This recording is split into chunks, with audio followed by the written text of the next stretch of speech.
Okay, so for those eagle-eyed viewers, we currently have 4 hours and 30 minutes left. However, due to the restart at 3 a.m., Ben has miscalculated by 1 hour out, so we were due to finish the race at 1 p.m.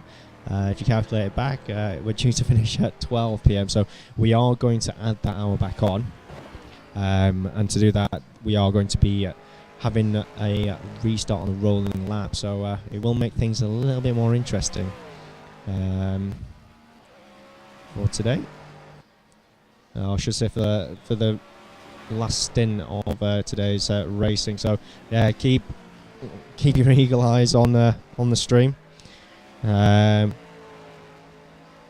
we will be back. And I think the guys from Downforce Radio will be back on the commentary for the last few hours as well, just to ensure that you are able to keep in touch with us here at the venue.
So on circuit at the moment, there is a great battle happening between Team Misfits and Simply Ace. Lap time trading 1:33.426 by Bradley, and David Williams in the Viper posting a 1:33.528. He's actually not holding Bradley up, which means the blue flags aren't being waved. Mission Motorsport now getting involved. As you can see, this is going to be very, very tight as they come round.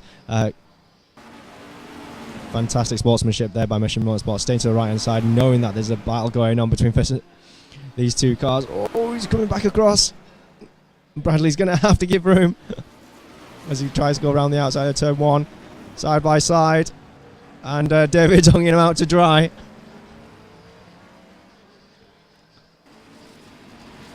So great battle at the moment. Still no tail as they come round on the infield section of the circuit. And Bradley having a look on the left inside, David covering it off.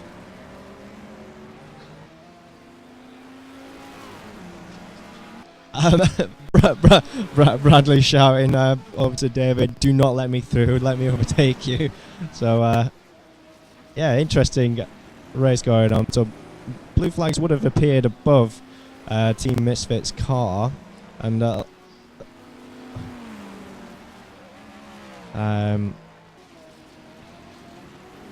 so David Williams, he's lost the back end. They're going to come out side by side. It's a drag race to the next corner. Oh, it was a good move there. David Williams did drop it onto the grass on the curb and lost it. So Williams will try and get that back from Bradley and try and unlap himself.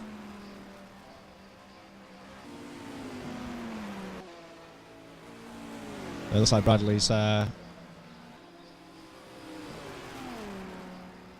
the legs on him there, going back on the back straight.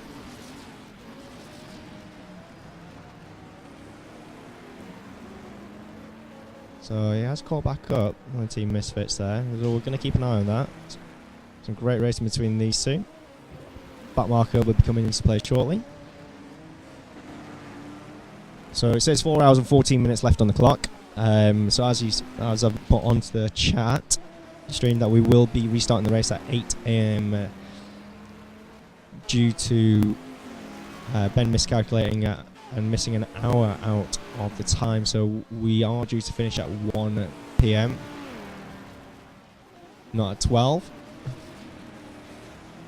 So we need to add that hour back on. We will go back to the pace car restart.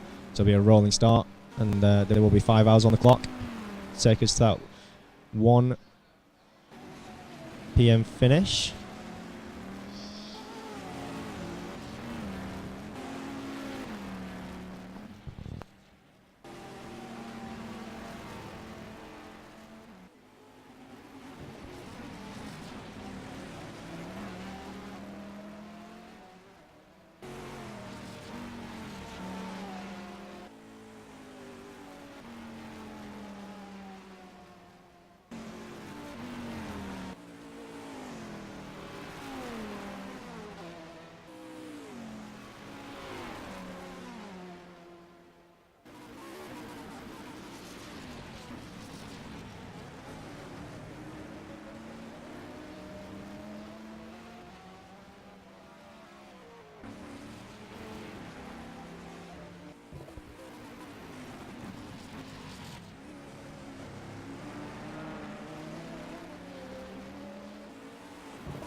Okay, so it looks like viewing has increased for the final part of the Thrustmaster 24 Hours of Estoril here at Simply Race Milton Keynes. So welcome back to any viewers that are rejoining here this morning. And also thank you to the viewers that have been with us all morning. That is mightily impressive. Do let us know where you're all watching from. Not your bedroom, I mean, or your living room. Location would be great.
Okay, so for the viewers that have just rejoined us, hopefully, I'm not sure if you can see the chat history. We're just reverting back to the webcam. We're just going to bring our factor stream down for just a moment. We're going to go for a restart 8 a.m. GMT time.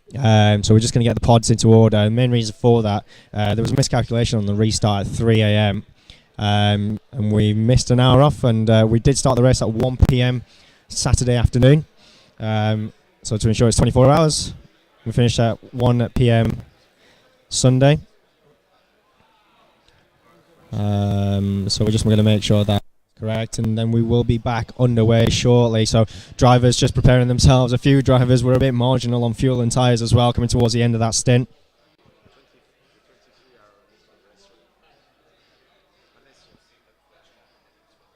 So yeah, if you just bear with us, we will be back with you.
Okay, so here we go, back underway. That hour added back on, rolling start.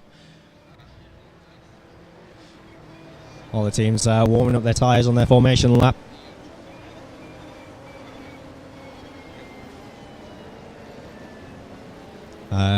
So drivers now all being perked up because they're all feeding themselves full of pastry.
So you will see positions quickly changing on the leaderboard above. We're just adding the lap differences on for each of the teams, just to ensure that they are in the correct positions and they don't lose any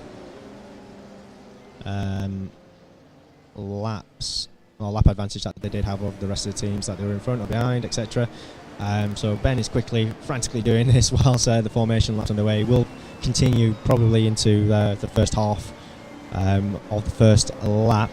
Just wait for the pace car to peel off into the pit lane shortly. And then it will be down to race leaders simply ace to hold their position. They're not allowed to accelerate until they've been given the green flag. Otherwise it will be a false start and another formation lap would have to be taken. And no overtaking can happen before the white line, of course.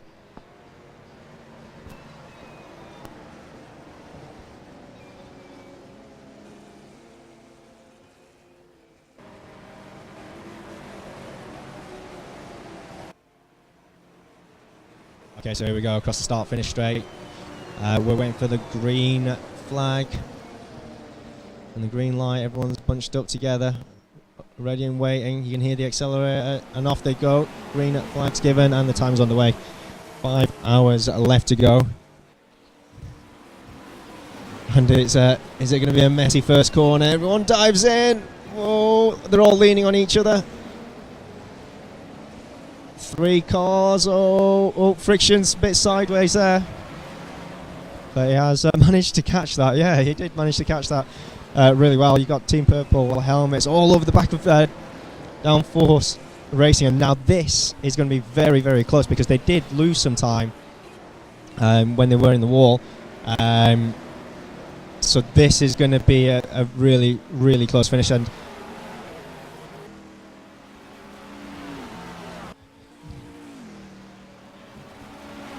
so keeping a close eye on all of the teams at the moment. And Friction Racing stuck the nose in, did back out, but cost themselves by going onto the grass as well. So lost some time there. Team Misfits slowly pulling away from that little melee.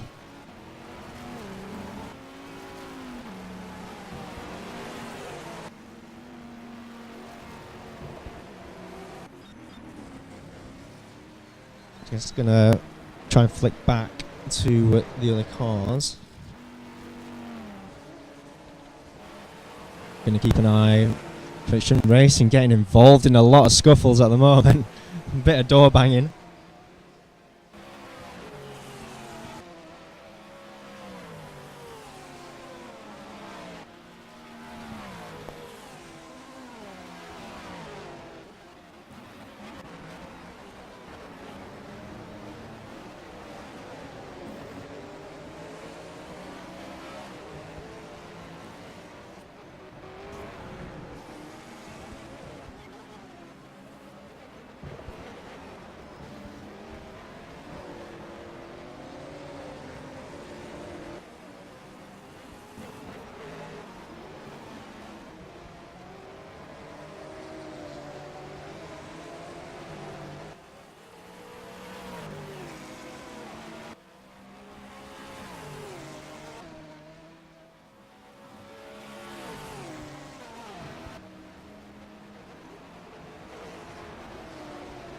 Okay, so a few of the drivers have switched over, and the last time they went out, it was in a torrential downpour for 4 hours, and they're screaming at the top of their voice, saying that it is amazing. There's so much great there. That's generally the case after 24 hours of racing, though. Rubber laid down, of course. It's almost like they're driving a new car.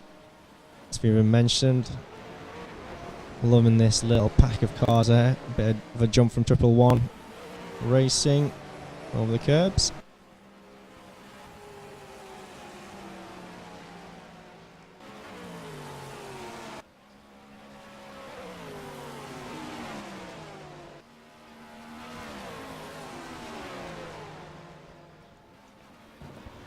So as it stands, simply Ace leads. Friction Racing 6 laps behind. Downforce Racing 9 laps. Team Purple Helmets have lost a few laps before. I think that due to a pit stop they made prior to the restart. They had to have a quick splash and dash on the fuel and tyres.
Okay, so as you probably would have noticed, lots of things happening at the moment.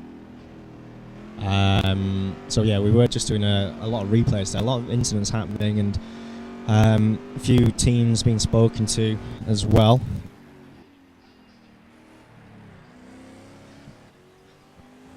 Just because it got quite messy, not on the initial restart, but just afterwards, a few laps into the race, everyone getting a little bit giddy, as we like to say. Towards the end of the race, everyone begins to get a little bit more tired, a little bit more grouchy, and sort of the red mist does take over. So currently watching Friction Racing, making their way around the circuit, currently by themselves at the moment. Who's that up ahead? Oh, there we go. We've got Race Logic and Downforce Radio. No, Downforce Racing, sorry, apologies. All very close together. Lap time's pretty similar as well, I think. I'm just going to bring the tower up so you're able to see that on the feed.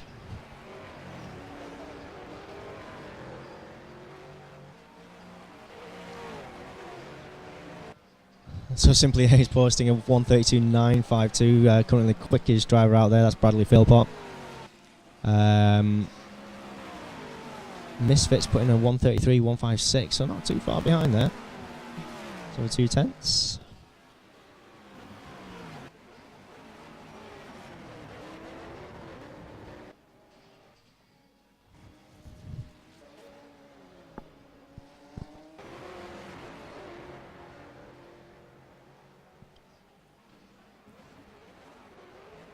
So Friction Racing will be wanting these two cars to get out of the way. Oh, that was early on the brakes there. I don't think they were expecting that.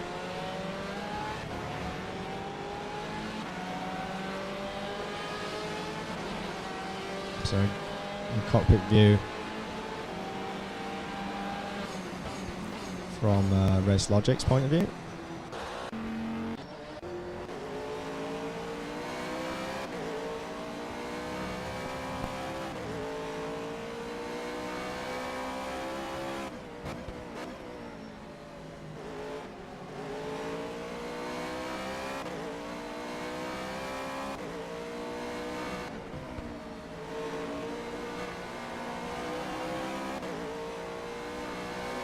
So Friction Racing actually just holding back at the moment from that battle of Downforce Racing and Race Logic.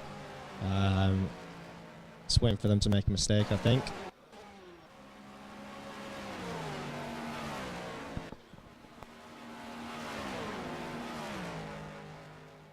Okay, so Race Logic's gone for it. Straight up on the inside, turn one.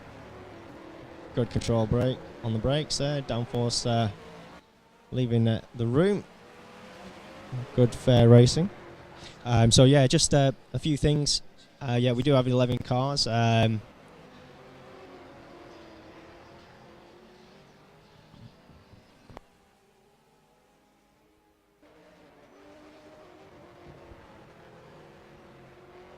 So it was Storm and Camel that actually retired from the race approximately 1 or 2 a.m.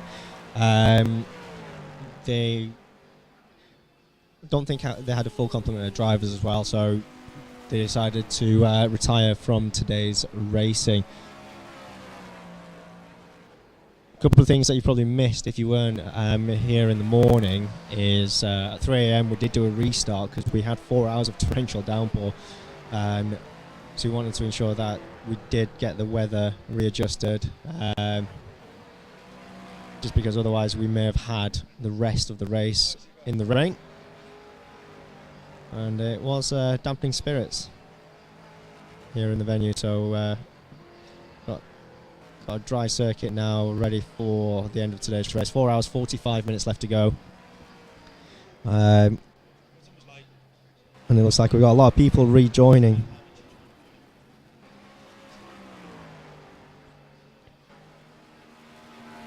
So Downforce TV there, just mentioning about who's who's retired from today's 24-hour race. And they have Jake Sanson in the car.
So just looking at the last lap, Simply Ace posting a 1:32.548. Lap times are, how I should say, have been dropping from this morning. Not sure if that's the quickest lap time so far. Team Misfits posted a 1:32.970. I do know that Team Misfits can go quicker. I think they posted a 1:32.6.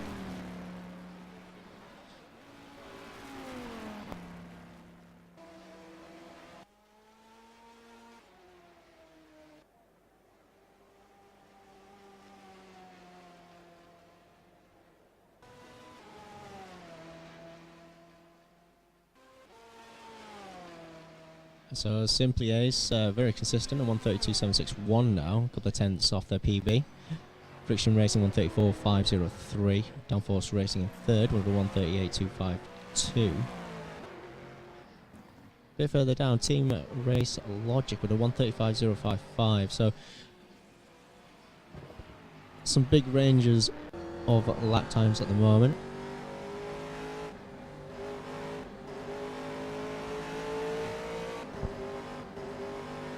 Just on board with Downforce Racing now as they head down the back straight, or start finish straight, sorry.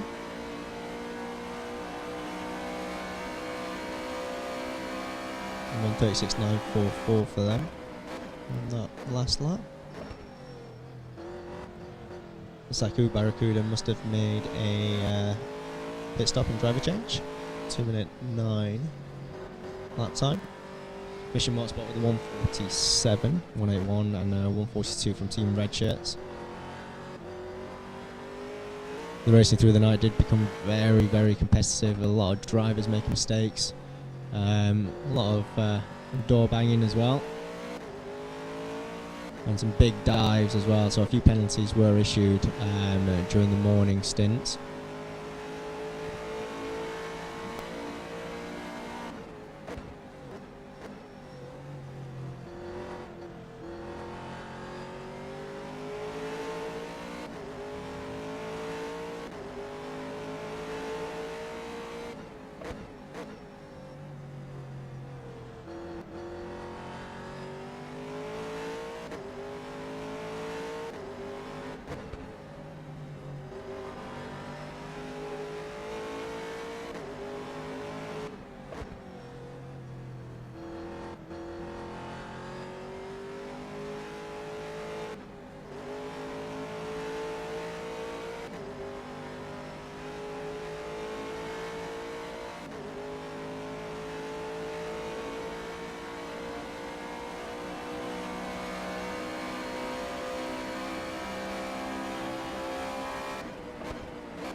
So currently watching Team Race Logic and Mangos Racing. Mangos Racing are currently a lap ahead. So Team Race Logic trying their best to unlap themselves. Just can't quite get onto the back of Mangos Racing. Looks like Mangos Racing have put a good driver in for the stint, the race.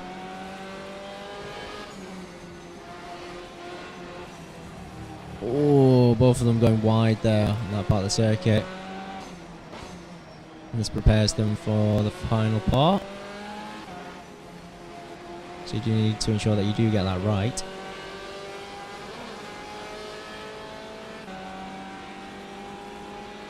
So coming across the start-finish straight now.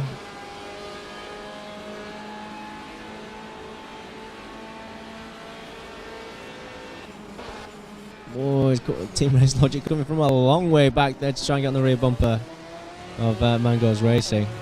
That was very controlled on the brakes there. Mango Racing going offline.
Okay, so that's Triple One Motorsport in 8th position. That's number 6, the number 6 car. They're just in for a fuel and tyre stop. A relatively good night for them. I think they're doing very, very well. So they are, well, actually, they won't tell me how many laps down they are, but because they're in the pits. But we'll come back to them and find out how many laps away from the lead they are. Team Race Logic in the V-Box liveried car. This is the battle that we were following earlier with the Mangoes team. So they have managed to get past, I believe.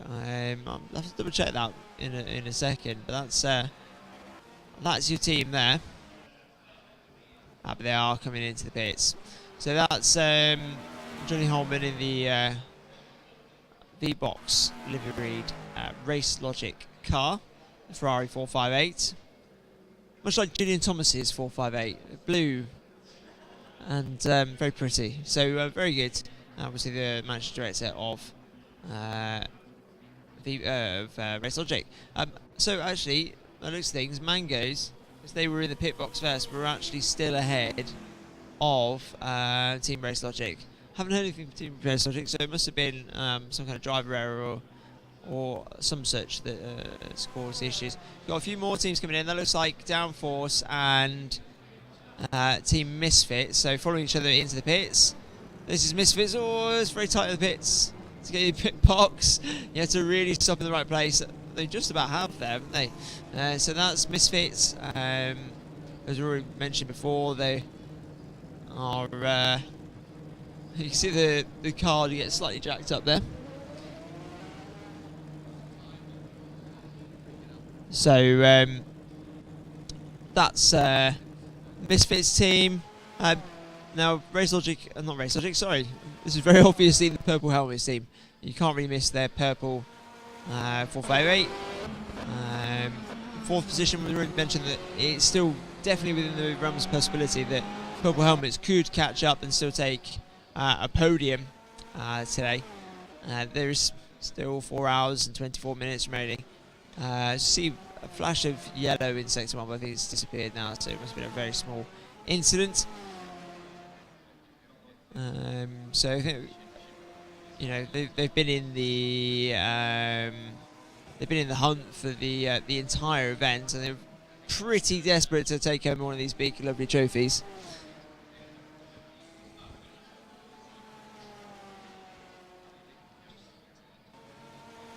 So we're just going to have a quick look at current lap times on the going round. Some of it is going to be slightly skewed because most of those drivers have just come in for fuel. Simply Ace 136.5 last time round. Friction Racing 137.2. Downforce 44.7. Purple Helmets 34.5. Misfits under pressure from Downforce. So Downforce is going to be quite keen to get past, I think. They were in a bit of a hurry to. There you go. You can see the flash of the headlights as well. So they will be quite desperate to get past. I mean, there's no obligation for for the rules that we're running in the case of a blue flag to. There's no obligation to get completely out of the way. You should not defend aggressively, but they do have to make their way past you in a safe and orderly manner. We have given out some penalties, some of the front runners, for making contact with back markers. For anyone on the stream, I didn't write that. Wow. Anyway, so back on track. Still got the. Let's have a look. If we can just change. Oh, that's a Friction Racing team who are in the pits. They managed to go an extra lap than most of the other teams. Right, so Downforce. Let's have a look as they try and get past the Misfits team in the beautiful Viper. I'm saying to some of the guys, we've been focusing a lot on the Viper, and I think it's just because it looks amazing. As a car. Viper itself has come into lap 111 Motorsport. So an interesting three-way battle about to commence.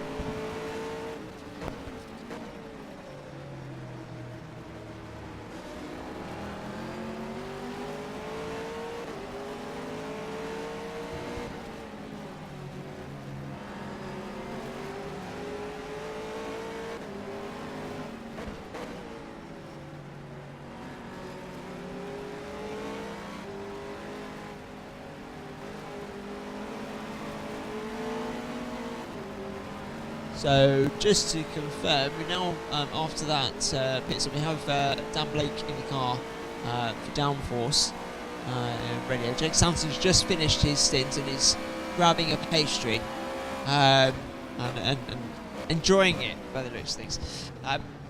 Driver he's trying to get past in Misfits is Dave Williams. Okay, so expert sim racer Dave Williams. Ooh, big close up there on the road, bit of a concertina effect. Dave Williams is obviously a very quick driver, doing very well in the Viper. We don't know what sort of fuel levels and tyres he's on. He has done a 32 second lap time, which is, well, not 32, but 1 minute 32 second lap time. I think on the first stint of this. Of the latest restart of the race, so it's it should be quite closely matched between these two drivers. It's not gaining a huge amount through the corners, but see if we can go behind. There we go. So that's the rear view of the Dodge Viper. We've enjoyed the growling sound of the Dodge Viper there. There's a lot of moving around behind the downforce racing car. It could work out quite nicely for downforce, especially at the beginning of the slipstream. We know that Dave's a very quick driver, so it might help pull them through and keep them going. But it's definitely worth keeping an eye on all of the gaps as we enter the final stage of the race. For those of you that are disappointed to not hear the expert commentators, oh, there we go, hang on, there's a move there. So I think that was a mistake there from Dave Williams, just went slightly wide, coming into the uphill right-hander, and lost the position. So I don't expect him to disappear though, he should be sticking with the team, the Downforce Racing team. On to just Downforce Racing, if anyone's tuning in expecting to hear the dulcet tones of Jake Sanson or any of the other Downforce Radio team, I'm so sorry, you've got me for now. They will be returning and doing the commentary from 9 AM, that's with 4 hours remaining of the race.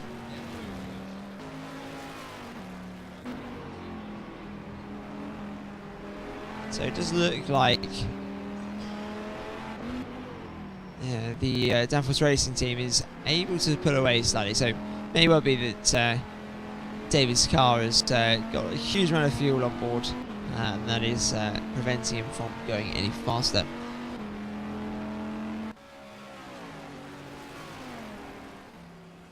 Four hours and 18 minutes remaining. That's the probably closest relevant battle on circuit. This here is the Purple Helmets team. Now what would be interesting to see is how they're lapping in comparison to the Downforce Racing team. So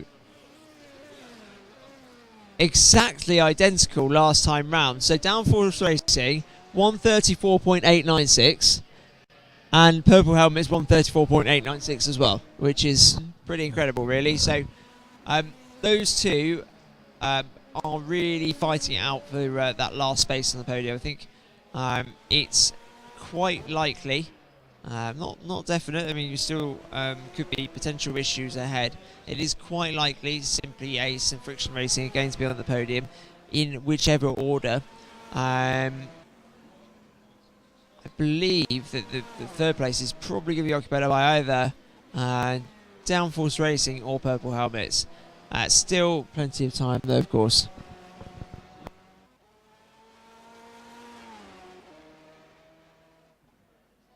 So an amazing lap time by Bradley Philpott, 132.112. So actually lapping about 2 seconds per lap quicker.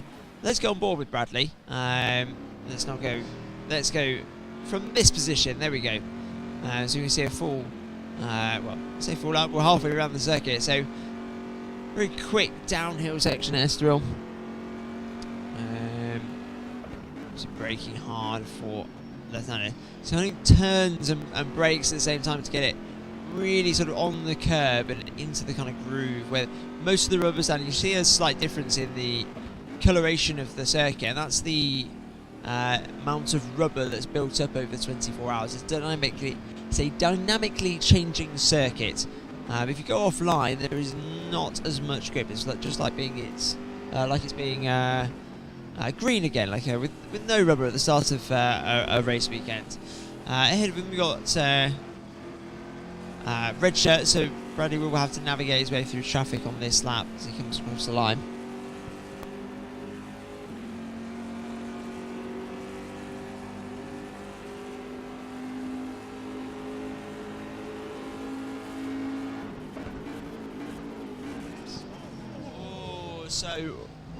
Double bite of the cherry on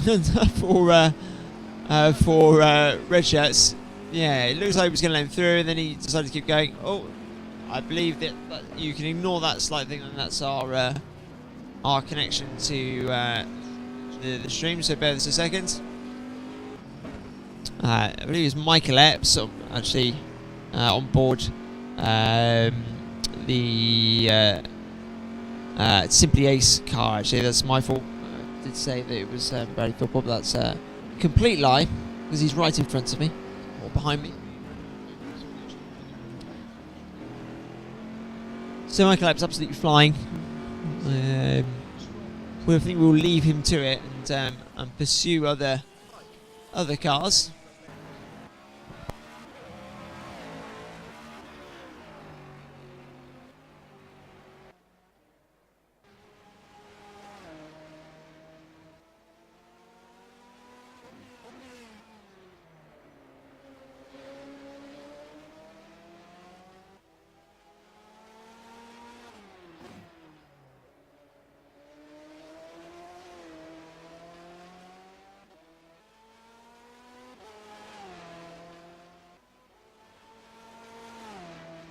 So apologies for the short delay in me being talking, just arranging the signing of the official spotters guide here at Simply Race. So I'll ask all of the teams to sign a copy of our first ever Thrustmaster 24 hours here at Simply Race.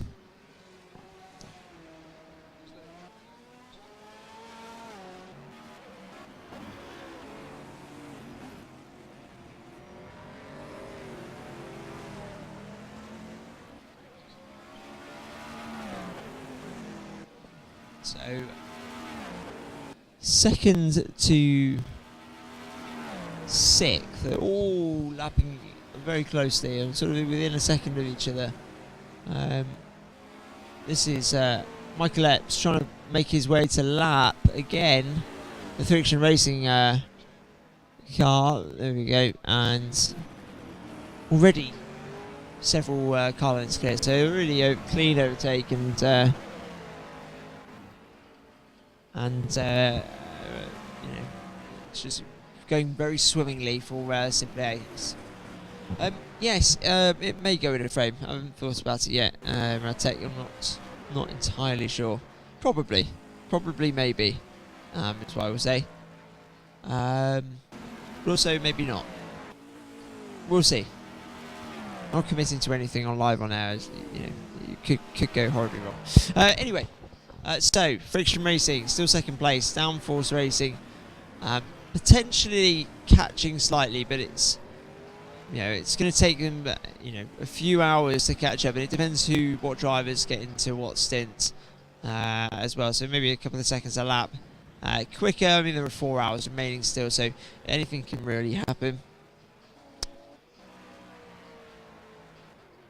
Team really on the move moments, well, apart from Simply Ace, who are just putting in record laps all the time, is Purple Helmets, who 6/10 faster that last lap, and Downforce Racing, which is their rival team. So, if we just quickly check the gaps. Oh, let's press the right buttons this time. So, 1 lap difference between Downforce and Purple Helmets. So, Purple Helmets are crossing the start line now. There they are. So, we're at turn 3, I believe. So, that's a good 20-25 seconds ahead, plus a lap. But that's come down quite a lot. It was a full 2 laps relatively recently. So at the start of this stint, which is 50 minutes ago, I believe it was a full 2 laps. So that's come down half a lap within just an hour. So you put that looking towards racing, they should be looking to overtake it. But obviously things will change, tyres will change, drivers will change. So we'll be definitely keeping an eye on that towards the end of the race.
So that was an incident there. That didn't look good. So Purple Helmet is really being impeded by the 2 drivers battling ahead. Let's have a quick replay on that.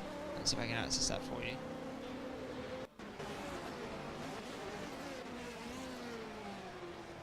So looking on board. So Triple One Motorsport just gets wide. They make a mistake. You have to call that as a racing incident, really.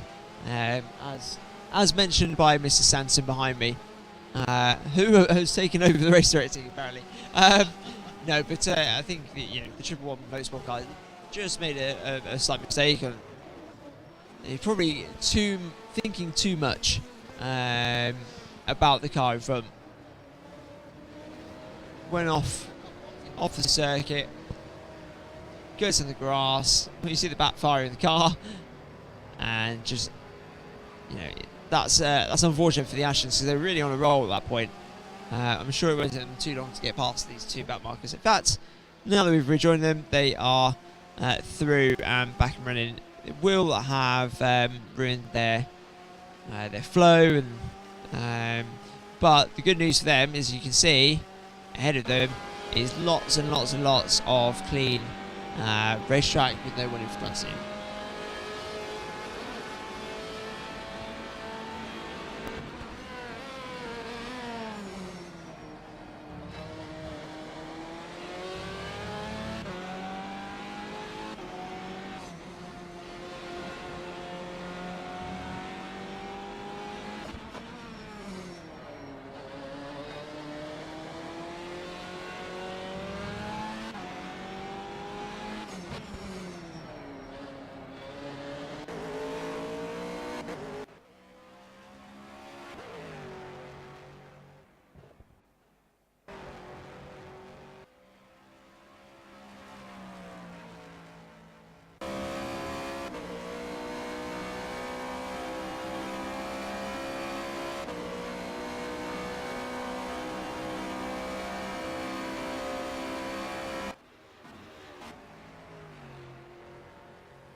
Yeah, so thanks to Virus282 for pointing out the good deed that Purple Helmets did, which was preventing the 111 Motorsport car from spinning. So very well done, Purple Helmets. I don't think that's what you intended, but good job anyway. Very well done.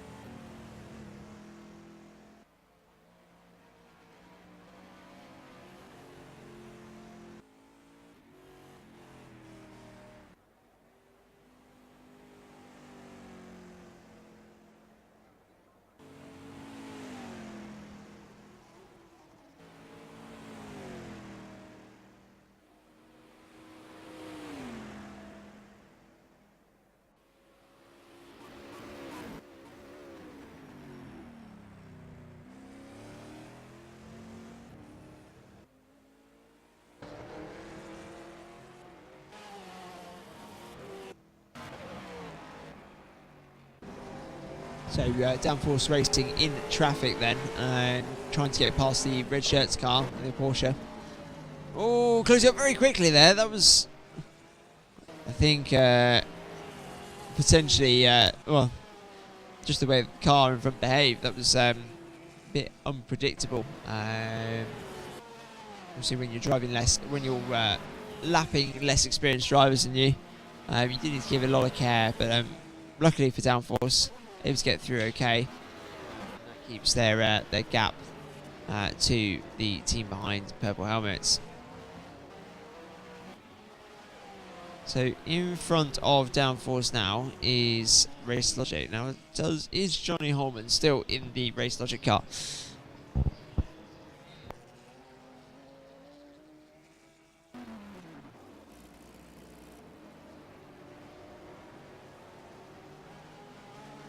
Chris Worley is the driver in the Race Logic car at this point. Driving very well. Chris was only recently been introduced by the Race Logic team to Simply Race, and doing a very good job of keeping it on the track, nice and safe. You have to say that the downforce racing car is likely to be passing it very shortly, but not doing anything untoward. I think they had some pretty poor stints overnight. Unfortunately, the Race Logic car split down the order, which is slightly lower than I would have predicted them to be. I think it's still 4 hours remaining, so there's a decent amount off the track a little bit there from downforce. Yes, but Chris, getting on top of this seems very well, and the driving style for these GT cars, very particular, but great job. He's getting a little bit defensive there, which is a bit interesting. He is several laps behind, so maybe Race Control will have a word with Race Logic if they do get too over aggressive on defending.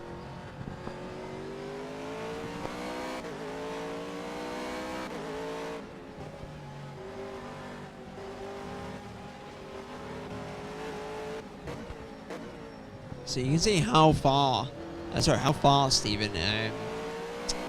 I don't even know what I'm saying. The time is saying how far downforce are pushing it through the corner. They're going wide quite a lot. It's quite desperate to get past them quickly. So we've gone wide again. It's I don't know whether it's just it's a bit of, I don't know.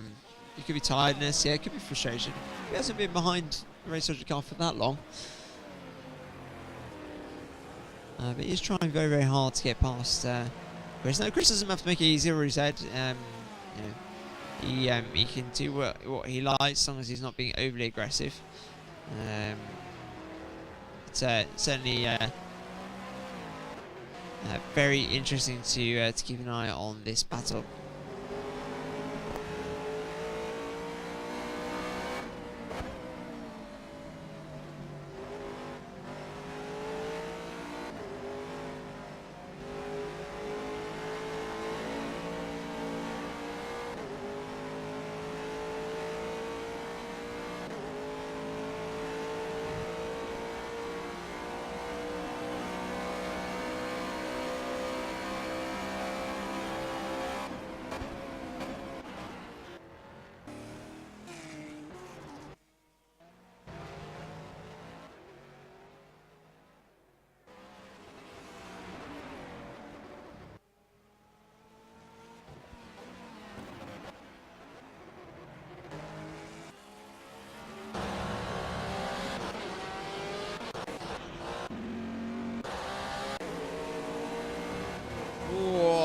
that's a hefty clout on the Armco from Mission Motorsport as they attempt to stay on the track and carry on. That was Mango's Racing just going past them then. Wasn't sure which way around it was, so that's why I switched to their cars. This is the Mission Motorsport Aston Martin, sponsored by, well, obviously, Mission Motorsport, but also Sim Mobility. The fantastic hand controls that they've developed for the Thrustmaster wheels that we'll be using here today.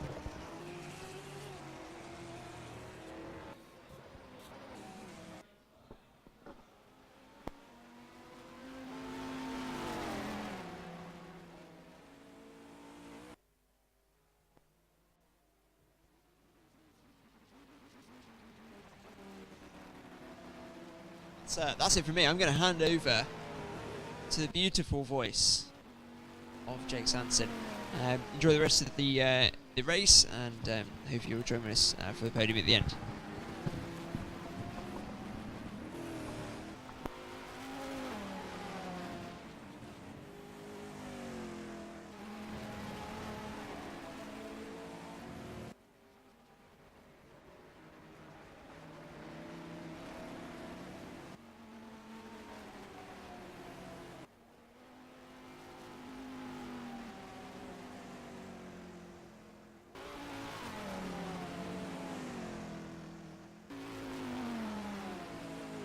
Hello everybody, welcome back to the Thrustmaster 24 Hours of Estoril here at the Simply Race venue in Milton Keynes. 4 hours to go now, and it is a real race to the finish line. There's been so much drama and so many incredible battles all the way through since we started at 1 PM yesterday, and now we are at the 9 o'clock in the morning mark with 4 hours to go, and it really is going to be a full-on sprint to the finish line with several teams still battling for the honours with just a handful of laps left with the last 4 hours of racing. Jake Sanson here, Scott Woodwist beside me as well. Piers Pryor getting himself ready for the final stint for the Downforce Racing team.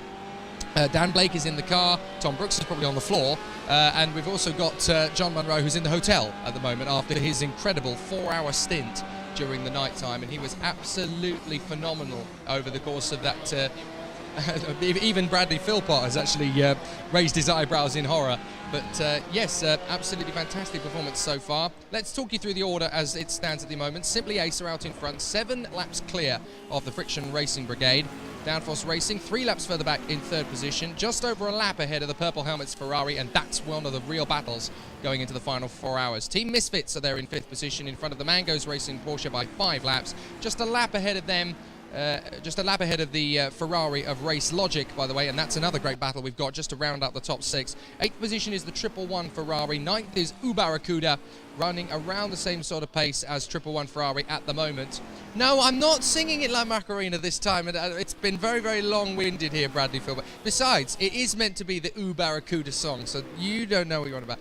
10th position, Mission Motorsport, and in 11th place, Team Red Shirts in the Porsche. 92 laps away from the race leaders, but still plenty of action to come in the last 4 hours. Scott Woodwist, it's been a race full of attrition, full of drama, and full of changeable weather conditions, and I think we've all taught ourselves rather a lot over the last 20 hours.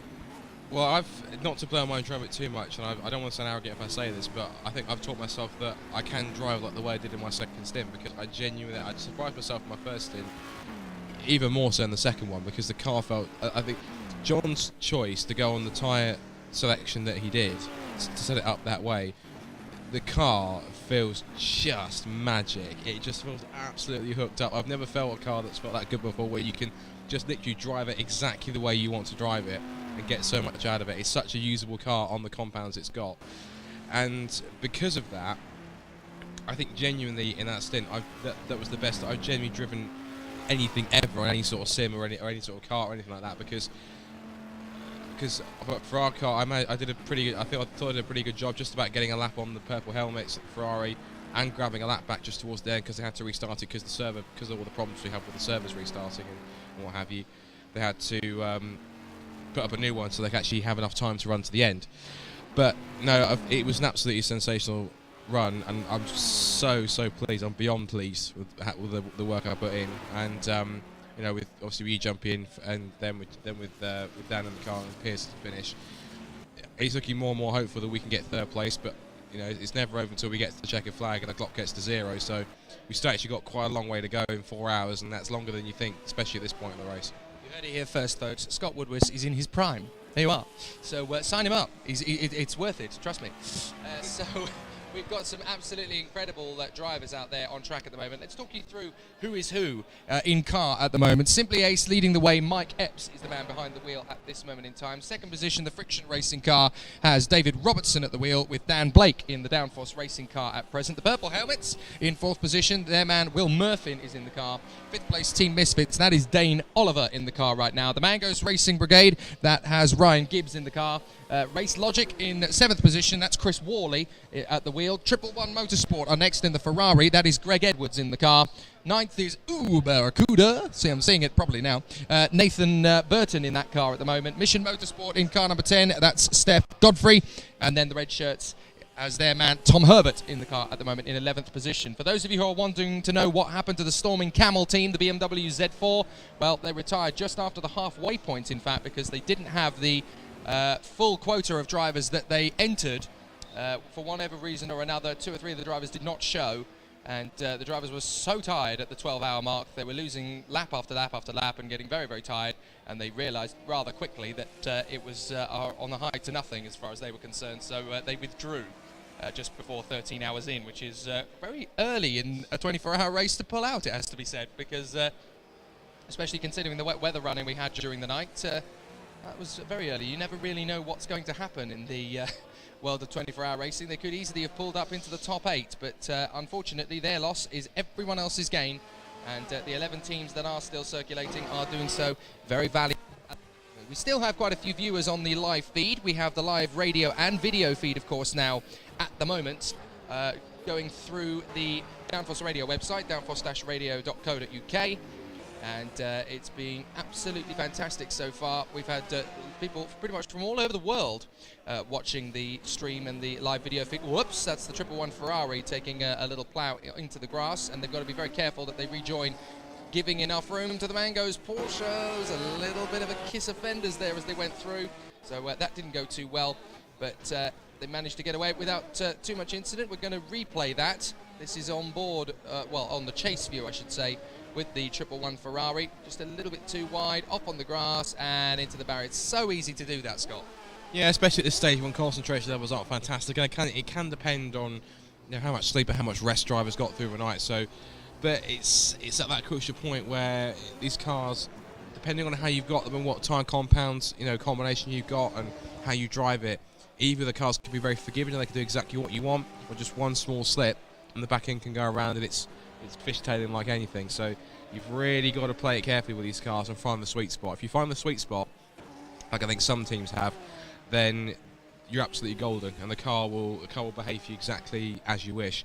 Other teams, if you take liberties with it, then the car is going to bite back. It's been very interesting to observe how the different cars at different times in the race have excelled in different conditions. We saw, for example, the Corvette has pretty much been strong everywhere out in front, but the Aston Martin of the Friction Racing car and the Downforce Racing car seem to be particularly strong in the dry. They really do stick to the road in the dry weather conditions, and that's how Friction Racing was able to build up that large gap to the rest of the field with some very solid runs. They know this sim racing malarkey and endurance tests very well, and that's why they're now currently 3 laps ahead of everybody except the Corvette. But it was in the nighttime during the rainy part of the race that the Ferraris really came into their own. The Race Logic boys were moving forward quite rapidly, and then they had some more setbacks. But particularly the Purple Helmets team, they really turned on the dial and got themselves up into a possible podium position. In fact, they were third for quite a long time during the wet weather period. So they've been working very hard to get themselves back into position, and it's only John Munro's night stint for Downforce Racing that has put them down into 4th position once again. 4 hours straight John Munro did last night. I genuinely don't know how he does it, but at 17 years of age, if he can do a 4-hour stint and get you 3 laps back from where you were before, back into a podium-paying position, that's a boy you want to sign up to race anything, let alone a sim race. Yeah, it's I know John, of course, because we've been friends ever since he started probably sim racing, and he's a good chap, but he's very humble in how he goes about it, and he doesn't flaunt his pace or anything like that. He's not arrogant about it. He's simply a case of, okay, this is what I need to do. Get in the car, put your foot down, let's go. And he did that for 4 hours, and credit where credit's due. And I'm not saying just because it's the downforce car, genuinely, because it was. If Bradley Philpott can be impressed by the 4-hour stint to get where he was, then that's saying something. When one of the drivers in the race leading car can give praise or actually be that impressed, then you're on to a winner. That was a brilliant stint from him, and it really has helped Downforce get back into contention, into at the moment a podium place. Well, there's still 3 teams contesting the final spot in the top 6. Mango's Racing, Race Logic and Triple One.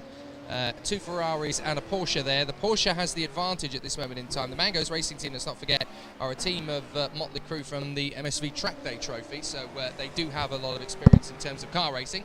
But this is a very different game, of course. Not only is it sim racing, which is a little bit more technical, but then also a 24-hour motor race. So it is very, very tough in terms of the mental agility you have to have, in terms of the mental composure. Everything is slightly different. So that is much tougher. Now, we've got the chat back up again, of course. Via our website, downforce-radio.co.uk. You can listen and watch the final 4 hours of the Simply Races Thrustmaster 24 Hours of Estoril. You can chat with us via YouTube. That box is available via the Downforce Radio website as well. You can chat to us on the Spreaker Radiocast. You can also speak to us on Twitter at Downforce Radio. Do, of course, remember to include the hashtag SR24. And we've had some very interesting tweets and pictures all the way through the night, including of a certain Tom Brooks, half asleep, desperately trying to balance 2 coffee cups on his head at one point. I wonder who did that. It certainly wasn't me. Nobody believes that. You have no evidence. Moving on. No, Tom does have evidence, to be fair. Friction Racing running in 2nd position. We're watching them at the moment, the Aston Martin on screen, about 7 laps adrift from the Corvette out in front. And to be fair, Friction Racing have been very quietly keeping that 2nd position very much their own. There was a point when the Aston pairing, there were 2 Astons battling over that 2nd position. The Downforce Racing car was a little bit closer to it. It was really in the wet weather stints the Downforce Aston just got a little bit caught out in terms of setup and strategy. Timing wasn't always there, but it definitely looks as though the podium could well be in the offing at the moment, with 3 hours and 49 on the clock. The team that is giving them the biggest challenge, of course, the purple helmets, is still there in position, with Murphin in the car at the moment. And we're waiting to see if Andrew Ashton is probably going to be the man they will choose, or possibly even Lee Connell for the final stint in the car to bring it home. We know who the Downforce Racing team are going to pick for their final stint. And speaking of the devil, he's making his way over this way at the moment. He said, no, he is coming back over. Piers Pryor is going to be the man who gets into the car last of all for the Downforce Racing Aston. Piers, it's been quite an event so far, and you really had to pull out the stops during the midpoint of the race, certainly the early stages of the race.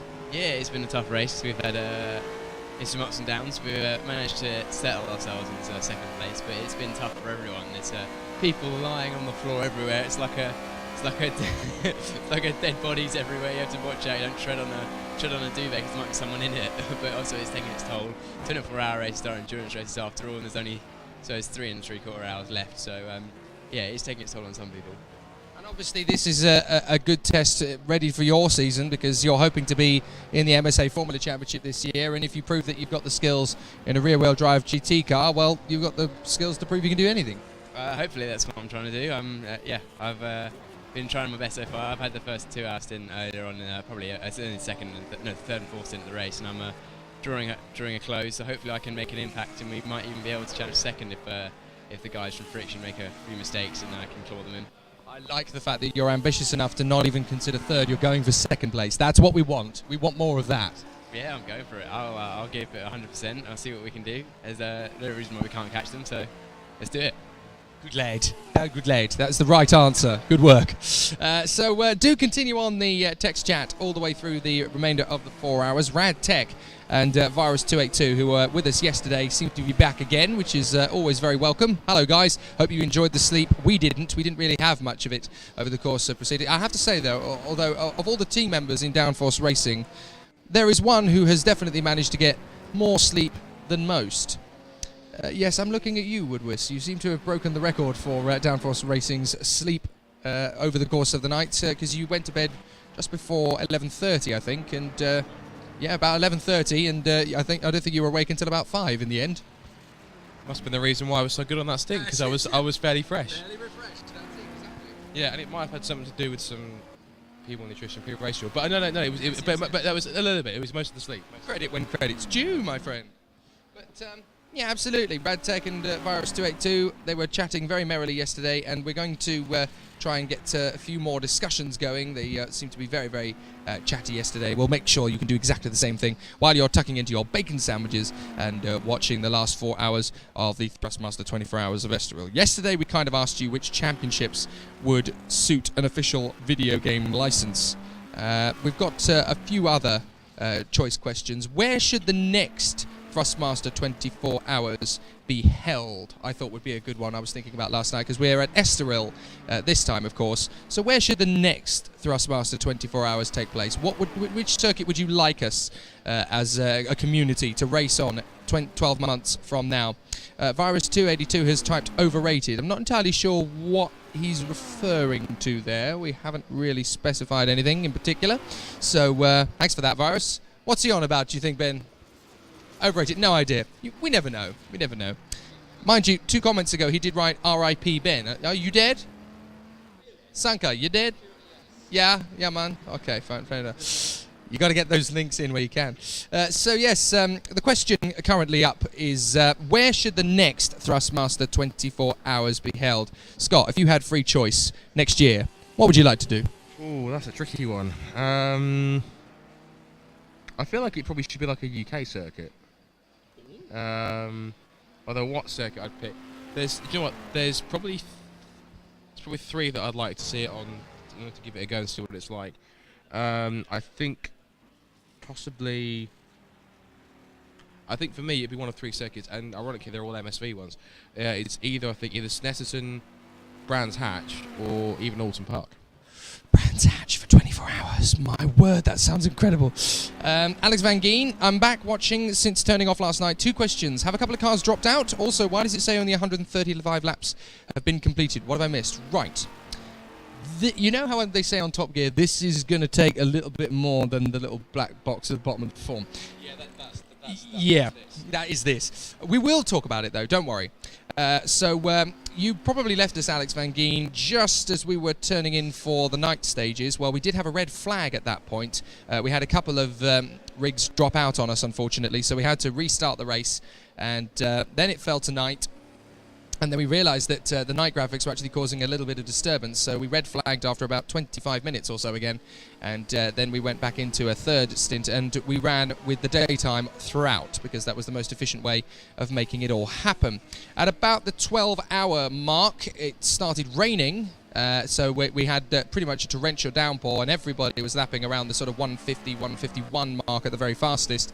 Most teams hovering around the late 158s, 159s and 2-minute mark, so it was really quite wet. Although, strangely, because of the way R Factor 2 has worked out, the intermediates and the wet tyres were just being killed by the conditions, so it was pretty much S7s or S8s all the way, really, for either medium compound or hard compound.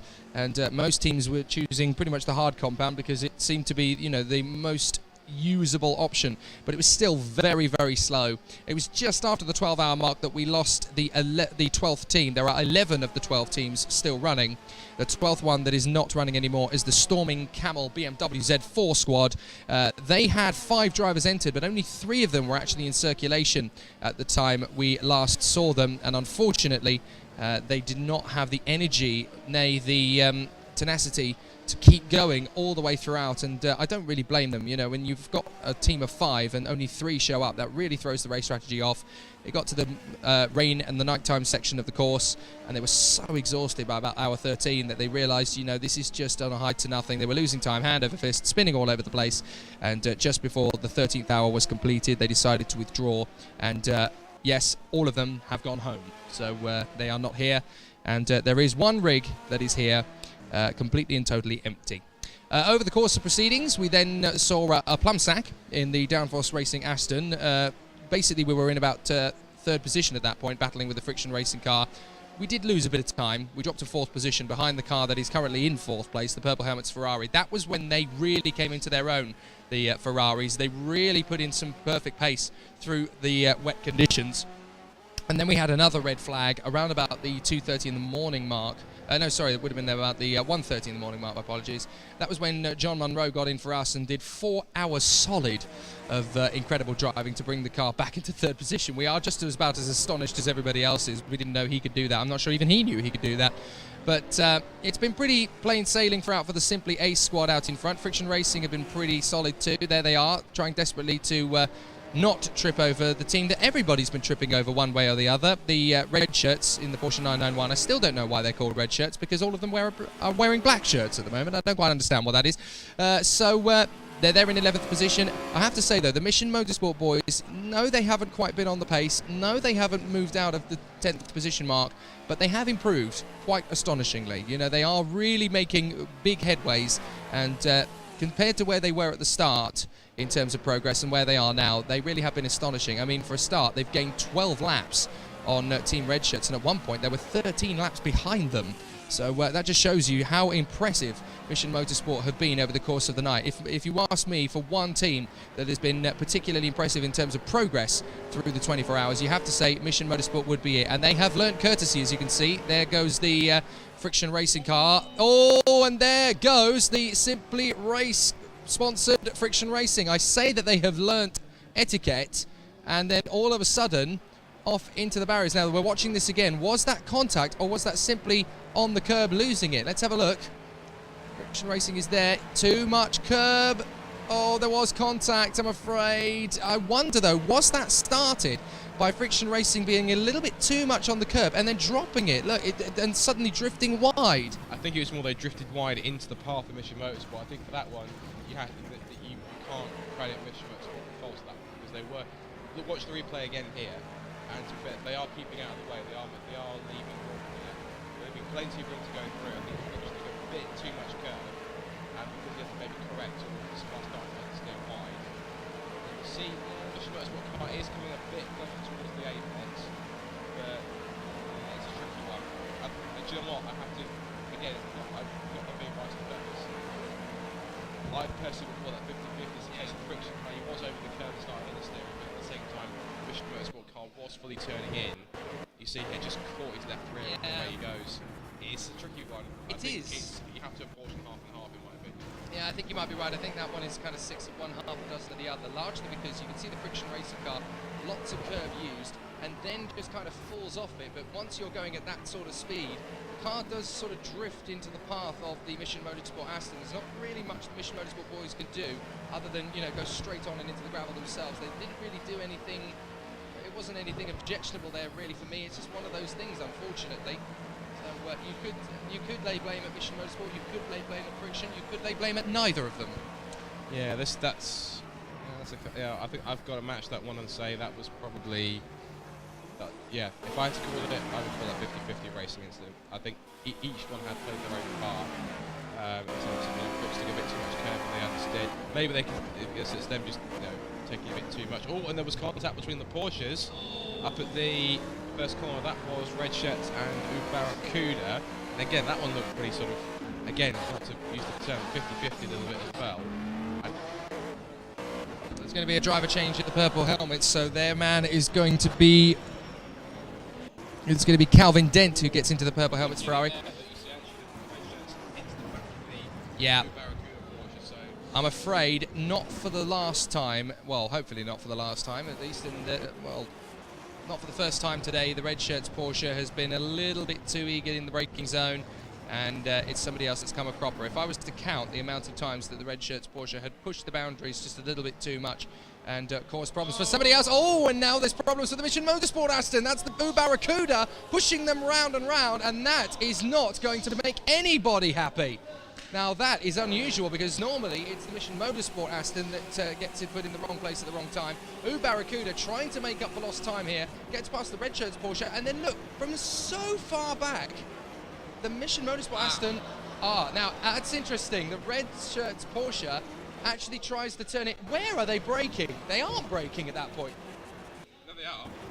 No, they are braking. Oh, yeah, no, they are braking, but they've done it far too late. Look, but even so, the Porsche is turning into the inside apex of an Aston Martin that is already turning in. They've come from a long, long way back, And it just happens to be coincidence that at the same time red shirts were clipping the Porsche. But I have to say, unfortunately, well, red shirts have been blamed for so many things, you kind of think that's kind of commonplace now. They are the Pasta Maldonado of the race at the moment, unfortunately. But Barracuda, that was very optimistic to try and lap Mission Motorsport from so far back. And the thing, I think they left their braking too late, because there's a point just to that bridge where you can brake just after it, but if you go a bit too far, that's when you can go too deep into the corner. I think that's what they did. And granted, it might work if you literally stamp on the pedal, but if you are just sort of lightly braking, some of these guys might be, that's when it's a bit tricky. And what didn't help, I think there would have been contact between a little bit of contact, a nudge between the Porsche and the Barracuda Porsche and the Mission Motorsport Aston, but I think it was further enhanced by the fact that the red shirts Porsche went into the back of them. So that's the reason why it was a bit more severe than it actually was, because red shirts kind of, even though it looked like an inevitable collision course anyway, it was the red shirts Porsche that actually started off the concertina effect. Yes, indeed. It was a bit of a difficult situation for them, to say the very least. And Radtech has actually even written in on the chat, Pasta Maldonado approved move. So fair play to him. Now, we were chatting a little while ago about where the Thrustmaster 24 should be run in future. Paul Day has written Sonoma. That's not a bad shout, actually. That's good. That's pretty good circuit. Obviously in the wine country of California, formerly known as Infineon Raceway, but no, Sonoma is a good shout. It's quite lots of winding corners, lots of elevation changes. First set pretty tricky as the Barracuda Porsche. Get out of the throttle, boys. Get out of the throttle, boys. You're going to spin around, and they've spun around there. Unfortunately, that was it was almost as if they were catching it there on the way through. They just needed to get off the throttle. That was the problem. Once you plant your foot on the throttle that firmly, the car is just a sinking ship, and it's kind of sideways Charlie there, and it's always going to be that way. You just need to come off the power, let the car roll through. But it was a little bit too eager to try and get back on the circuit at that point. Alex Van Geen has mentioned Silverstone. From a driver's point of view, that's a very good call for a future Thrustmaster 24. Virus 282 thinks Imola. I like Imola. Imola's one of my top 5 favourite circuits. It's quite nice. It's very fast. It's one of those circuits where I like, because I quite like a chicane, if that makes sense. And that's got quite a nice selection of different sort of chicanes and corners to take. It's a pretty daunting circuit where if you get the apexes right, it's a spot-on circuit to drive really good. But again, it's another one where you can't take as many liberties as it might look like you can, if that makes sense. It's a very daunting circuit, as we've seen with several occasions, of course, in the past, in its previous incarnation. So it's not one to take lightly, especially the run down towards turn 1, because you haven't got that final chicane. You come off the last corner, and it's a very, very long high-speed run. So you're approaching the first corner at about first chicane, about sort of 170, maybe 180 miles an hour, depending on what car you're in.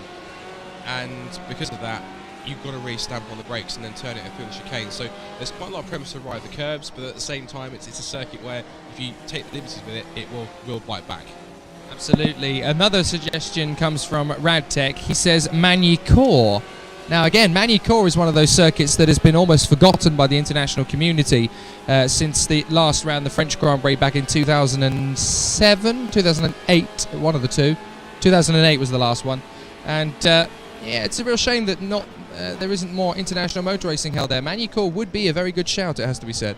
Yeah, some people forget actually that Magny-Cours has actually been used by like LMP teams as a testing venue for 24 hours. I know that Toyota used it for a couple of years when they were running the GT1. And I think also another couple of teams have used it, possibly maybe Audi or maybe Peugeot have as well. It's not a bad circuit to use, and they've done like 24-hour tests where literally they simulate an entire 24-hour race. They'll run it as hard as they can, as they would at Le Mans. And then they'll do proper pit stops like they would at Le Mans. They'll actually do a proper simulation. It's one of those circuits really, I think maybe they do it there because obviously it's not too far away. It's sort of not exactly a stone's throw, but it's not too far a drive away from Le Mans, because of course it's in the same country, obviously. So that's one to consider, and I think possibly that could work. So we will have a look at some more of the comments that you're sharing. Do, of course, join in with the comments. You can tell us all of your various different opinions via the YouTube video feed, which is on our website, downforce-radio.co.uk, and via our Spreaker chat, which we're interacting with on the radio feed if you're listening to that as well. So plenty of ways to get in touch with us. You can also tweet us at Downforce Radio. Use the hashtag SR24 if possible, then we know exactly what you're talking about and what it relates to. So we're doing our best with various different elements of the event. James Holman, I wonder who he is. James Holman has got involved. Keep going, Downforce boys. Portimao would be a great 24-hour circuit. That's, again, a very good show. I love it when James Holman gets involved in Downforce chatter. It's always very valuable. I think it's a slightly underrated circuit because actually it's not my top 5 favourite circuits, but I do like driving Portimao on the sim. It's quite a nice circuit to drive when you get it hooked up. Alex Van Gien has commented as well. Thanks for the update. Been loving this. All these incidents seem to be fatigue-induced. That is very fair to say. You know, the driving standards have only recently dipped in form. It's only recently been a bit clumsy and lackadaisical, and that's really come from the fact that, you know, these same drivers were here racing these cars 1, 2, 3 o'clock yesterday afternoon, and they're still trying to keep up that level of intensity, considering the fact that none of them have been in their own bed, none of them have had their own normal routine.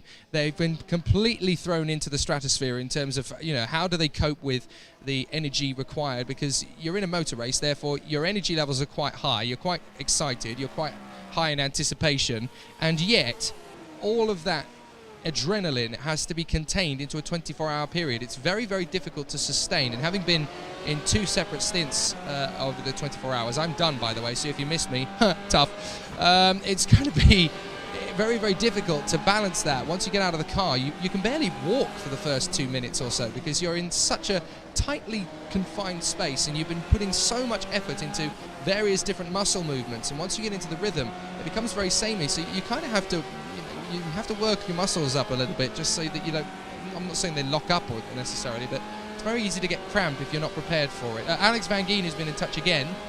What about Nürburgring Grand Prix or Hockenheim? I really hoped, Alex, there you weren't going to mention the Nordschleife, because you wouldn't get me within a billion jillion miles of a 24-hour race around the Nordschleife. I would. I know you would, but that's because you can learn it. I can't. I can learn it. I have learned it to a certain extent. I mean, it's quite scary thought when I was about 16, 17 years old. I almost knew an Nordschleife at the back of my hand because I played it so much on racing games. I didn't have a driving license. How scary is that? It's quite frightening. Do you know, it's funny because Alan Tadiai's son, the karting champion, Stevie Tadiai, is very similar. He plays Gran Turismo, PlayStation 4, Nordschleife so much that when he actually went there, he knew the course like the back of his hand, pushed it like hell, and set the fastest lap of the day. Very strange that. James Holman has actually written in again, if there's a second Downforce team, sign me up. I promise not to treat it like a Legends race. Actually, James promising that I probably would believe. There are some other drivers in the Legends paddock I probably wouldn't. But James Holman, yes, we are considering entering a team next year as well. This is the inaugural running of the Thrustmaster 24. If you're about and you're not in France and you're not too busy, sir, we will definitely consider you. I have a feeling that your presence would be very much required, I think, for over a 24-hour period. Very fast drivers, James Holman. He is, yeah. He's obviously proven himself a lot in Legends. Of course, he's now going to do so on the European stage all season, so he'll be missed from the UK paddock. I know we'll miss him, but I know it's good to know that he's still thinking of us and actually still wants to even come and drive for us, which is brilliant. So I'm sure he'd be, as I said, a very welcome addition and a very worthy addition to the team. I say, should we enter a team, but I think I'm pretty sure that we will. I think we will a second time. Top banana, Mr. Holman.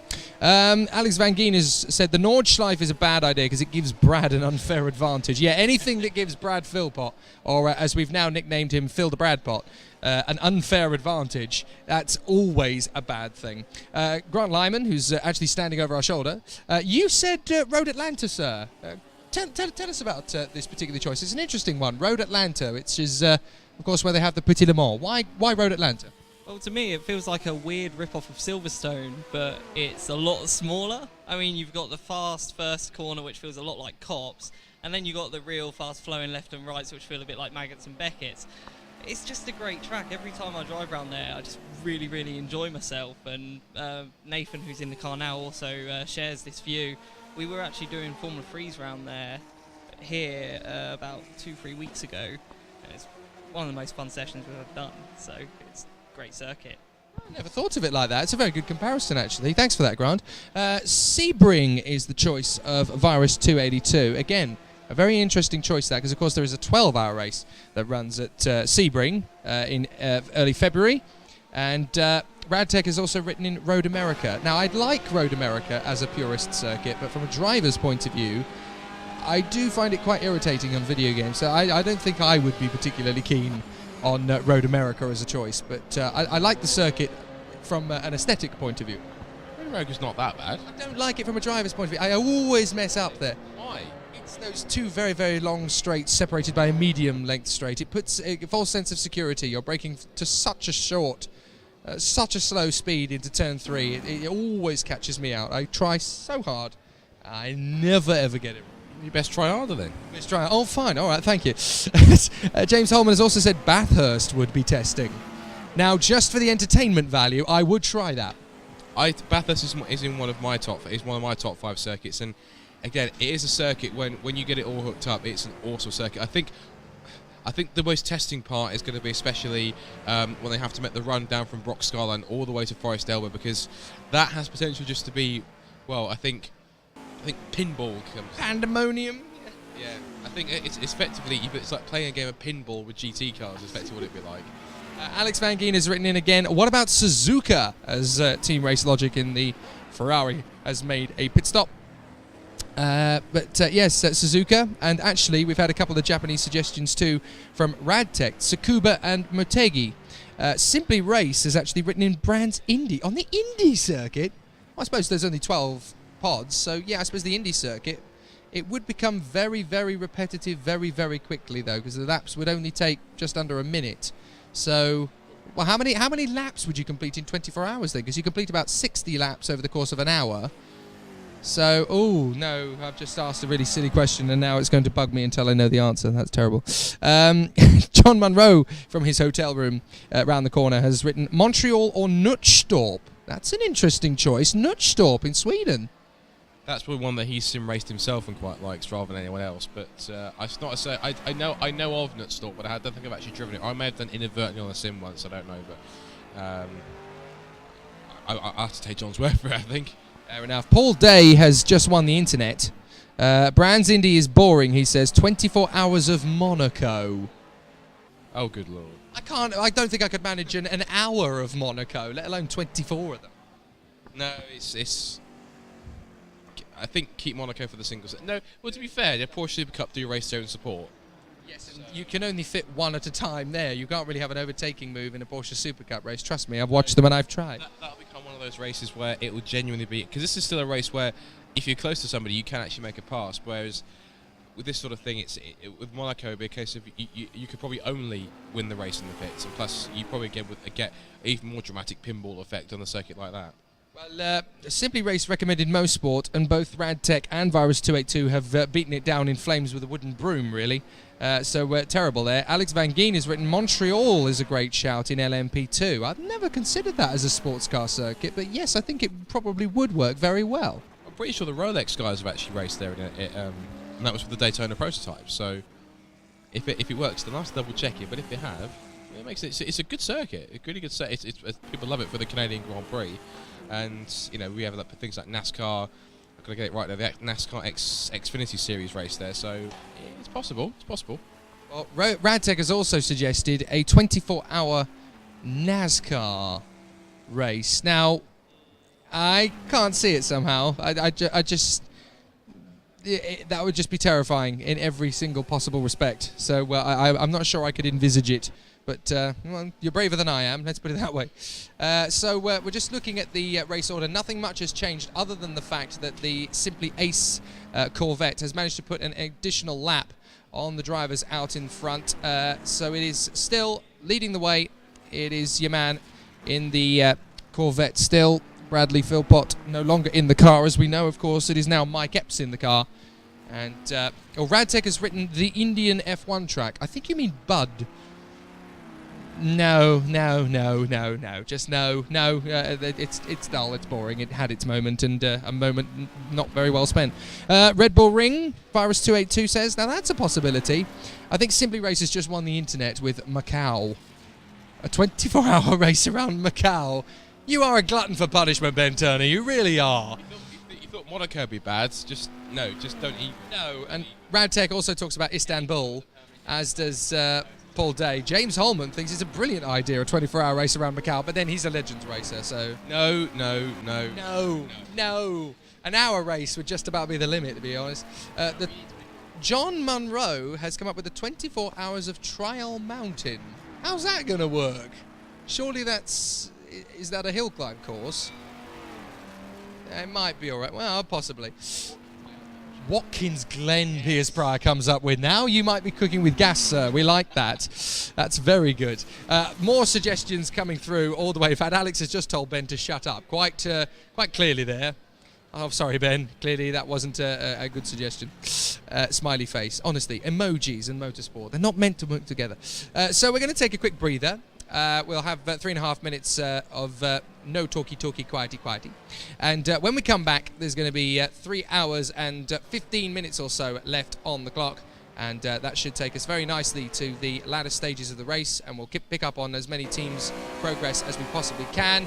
But 3 hours and 21 minutes or so left to go in the Thrustmaster 24 hours. And there's a lot of racing and a lot of chatter and banter still to come.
Riding on board with various different cars over the course of the commercial break. We're looking now at the Team Misfits Viper, which has been very strong in the middle stage of the race. They were knocking around the sort of 8th, 7th position mark just before the rain came, and then the Viper really hit its stride in the rain and made up some fantastic progress. So now they're in P5, and it looks as though that is where they're going to stay. And they did say coming into this, we were talking to Callum Cripps during the nighttime stage, they really wanted to make sure that they got into the top 5. That was their target, so they are there in P5, which, considering all the stuff that's happened to them in this race, that is not bad, to be fair. Lots of comments while we've been away. John Monroe has said Gran Turismo, Jake. What did I say? Did I say something wrong? I'm trying to remember what I said that was incorrect. Oh, I see. Oh, yes, Trial Mountain. Yeah, it's on Gran Turismo. Oh, I don't know. I don't play those games. Xbox me, not PlayStation. Radtech has written Estoril in reverse. Having done Estoril, I'm sick of it now. I'm done. I don't want to do it again. Thank you. 24 hours, no more. 24 hours of Delta for Virus 282. That's got to be another. Is that another Gran Turismo reference? No, I don't think it is. You'll have to elaborate on that. Yes, you need to tell us what you're talking about there. He also says 25 hours of Knock Hill. John Munro would absolutely love that, and I don't think anybody else would, somehow. Absolutely brilliant circuit it is, but I don't think it's going to be something we could achieve. John Munro has actually written, have you slept yet, Jake? And if so, it can't have been for long. Well, you're right. I got about 20 minutes worth of sleep in the absent Thrustmaster seat because there was literally nowhere else to sleep. Because I didn't fancy the floor, I didn't fancy cuddling up with Tom Brooks, even though he is very attractive. And it just didn't seem to be, there was nowhere else really to go, so I just kind of dealt with it. And yeah, I'm on a diet of KX and adrenaline, basically. That's it. I have not really slept. I've just kept on doing what we do. We need a commentator, we need to keep going, so yeah. Watched a bit of Only Fools and Horses, that perked me up quite nicely. So we have Virus 282 has written the Top Gear test track. Bad idea. Bad idea. Go sit in the corner right now, Virus 22, and think about what you've just said. With that crossover section and the drivers we've had so far, bad idea. Simply Racers simply written Daytona 24. That's a formula for success. That works very well. And I don't see a problem with that one. Simply Race has also written, needs more Delta Wings. Do you know what? I would actually enter a Delta Wing. I would. I love that car. I think it's so ruddy cool.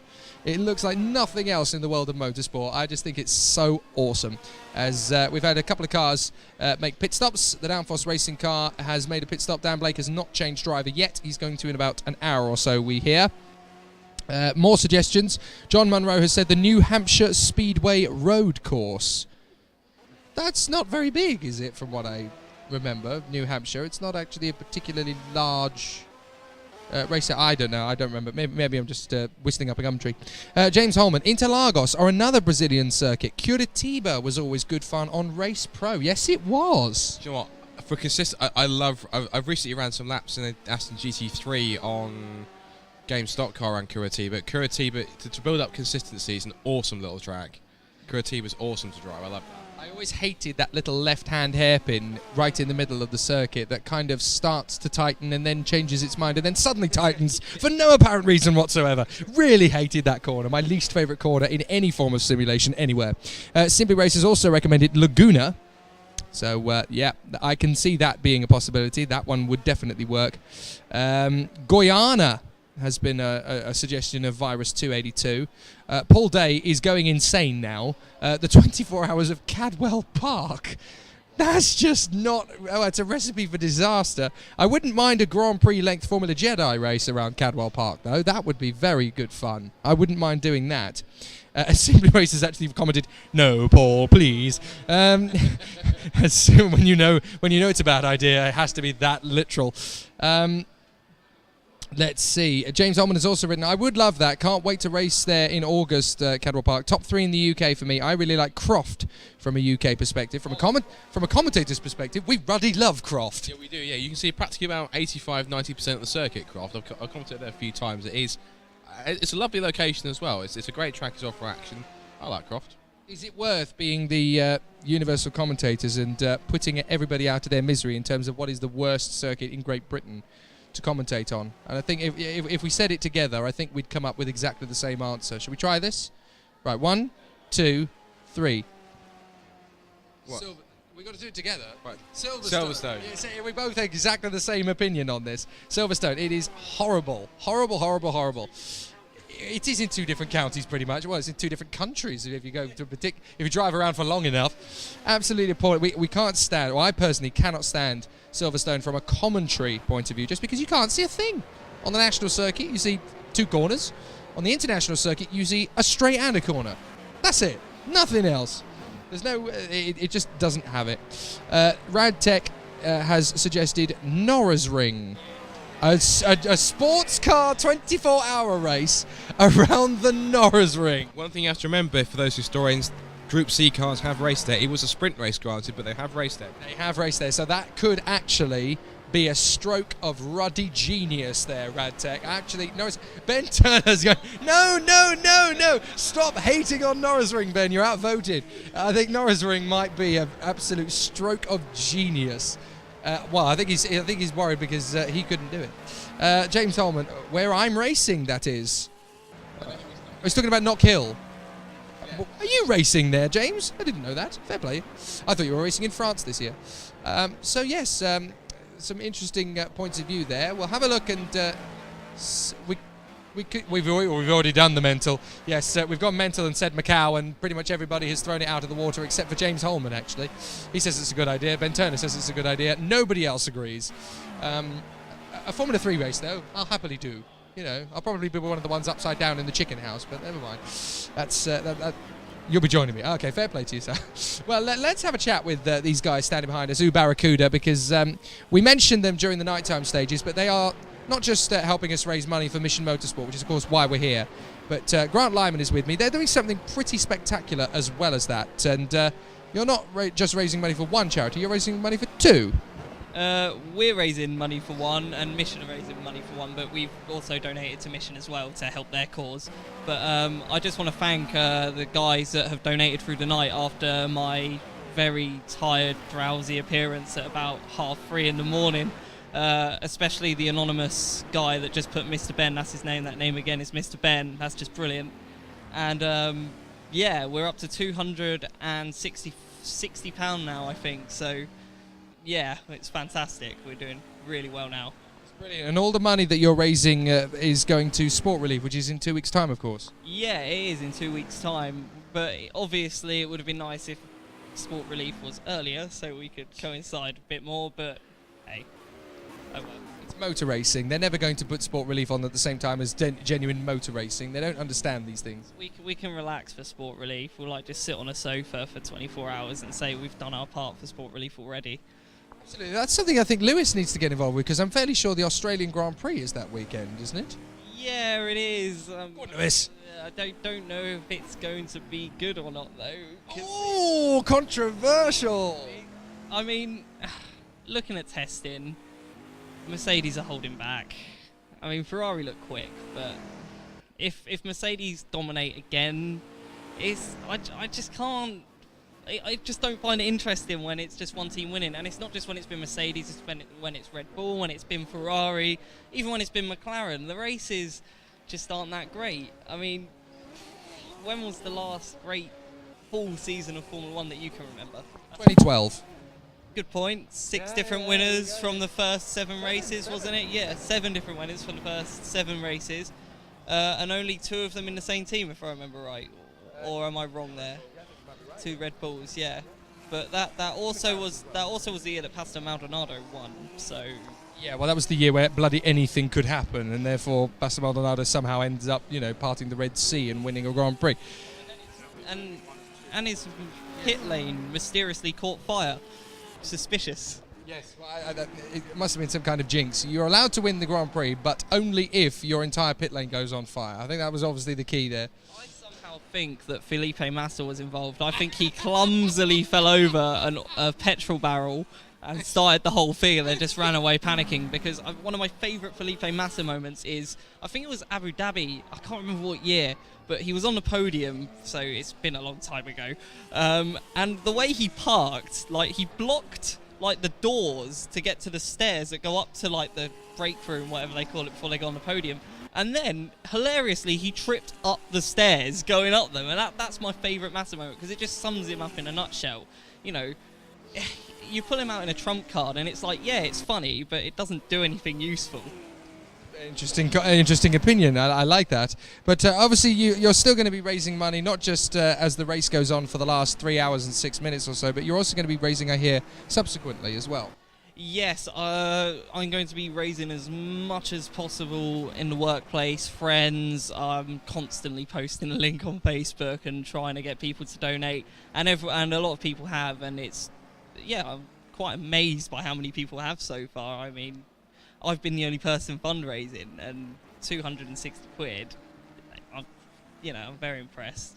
Right, I'm going to see how good my memory is from 3 o'clock, because you gave us the link and I got it wrong. Now I'm going to get it right. You ready for this? I'm going to get the link right here. I'm ready for this. The link to donate to... Whoa! Loud music going on over there. That didn't work. Sorry about that. The link to go to donate money to the boys at Barracuda for sport relief is justgiving.com/OOH-Barracuda. Gets in! Yes, I got it right! That's brilliant. So, yeah, ladies and gents, if that's where you're able to give at least, 1, 2, 3, maybe 5, maybe 5, 100 pounds, that'd be brilliant. That'd be fantastic. And it all goes to a good cause, of course, sport relief. Justgiving.com/OOH-Barracuda. Make sure you give generously. And all the boys are still doing a very good job. Although your car is facing the wrong way, I've noticed. Yeah, Kevin is obviously... I think he's enjoying the sights of them sheds and houses over there. Buying one, do you think? Possibly. We'll keep an eye. My secret sources have been telling me that you've been sort of singing our team name. I have been sort of singing your team name, yes. But I don't sing it like the Macarena, though. I sing it like... Brad, obviously, Brad the Pot Noodle, obviously sings it like the Macarena. Which isn't the song at all, but it sort of works in a way. Yeah, it's a nickname I've not heard about, Brad Philpott. I've done it again. No, that is his name. What about? It's that early in the morning. Nicknames that it's hard. Still like Phil the Brad Pot. That's my favourite. Phil the Brad Pot. He's potted plants. He could be anything. He's still the man who kicked Sebastian Vettel's ass in the Olympic Stadium in November, and that's how I will always remember him. That photograph. Sponsored by Peugeot. That photograph was the coolest thing in history. I'm sorry, it is. It's quite funny because I was there watching it in the crowd. And it was quite weird having come here before, being in the same room as him, like obviously being ridiculous. Centre stage. Yeah, and when he did like the skills challenge and he just thrashed everyone at it, it was like, well, there you go. Boom, local boy makes good. Can I just say a happy Mother's Day to my mother and all the mothers out there, of course. You certainly can. Well, go on, are you going to? You've just done. Yeah, happy Mother's Day, Mother. Thank you for watching the stream. Thank you for supporting the team. I hope you're having a good day. Sorry I'm not there. Motorsport. Sorry. Motorsport will always come first. Grant Lyman, thank you very much. Thank you. Do any of the other guys want to say hello before anything you guys want to add? Tired, they're cross-armed, they're drooping of eyebrow. They're extremely shy. I mean, like, Nathan will happily shout something from across the room, but he won't say it into a microphone. No, and that's He has a phobia of microphones. It hasn't set fire yet, I can tell you that. It will, because I'm holding it, but it hasn't set fire yet. Felipe Massa, Pastor Maldonado, or Roman Grosjean are not in the area, so I think... That's true, yeah, I think we're all right. But thank you very much indeed, Grant Lyman, and the Barracuda boys. Enjoy the rest of the race, mate. Thank you very much. So Barracuda are actually running 43 laps from the Corvette at the moment, but they're there in 9th position, still hanging on and pushing their weight around as they usually have over the last 21 hours or so. Now, lots of chatter. Some more suggestions for where the next Thrustmaster 24 should be raced at. Classic Hockenheim is a suggestion. Modern Hockenheim is a suggestion. Zolder would be great for a 24-hour GT, says James Holman. That's not a bad shout either. Paul Day said, Hockenheim is always fun. Sonoma is my favourite so far of the suggestions. Virus282 has said Brooklands. Now you really are insane. 24 hours around Brooklands, that would get tiring after about 3 minutes, I think. But it would be a good challenge, I suppose. An IndyCar race around Brooklands, now you're talking. Dane Latham is back, and it's probably about 10 o'clock at night where he is in Sydney. After enjoying watching the racing throughout the day at a reasonable time, it's time for me to log off and head to bed, while most of us are getting up, of course. Good luck for all the teams and drivers for the end of the race, and thanks for the stream. Good fun. Thank you very much indeed, Dane. Good night. Was that too racist? I don't think it was.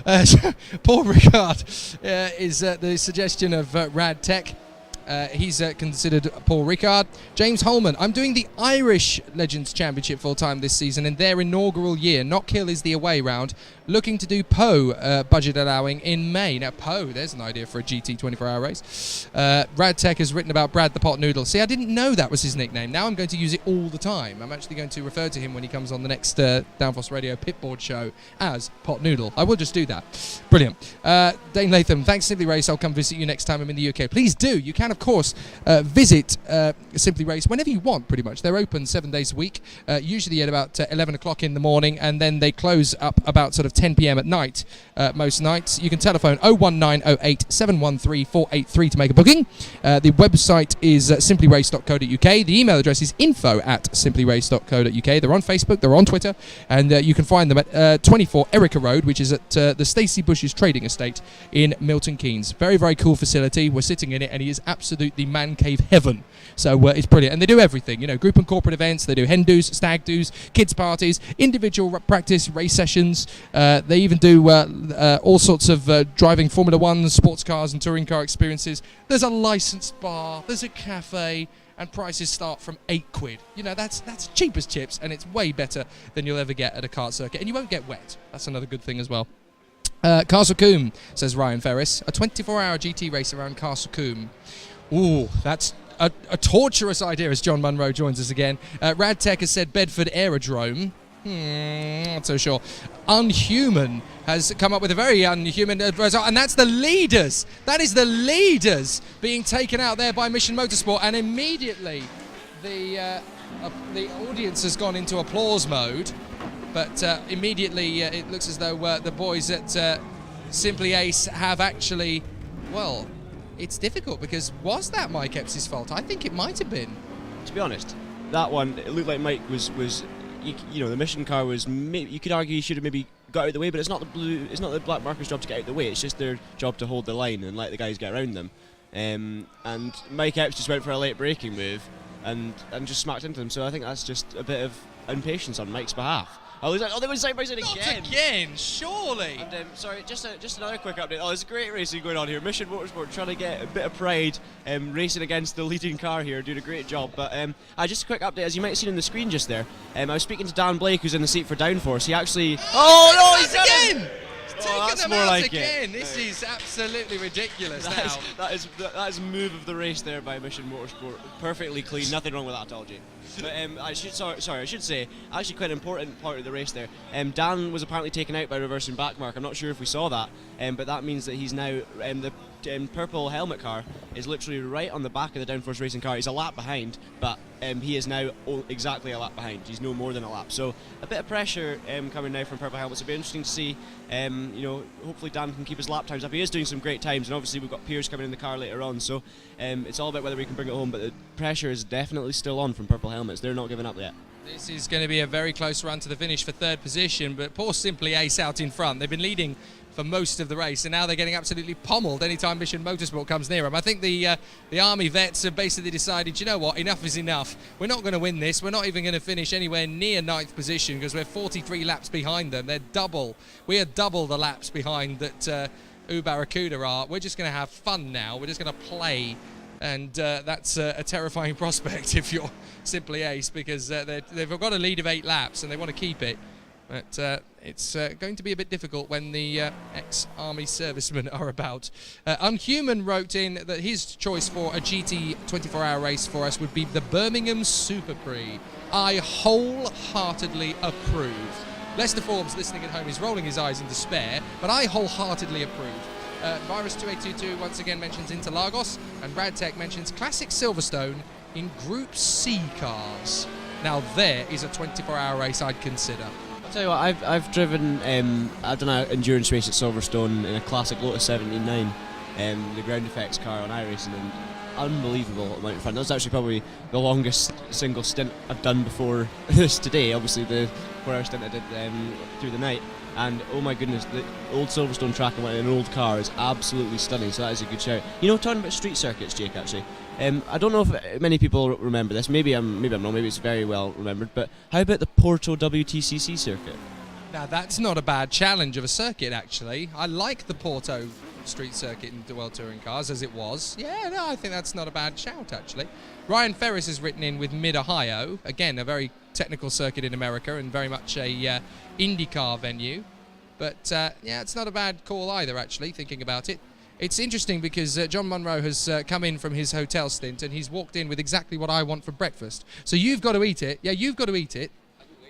Well, you eat yours, and then when you've eaten yours, you can take over lead comms. You see, that's clever. So you eat yours, and then I'll be able to take over a little bit later. You'll be able to take over. Jake probably deserves a break. I don't know how much sleep you've got, but it can't have been much. 20 minutes.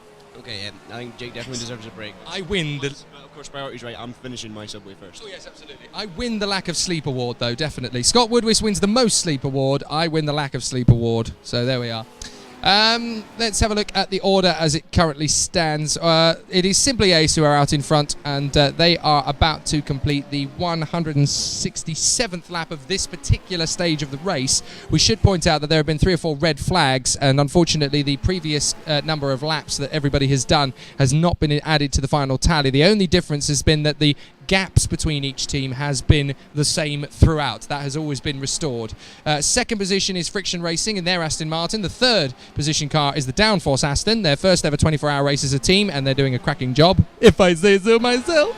Purple Helmets in fourth position in the Ferrari, trying desperately to close them in, and we are worried about them. Misfits in fifth position, and Mango's Racing in sixth place to round out the top 6. Race Logic in seventh in the Ferrari. The sister car of the 111 Motorsport squad are in eighth position. Ninth is Barracuda in the Porsche. 10th place, the Mission Motorsport Aston, and 11th place, the Team Red Shirts Porsche. That is the order at the moment.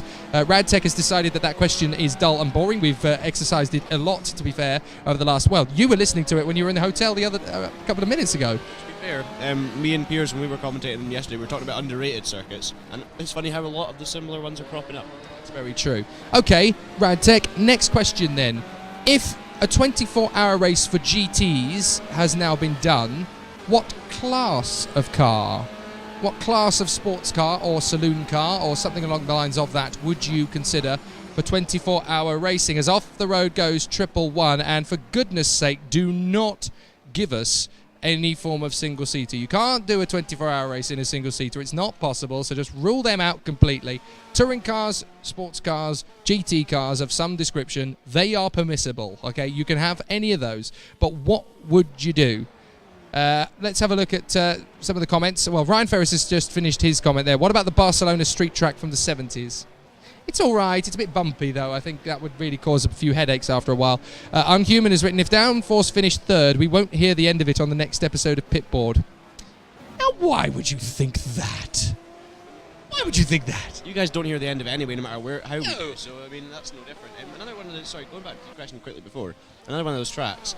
Watkins Glen, I don't know if it's been mentioned, but... It has. Okay, well, that's fair enough. That's the right call, I'd say. It's funny because the person who mentioned it was Piers Pryor, so great racing drivers, great minds think alike, it seems, so that's very good. So yes, if we've done the GT3, these are GT3s, aren't they? If we've done GT3 for a 24-hour race, what's the next category that we will cover in 24-hour motor racing? It can't be single-seaters, guys. Don't be ridiculous. Single-seaters are not permissible in 24-hour endurance racing, and you all know it. So what would you consider racing for 24 hours if not a GT3 sports car? It can be prototypes, it can be another form of GTs, it can be saloon cars, it can be any form of closed-roof motorsport, but not open-wheel, not single-seater. Don't be silly, folks. But what is your category of choice for doing a 24-hour endurance race. We'll take a quick breather while you have a think about that. And when we come back, we'll read out some of your suggestions, and we'll catch up with this thrilling third-place battle between the Downforce Racing Aston and the Purple Helmets Ferrari, which is going to come to a bit of a loggerheads going into the final 3 hours, because Purple Helmets have just unlapped themselves, and there's going to be only about a lap or so between them now. Well, there's just under a lap or so between them now, and it's going to be up to the last couple of drivers in their teams to make up the difference. We'll be back in 3.5 minutes' time, roughly.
So hopefully we should be working now. Yeah, if you could let us know in the chat if you can hear us now. It looks like we are being heard, so apologies for that. I believe the microphone with 2 settings on it for on and off, one for mute and one for power. I probably should have checked both to make sure they were on before I started commentating. So I'm actually here sitting with Piers Pryor at the moment, who's going to be in for the last 2 hours. Obviously, everything we've been saying for the last few minutes has been completely irrelevant, unless you're listening to us on the Downforce radio feed, so at least we weren't completely wasted, Piers. Just for those of you who are in the Downforce radio feed, we might need to catch the other guys up on the video stream, because unfortunately the microphone for the video stream has not been turned on properly, so I guess that's the tiredness kicking in after 20 hours. But we are back on. Thanks for letting us know that, Ryan Ferris. Just to talk about some of you guys' suggestions for cars that are going to be good for a 24-hour race in the future. I'm just going to scroll up here so I can get a better look at what you guys have said. So we had Reliant Robins for the Banta from Ryan Ferris. That's an interesting one. I think the Reliant Robin race, okay, for 24 hours, it might be fun for the first 10 minutes. Would you say, Piers? They're not exactly on the edge of adhesion all the time. They're just on the edge of the roof, probably. I have actually raced in the tuk-tuks or apes at Rye House, which are very similar in handling to a Reliant Robin, as they have only one front wheel, and it is quite good fun, but the novelty does wear off after a while. That's probably better for the CV than an F1 test drive, to be quite honest. That's quite an impressive thing. Radtech has said ice cream trucks, which is, once again, I don't think you guys appreciate, as a racing driver in a race, you want something with a bit of power, don't you, Piers? Yeah, I think for a 24-hour race, it's quite nice to have a car that's beefy. As someone that there's Paul Day suggested the Red Bull X1 for the 24-hour. That would be far the other way. No. I think that would be great. That would be such a mental challenge, because it would be one corner every couple of seconds. Doing 2 hours in that would feel like about 10 hours in any other car. Very true. I was thinking more real life kind of thing, and maybe you might struggle with your arms, might get a bit tired there. But that would be a really interesting one. I think someone needs to do that. Someone needs to take the leap and actually try a 24-hour race. On the red, the kind of crazy Red Bull cars you find on Gran Turismo. That's actually, that's a very good suggestion. I'm glad you said that. Radtech has also said the road spec Group A rally cars. Now that is a fascinating one. Once again, I think the road spec, not the quickest, and it might get a wee bit boring. But the good thing about that is they would all have their own characteristics, and I think they're just really fun cars. So I'm sure the cars are good enough in themselves to still make it enjoyable to race. We're saying, Ryan Ferris is saying that's in a class that has ice cream trucks and school buses and the like. Yeah, so we could have I'm just thinking, we could start something here, Obviously you've got GT1, GT2, LMP1, LMP2. You could have one with trucks, buses, maybe, I don't know what else. You could have ice cream van, and you can have that's sort of a commercial vehicle, 24 hours. A super mini, yeah, you could have the 24 hours of commute, or so, the 24-hour commute, you could just call it, or something like that. Just race around the M25, basically just a massive oval. And then, as we see the Barracuda car losing it, Dan Blake does well to stay left and avoid that one. But yeah, I think you're actually onto something here, Ryan. We could have a 4-class race based on commercial vehicles. One could be super, kind of, the minivans, and I guess one could be trucks. So, there's a lot of stuff here. And Radtech's actually saying, so, I was assuming that it's never happened before. Radtech said he's done a 24-hour race in the Red Bull X 2010 and 11, and I tell you what, that would be fascinating. That is, it'd be interesting to hear how tiring it would be for the driver, because obviously, if you don't know what those cars are like, they're basically futuristic designs by Adrian Newey for Gran Turismo, kind of looking into the future of motorsport and the ultimate speed of a car. And the things are so quick. They're they're probably about 50% faster than an F1 car, and probably even more. And you would just be constantly cornering. That would be. Let us know how you got on, because that would be absolutely knackering, surely. Yeah, I mean, considering that they do 350 miles an hour or whatever, and corner, as you say, 50% faster than a Formula 1 car, the corners just come at you thick and fast, and therefore you can't relax even for a second, because even the longest straights only take a couple of seconds. There are also Virus 282 said BTCC cars. That's kind of the obvious suggestion, and I think it's a good one. You might get a bit frustrated with tyre wear and understeer if you're in a front-wheel drive touring car, but I still think it would be good fun. It would definitely be better than a full race in just ice cream vans. Maybe if they had a class system with ice cream vans, it might spice it up a bit, but I'm not sure it would be too much fun to drive. So yeah, a lot of great suggestions coming in on the live feed. Just to kind of go back to to the race here. We've got 2.5 hours to go. Simply Ace are leading from Friction Racing. Downforce are in 3rd place, hanging on to that podium. It would be, obviously both of us speaking here for Downforce and racing for Downforce, it would be a great achievement for the team if we could indeed snatch that podium. That would be so good. We're aiming for the podium, and it would be really good for Downforce. It's a relatively new team. That would be so much fun. And looking further down as well, Purple Helmets in 4th are still over a lap behind Downforce, because there's 2 laps between them on the thing, which means the leader must be somewhere between them, and that would show that Downforce is actually at least a lap ahead of Purple Helmets. Team Misfits is 7 laps further down in 5th. Team Misfits have had a very fascinating race. They've got the likes of David Williams, who's super quick, putting in some stunning lap times, but they've also had a few problems as well, such as the flying incident that I believe me and you had the pleasure of covering earlier on, just before the kind of night stint kicked in. Just for those who might have a few questions, if you've just joined us, I should probably answer some questions that were answered by Jake earlier on in the stream, but if you're a bit confused as to maybe the lap count, why is the leader only showing up as they've done 100 and something odd laps? The reason it is, we had a few issues as it went to night time yesterday. We had a few pod issues. I think 2 or 3 crashed at the same time, so they reset the pods, did a full race restart, which meant the lap count's gone back to 0. The race control did a superb job to get all the differences between the cars back to what they should be, in terms of the race leader being 2 laps ahead of the car behind, which was 3 laps ahead of the next one. They did a superb job getting that sorted, but it just means that the lap counter's inaccurate. We then had another issue with the hardware, so that of course resulted in another restart, and I think they took the safe decision to instead of having the real-time lighting, because these problems only started happening when it got dark, they decided to run the full race in daylight just to save any issues. Obviously, maybe not quite as much of a spectacle, but still, the racing has been just as exciting. It just meant that we were throughout the day, and when I drove that stint from 1:40 till about, or 1:50, whatever it was, until about 5 o'clock in the morning, it felt like the middle of the day, I'm not going to lie, because the track was all light, and it was a very bizarre experience finishing, looking out the window, having started in the pitch black and looking out to a frozen car in the car park and the light outside. It was very interesting. We're just getting an update on the fuel situation with Downforce. What's the fuel situation then with Downforce and the purple car? Wait, so we just need to reconnect the microphone here on Downforce Radio. We're back in now. So yeah, you just had an update on the fuel situation with the purple helmet and Downforce Radio. So what's the situation? Actually, it's an update on the Friction Racing guys. They've got a little bit less fuel than the Downforce team apparently. So hopefully they'll have to make an extra stop, at which point then it'll be even closer for the end of the race. We'll have to wait and see though. I believe it's known as squeaky bum time for Friction Racing. They've got 31 litres left in the tank, or is that us? I believe that is them, Friction Racing in 2nd place. Superb job by those guys. Of course, the Friction drivers in the Aston Martin, we've got Darren Kirk, excuse me, Dean Prescott, and they've got so many drivers. They've got Robertson, Winwood, Hardwick. So actually, no, I'm saying so many drivers. I'm actually busy looking at the name of the team underneath, so that's not right. There's only 5 drivers in that team, but they've done a superb job. And we were speaking to Winwood earlier on, and he was telling us, a bit about the team's performance and how it's going, and a really good chat with him. We also were speaking to Darren Kirk a few times, and Dean Prescott's been putting in a great shift, and so's Robertson and Chris Hardwick as well. So those guys thoroughly deserve their 2nd place they're sitting in at the moment. I do think they're safe.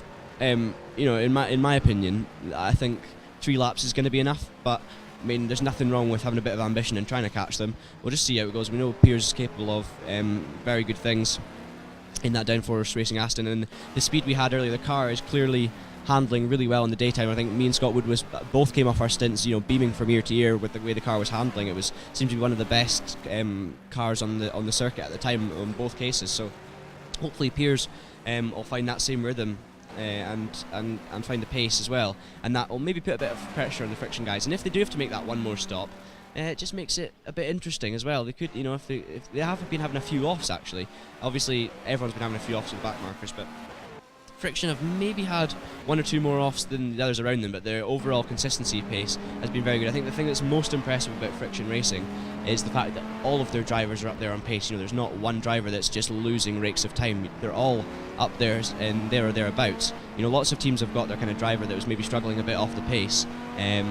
Not us, of course, because Jake Sanson, who many people were kind of thinking might be the slowest of the team, was actually doing a superb job in the wet earlier. He was only a couple of seconds off the fastest pace, of the top guys, so did a superb job for us. But yeah, Friction's another one of those teams where none of the drivers are really really inexperienced or slow or here for the first time or anything like that. They're done a really good job.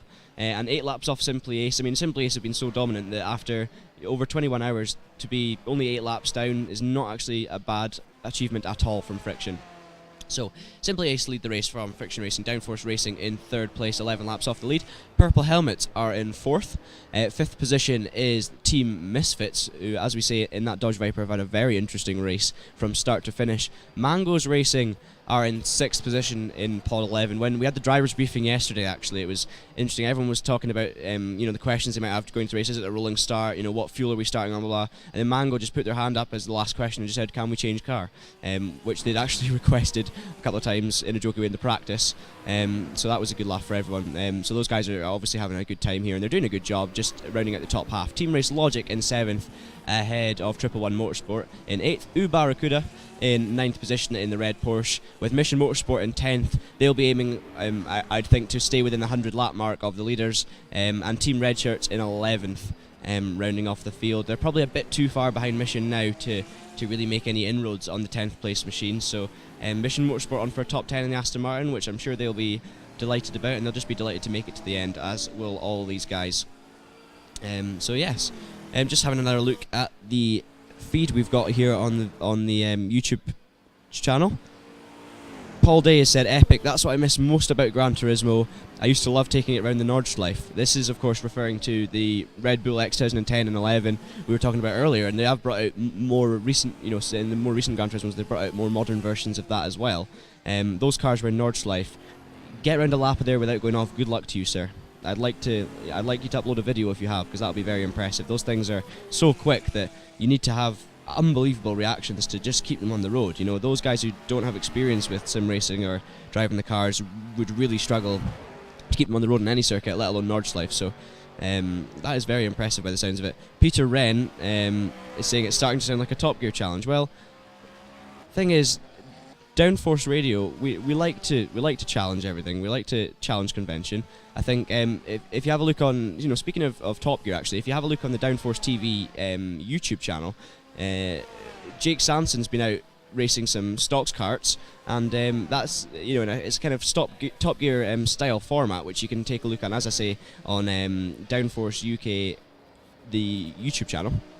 And if you look for Jake Sanson versus Stocks Karts, it was uploaded quite recently, so it should be easy enough to find. It's a really entertaining video that you should give a watch to, because obviously we know how talented Jake is as a presenter, and he's also a keen driver, and it was a really, really good video, and it really gets you seeing what it's like to be racing in a series such as Stocks Karts, which is something that many people probably haven't kind of had experience with in the past. I mean, I certainly watching it, I didn't know much about the series until watching that video with Jake, and it was very, very very, very interesting, and it was really informative. I found superb stuff from him producing a video like that, and hopefully we're going to have more of that in the future from Downforce TV, looking to kind of expand and do a bit more work in terms of making features and videos with real life racing. I know there's a potential feature we'll be doing later on in the season, and also a visit to a certain track in Scotland that isn't actually Knockhill, but I'm sure that'll be all talked about on Downforce over the next few weeks and months. Unfortunately, it looks like Paul Day doesn't have a video, but he says he's done a lap time in 4 minutes 40. Now that is incredibly impressive. That's what I was saying about this Red Bull prototype Adrian Newey design. Doing a lap of Nordschleife in 4 minutes 40 is absolutely ridiculous. The standard road car would be struggling to beat 10 minutes. A Formula 1 car is usually going to be just below the 6 minute mark, I think. I might be wrong in that, or it was just either way it's going to be around about either below or over, depending on who's driving, the 6 minute mark. So to do it in 4 minutes 40 is just ridiculous. I mean, that's him lapping Nordschleife in the same speed as many people lap Le Mans in GTs and prototypes. So very interesting. I thought we were joined by Piers Pryor there, but we weren't. I was just seeing things. That's obviously what you get for only having an hour and a half sleep here. But I think all the drivers here, it's actually getting quite busy in the studio. If we do see a cut back to the studio feed later on, you'll be able to see how busy it is. But a lot of the drivers returning here after their sleeps, slightly less corpses lying on the floor at the moment, because everyone seems to be emerging and waking up. The noise and the anticipation of the end of the race is kind of getting everyone on their feet. All the pods are surrounded by anxious people watching for the end of the race. waiting for the final pit stops to be made, and it's all getting very interesting. There, as you're watching the Mangoes Racing Porsche chasing down the race leader, it simply is. But yeah, great atmosphere in here. It's been such a brilliant event. If you haven't been to Simply Race before, I highly recommend it, no matter where you are. Coming down here, I mean, I personally, we flew down from Scotland on Friday, and you know, it was a long way to come, and a lot of people were thinking we were a bit mad for doing it. But we've come to the event, and the atmosphere is amazing. It's been 100% worth it. It's absolutely superb. So we are rejoined by Piers Pryor. Piers, now, this is coming back to an interesting thing you were talking about last night. I was given an official answer on the Jaffa Cake question you asked. Basically, the information I was given, Jaffa Cake is technically a cake, because as you were saying, when it gets stale, it gets softer, I believe. Is that what it was? Or harder? Yes, harder. My apologies. So it technically is a cake, but because it's the size of a biscuit, not a cake, supermarkets put it in with the biscuits. And the other reason for that is not only is it the size of biscuits and not cakes, but also it's the way you eat it. A cake you normally eat with a fork, whereas biscuits you would eat with your hand. So I was reading up about this. That's why supermarkets tend to put it in the biscuit section, but it is technically, mathematically and scientifically a cake. I think that's a definitive answer there to a question that obviously everyone was wondering about the answer to. So, but anyway, back to the races. I'm sure any of you guys that were listening to me and Piers commentating last night have been waiting up all night for the answer to that question. So, exclusive right there on Downforce Radio and on the Thrustmaster 24 Hours of Estoril stream. Yeah. As you say again, answering the big questions. And as Radtech said that you were back in the Red Bull X 2010, we're doing 4-minute laps around the Nürburgring, just showing exactly how fast that car is. We were discussing that just a minute ago, actually. 4 minutes 40 in the Nürburgring is something else. We were saying it's actually probably as quick, if not quicker, as a lot of the GT cars and that are doing around Le Mans. So it's just ridiculous. Paul's also said you can get a low 4-minute lap if you can hook one up, but hooking one up around Nordschleife is hard enough. Being a Red Bull X 2010 or whatever is hard enough, and if you combine the two, it's alien. You need to be alien level of mad to manage that. But the thing is, it's maybe easier to attempt than other cars around Nordschleife because it's so quick in the first place that, you know, a 5-minute lap's not actually that bad. You can do some practice laps and it doesn't feel like you're there for a year. I'm sure it would feel amazing if you end up hooking a lap up round there, though. I mean, the undulation change. There's a couple of those corners. If the car's planted as it is in the Red Bull at 2010, it would be amazing. I'm feeling a challenge coming on there as well. Just like you were saying, Peter Wren, I think anyone who's got Gran Turismo should be on that car, on that track, and seeing what lap time they can achieve. It would be interesting to see. Radtech was saying after 24 hours it was easier to do so. I'm trying to remember what he's referring to there. Yeah, it'd be the Red Bull 2010. Yes, the Red Bull 2010 indeed. So thank you very much, all you guys who've been watching a long time. I know the likes of Radtech who are commenting here in the video, Virus282, and the likes of Ryan Ferris. You guys have been watching all through yesterday and all today, so it's really good to see how keen and enthusiastic you are about this race, and we really appreciate it here at Downforce. Piers is popping off to catch up on the situation. Obviously, Piers is going to have to be up and down because he is actually the next driver out in the Downforce car. He's going to bring it home for the last 2 hours. So hopefully his smooth and consistent style, you know, mixed well with his speed, will be enough to take the Downforce car. Obviously for us, well, we hope so anyway, will be enough to take the Downforce car home in a podium position as he returns. Were you just speaking to Dan there, just catching up with everything? Yeah, we've got about 17 litres left, so you'll need to start getting a bit ready then. Yeah, in about we've got about another 10 minutes or so until I'm out, but yeah, I'll be getting ready soon and taking the car home for the last 2 hours to the finish. Is he going to try and stretch the fuel as far as possible, do you think? Yeah, we'll definitely be stretching the fuel as far as possible in every stint, as the leader actually nearly has a spin. Good save from Mike Epps, but anyway. Bradley Philpott actually in the car. No, sorry, yeah, we're looking at it. It is Mike. The leaderboard needs updating. We'll give him a slap on the wrist for that later on. But yeah, you know, as you were saying, we're going to be stretching the fuel as far as possible to try and prevent that extra pit stop at the end. So do you think Dan will be coming in with about, you know, maybe when it strikes 4 on the thing, or even less? I think he's going to come in when it's. He's going to come in with about 2 minutes 6, 2 minutes 5 to go, which means I'll have to run 1 hour 2 minutes for my stints, which should be alright because we were running 1 hour 5 earlier on, so I don't think I'll have to fuel save. We'll fuel save, I think, in the first stint just in case, but it should be alright, and I'll be able to push to the end, hopefully get a quick lap time in as well. That's Friction Racing into the pits again, and I'm pretty sure they were in since Downforce were last in, so they're getting fuel, is Friction Racing. So Downforce are going to gain some time on that. Just to say, we're just discussing that we don't think Friction they're going to struggle to make that end of the race without taking another stop. So it could get very interesting towards the end. But obviously myself and Scott driving the car earlier with the harder tyre. We had the harder tyre on the front and the medium on the rear, and we found that was working quite well. So are you gonna try the same thing? Because we both came out off those stints thinking the car felt absolutely fantastic. Are you gonna go for that, or are you gonna just try your own thing? I haven't actually tried that yet, so I'll probably in the first stint I will have the softer tyres on the rear and the harders on the front. Apparently there's some. I only tried the full-on S7s last time, but having those harder on the fronts should be good. I'll try it out, and if it doesn't work, then I'll change it back to the second part of my stint. Yeah, definitely. I mean, what we're finding is the Aston at the moment is running really well in terms of, when you're halfway around a corner, you can literally dump your foot on the throttle with the traction control, and it drags the car straight back to the apex. It's really easy to get the car kind of turned in. The understeer is almost non-existent at the moment. It's really, really good, and looks like Dan's kind of exploiting that really nicely at the moment as well. We are still over a lap. Downforce Racing are still over a lap ahead of Purple Helmets. We're just hearing some more pit stop information there. It's not going to be long. It looks like till... Is that Dan just coming in soon, did you say? Probably. Okay, so we're Downforce Radio, got 14 litres left of fuel. I think they're burning fuel between 2 to 3 litres a lap. Closer to 2, I think it is, but 3 on the safe side. So, it's going to be maybe another 5-6 laps. And then Piers Pryor will be taking the wheel of that car. As we watch the leaders simply ace 3 of them in 24 hours. Superb stuff from them. Do they look tired? Do we think Simply Ace look tired, or... I don't think they look too bad, to be honest. They don't look too bad. I mean, they will have done nearly 8 hours each, so I'm sure they'll be fatigued. But I think they're all professional.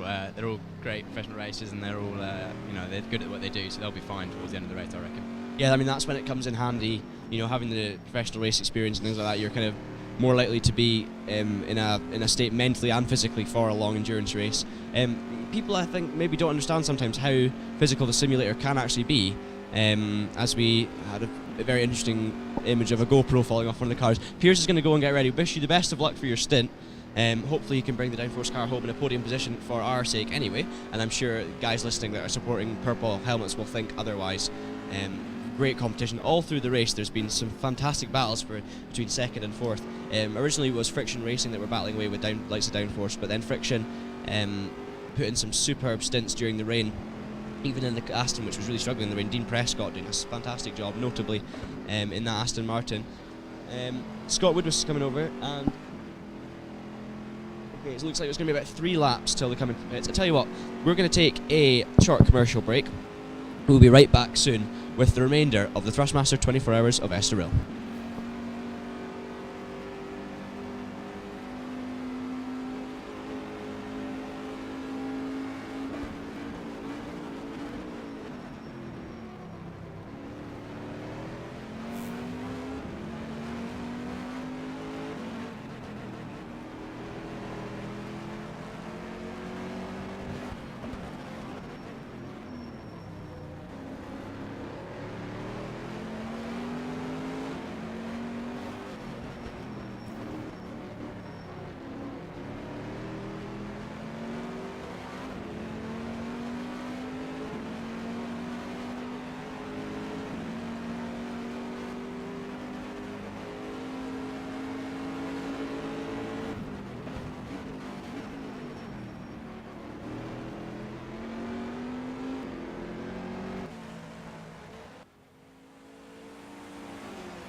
Hello everyone, welcome back to the Thrustmaster 24 Hours of Estoril 2016, hosted by Simply Race. We return to the action on board. I believe we're on board with the Friction car in second place.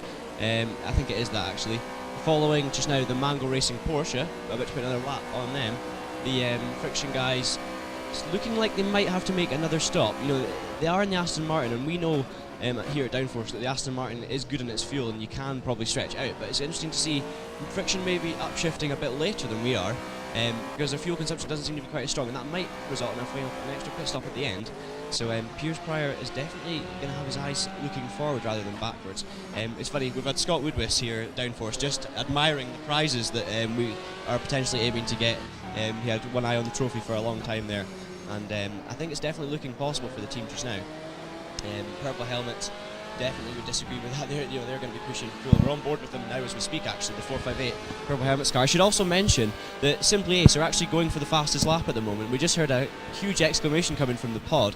It's Mike Epps in the car at the moment, the man who started the race so strongly, and he's just done a 32.2. They're desperately trying to break into the 31 mark. But it's incredible pace from Simply Ace. They're a good, I'd say about 8/10 quicker than everyone else, just completely outclassing the field here today and of course through yesterday. But what a race it's been. It's my first experience racing a 24 hour race. I've commentated on 24 hour before. I've done stints in that. I've been doing stints of commentary and racing.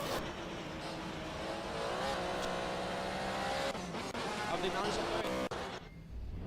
Oh no! Okay, going for the fast. Looks like they've actually spun it. So as you can see there on the screen, we're going to see a replay of the car, and a huge lack of talent there by Mike Epps. He's clearly not a talented racer. Just looping it there, but obviously they've got 8 laps in hand, so they can afford to take a few risks. As we watch in slow motion exactly how he managed to get it wrong. Luckily for him, though, of course, we have no damage on for this race, or else it would be chaos. So I do like the fact that Race Control are making sure we see in every angle possible how Mike Epps has made that mistake. You can see there he's about to put another lap on the Downforce racing car. That will be the 11th time the Aston's been lapped, but that is, of course, the 3rd place car. And, it sounds like a heck of a lot, but if you've done 24 hour racing before, you'll know that 11 laps is pretty much nothing, especially on a track like this, which is only it's a minute and 40 seconds. Okay, Radtech said in the chat, remember to unmute the microphone, this guys. You know what, that is a superb suggestion, but I guess this is kind of the thing that comes with 24 hour racing when you've only had an hour and a half sleep. These kind of things tend to happen, and maybe it's just me making excuses, and well, I know for a fact it's me making excuses, but hopefully, Radtech, I have remembered this time to actually unmute the mic. So yes, we're now looking at the purple helmets Ferrari. I think we'll be joined by Jake Sanson reasonably soon. We're going to see if we can get an interview.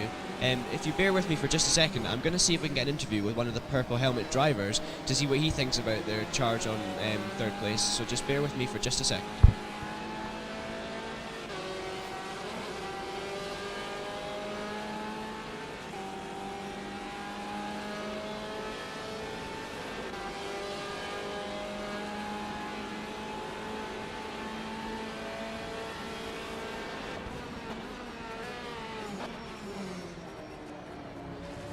Okay, so we have actually managed to find Will Murphin for our purple helmets, one of the drivers here today.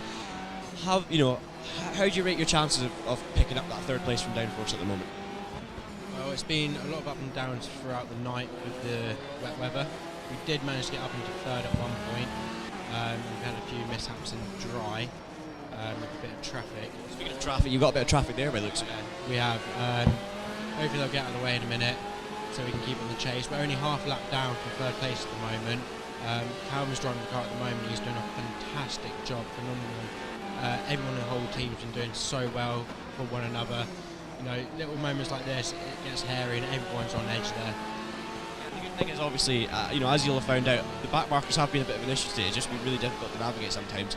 But of course it's the same for everyone, Everyone I think's had their moments with them, and everyone's been losing time. But it also makes it interesting because you kind of got peaks and troughs. As the Downforce radio car is actually in the pit, so this is a chance now for purple helmets to pounce. We're on board with the Downforce car. You can see there, agonisingly waiting in the pit lane. There's the purple helmets car coming round into the last section of the track. This is going to be very close to you. I believe this will be to unlap the Downforce car.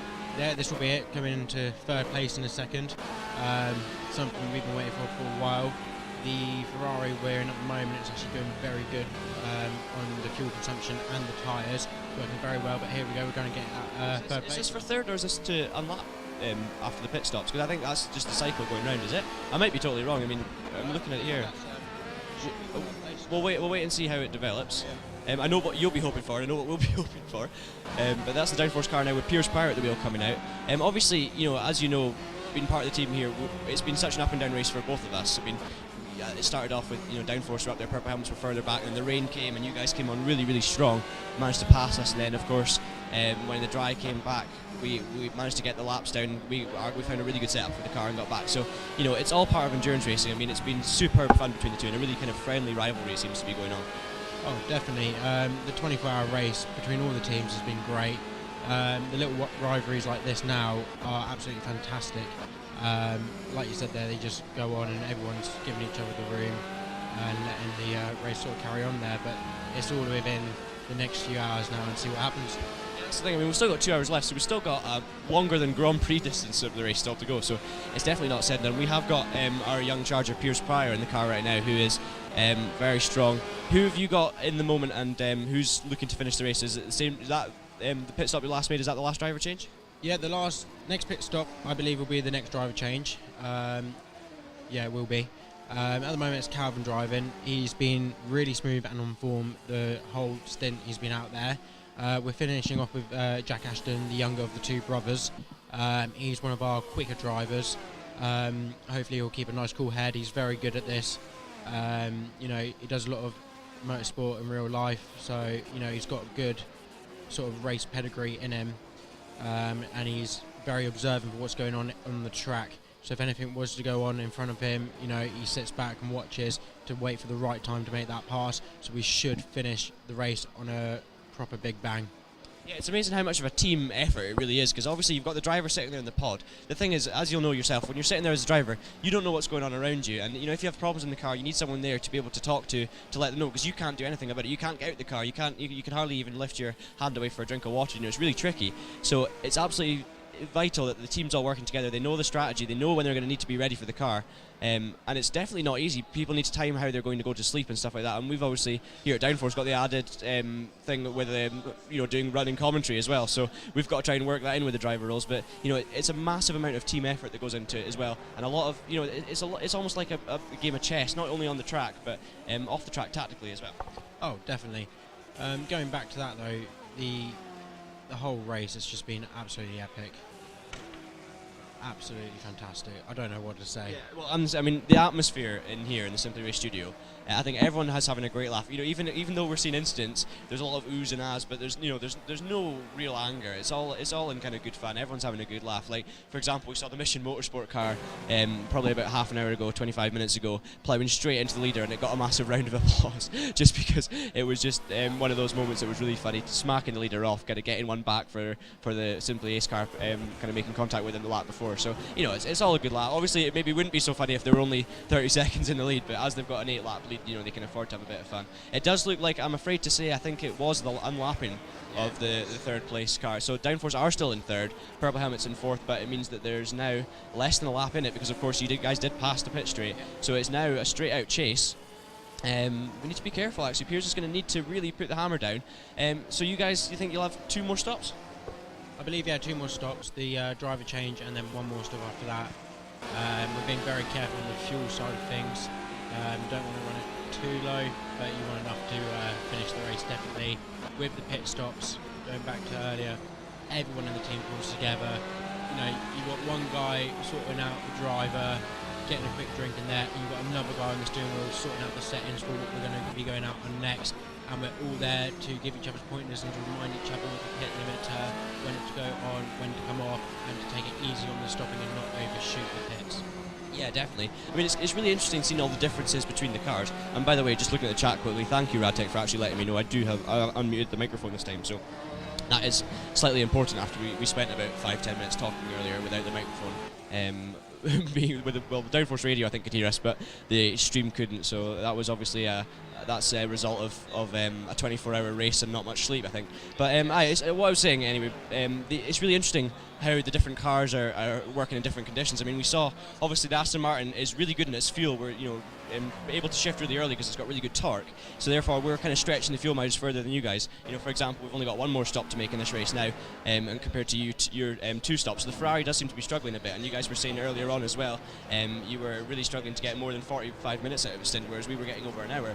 And it's it's good. Obviously, the Aston's got those characteristics, but then we saw in the wet weather, the Ferrari looked really, really strong as well. So all the cars have got their own kind of characteristics, and it makes it really interesting. But it's great because at the end of the day, they're all very similarly paced in the long run. Oh, definitely. When I was out on track in the Ferrari behind the Aston, you notice the Aston's got the grunt on the straights compared from the Ferrari. The Ferrari's a lot more agile in the corners, and they're about 50-50 on the brakes. It's all sort of up to the driver on the brakes. The cars are capable of the same sort of braking distances, but the Ferrari's just got that edge in the corners. But when you're behind the Aston and you've got nowhere to go, you can just sit on his arse. By the time you come off the straights, the Aston just starts to pull from the Ferrari. That's the only real struggle we're finding on track. But with the pits and the fuel, it's just again, it's a thing of the drivers managing it their way, with the team behind them helping and giving pointers on when to ease off, when to go back on the power to keep the distance nice and equal, so we can get a good, decent finish, definitely. No, it's great. I mean, it's been so far. I mean, we've just, as Radtex pointed out to me, we've just passed the 22-hour mark. We've now got less than 2 hours to go, so we're coming to the end of what has been, you have to say, an absolutely epic race. Hugely enjoyable. Just to finish off there, what's been your highlight of the race so far, or highlight of the event? Whether that be a stint you've done, or just the kind of, has there been a great moment that's been a good laugh for the team? And the other thing I was going to ask is, are you going to finish third, or are you going to finish fourth? We'll go for the third, definitely. The whole event's been absolutely fantastic.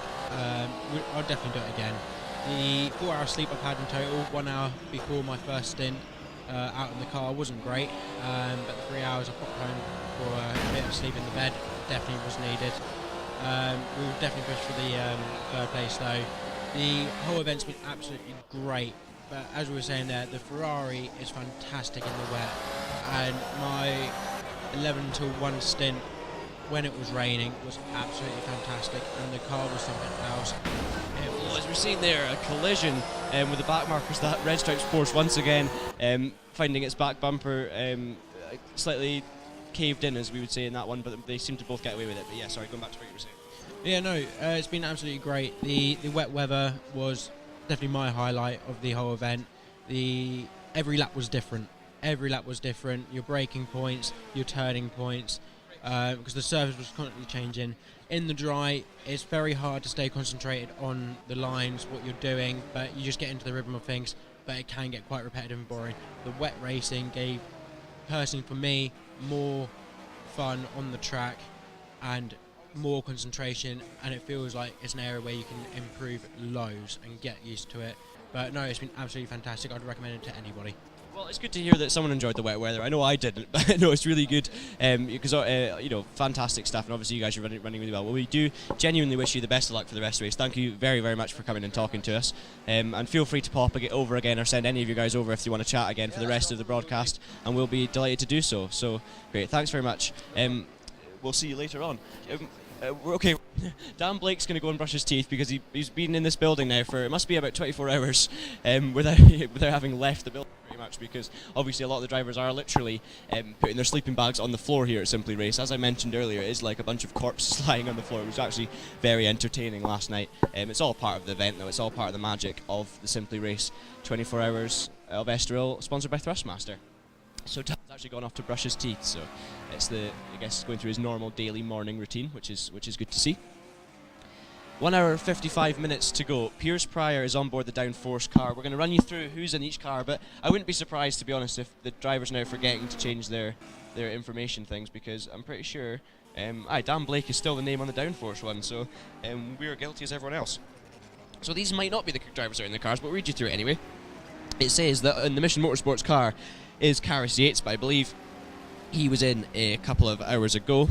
And yes, James Holman, Radtech's correct, the damage for this event is off, simply because with the amount of backmarkers and the range of experience, if there was damage on, I don't think any car would still be running at this point. It just makes it much more, it makes it much better, and it means that there's less frustration caused by any instance with backmarkers and things like that. You can still, it's been made it a superb race with the damage being turned off.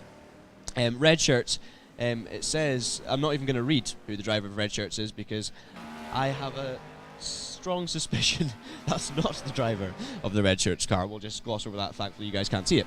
Downforce now have Piers Pryor involved as the names become more and more wacky as the race goes on.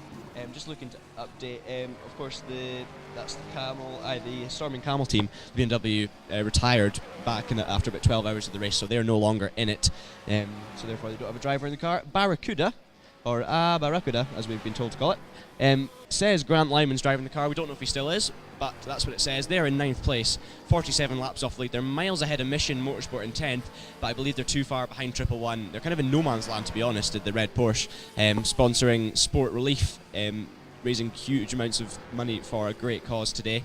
So yeah, great job by those guys. 111 says that Jim Leake's in the car. Not sure if he is, but that one seems to be updated more recently, so maybe we're right. Maybe those guys have actually done the right thing and updated the thing. Race Logic, Sam Helmut Newland. It was no, I'm thinking of a different driver who was two spins. Someone else was two spin, but Sam. He's now called Sam Helmut Newland, driving the Race Logic car in the blue 458. Of course, Race Logic, if you're not familiar with the brand of Race Logic and what they are, they basically create software, digital software to put in your race car in real life. Like it's live telemetry, so you get beamed onto a little screen, how far up you are on your best lap time of the session. So I mean, I've got it bolted onto my Mazda MX-5 race car, racing in last year's Mazda Super Cup and this year's Bark Max 5 Championship. We've got it on the car, and it means that you can set a benchmark time, and you'll be able to see as you go around each corner, as we are now joined by Dan Blake, and we'll have a word with you in a minute. You can go around each corner and you can see exactly where you are relative to your best lap time, so it really does push you on, and it shows you where you lose time. You could be gaining loads on the relative timer on the way into a corner and lose it on the way out, and you will see that visually as you're driving along with the use of red and green lights and also a number there, which is really clear. So that's kind of how the Race Logic stuff works. They call the V-Box, and they also have a camera that goes with it and online software, so you can completely review all your telemetry. First question, Dan, we're talking about Race Logic, just explaining if those who don't know the brand what it is. Have you ever had experience working with a V-Box from Race Logic or anything like that? No, I don't have any experience. I've got GoPro, and that's about as far as my analysis goes. But I've seen that it's very good software, and it's something which is very beneficial for racers, I can imagine. Yeah, I mean, Race Logic are right into their sim racing, because the reason we have a V-Box is because Race Logic had a competition at the Autosport show last year, as was touched on in the broadcast earlier, but I might as well repeat it because over 24 hours it's unlikely that you guys will have caught everything. But yeah, they had a competition that I managed to win by setting a quick lap time at the Autosport show last year, and it meant I was actually able to go down to the Race Logic base and factory, speak to the guys, learn a bit about the equipment, and I was given my own Race Logic V-Box, and they're about £800 to buy, so they're not cheap things, but the amount of data and telemetry you get from them is brilliant, especially when you combine them. As you were saying, you use a GoPro. I mean, I use the GoPro as well, and then put the Race Logic stuff on with the telemetry, and you can learn a huge amount. So it's it is brilliant software. Those guys really keen on their sim racing. I mean, even the likes of Darren Kirk in the Friction Racing car, he actually works for Race Logic. So there's lots of connections there. But yeah, those guys are running really well. It says on the thing here that it's Sam Helmut Newland in the car, but I'm not sure if it is. Friction, it says Chris Hardwick's in the car. So he's been doing a fine job all day. Purple Helmets still has Calvin Dent. But I believe they're about to do a pit stop and a driver change. I'm not sure if that's already taken place. Don't think it has. But they're going to have 2 more stops now, whereas we only have 1 more stop. So that's really good news for Downforce Racing's chances of finishing on the podium and picking up one of the gorgeous looking trophies. Misfits have Adam in the car. This is once again Mangoes. I'm not going to lie. This whoever Ryan is, the 17-hour shift he's put in according to our thing here is pretty incredible, because it's just been Ryan for the past 17 hours. Dan. Apparently he's the only driver there, and they just can't be arsed changing it, which is fine. Simply Ace have Bradley Philpott according to this, but if we look, it's not actually Bradley Philpott. So yeah, I think tiredness is kicking in. None of the drivers can be bothered changing their thing. As we've got Julian Thomas. Maybe actually we can try and grab a word with Julian. Looks like he's busy at the moment, so So if we catch the eye of Julian Thomas later on, we'll maybe have a word for him. Obviously, multiple Fun Cup champion. And racing for Team Race Logic also works at the Race Logic facilities, so he's a great racer, really good guy to speak to. He definitely knows his stuff. But yes, going down. So Simply Ace have actually. It's Michael. No, it's not Michael Epps in the car, is it? Yeah, it is Michael Epps. So the man for Team Hard who started the race looks like he's going to finish it unless they do another driver change. But I reckon, Dan, they'll be going for the 32. They'll be trying to go into the 31s, because I know that earlier there was lots of oohs and ahs you might have been hearing when you were driving, and it was actually the Simply Ace guys going for a 31-minute lap time and falling just short. And then the second attempt they ended up spinning it, so that was good for the broadcast. Oh, that was just in front of me, I think. So yes, they're having a bit of fun. At the moment, they're clear favourites to win this race. So they're just have a bit of fun while they're doing it and try and doing Sebastian Vettel and just get the last lap, fastest lap, and just really rub it in. Yeah, I think the funny thing with the downforce as well is it might be in the plan. We don't know yet. It depends on the situation and how far ahead. But if we end up with only a few minutes to go, if we're in a really comfortable position with a big gap behind us and no chance of catching the guys in front, we might end up going in, taking out some fuel, putting on not adding the fuel, I should say, putting on some soft tyres and going for that fastest lap. We'll wait and see how it develops. We'll let you know if that is the case. Simply aiming for pride for downforce racing. Who have now, I'm sure you have all heard it a million times, but Downforce Racing have entered 2 races and we have led 2 races, and it looks like we're on our way to the first podium finish only in the second motorsport event, obviously the first being the Dan Weldon karting trophy last time. But now that we've got you here, Dan, actually the thing is, this is the first time we've spoken to you since your stint.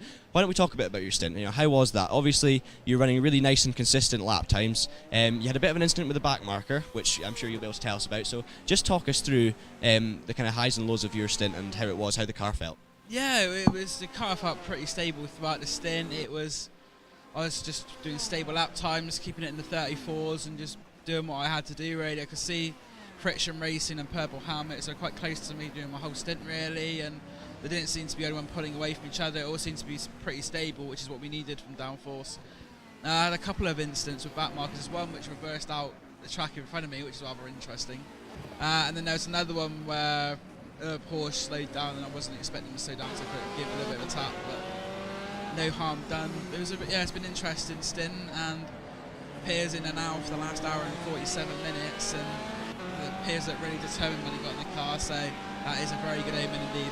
See, we had Piers here speaking before he did jump in the car, and he's not looking behind him, he's going for second. I know it's a long way, but there's no point in not trying. I think Friction have actually got to make one more pit stop than us, so it'd be interesting to see how Piers' pace is.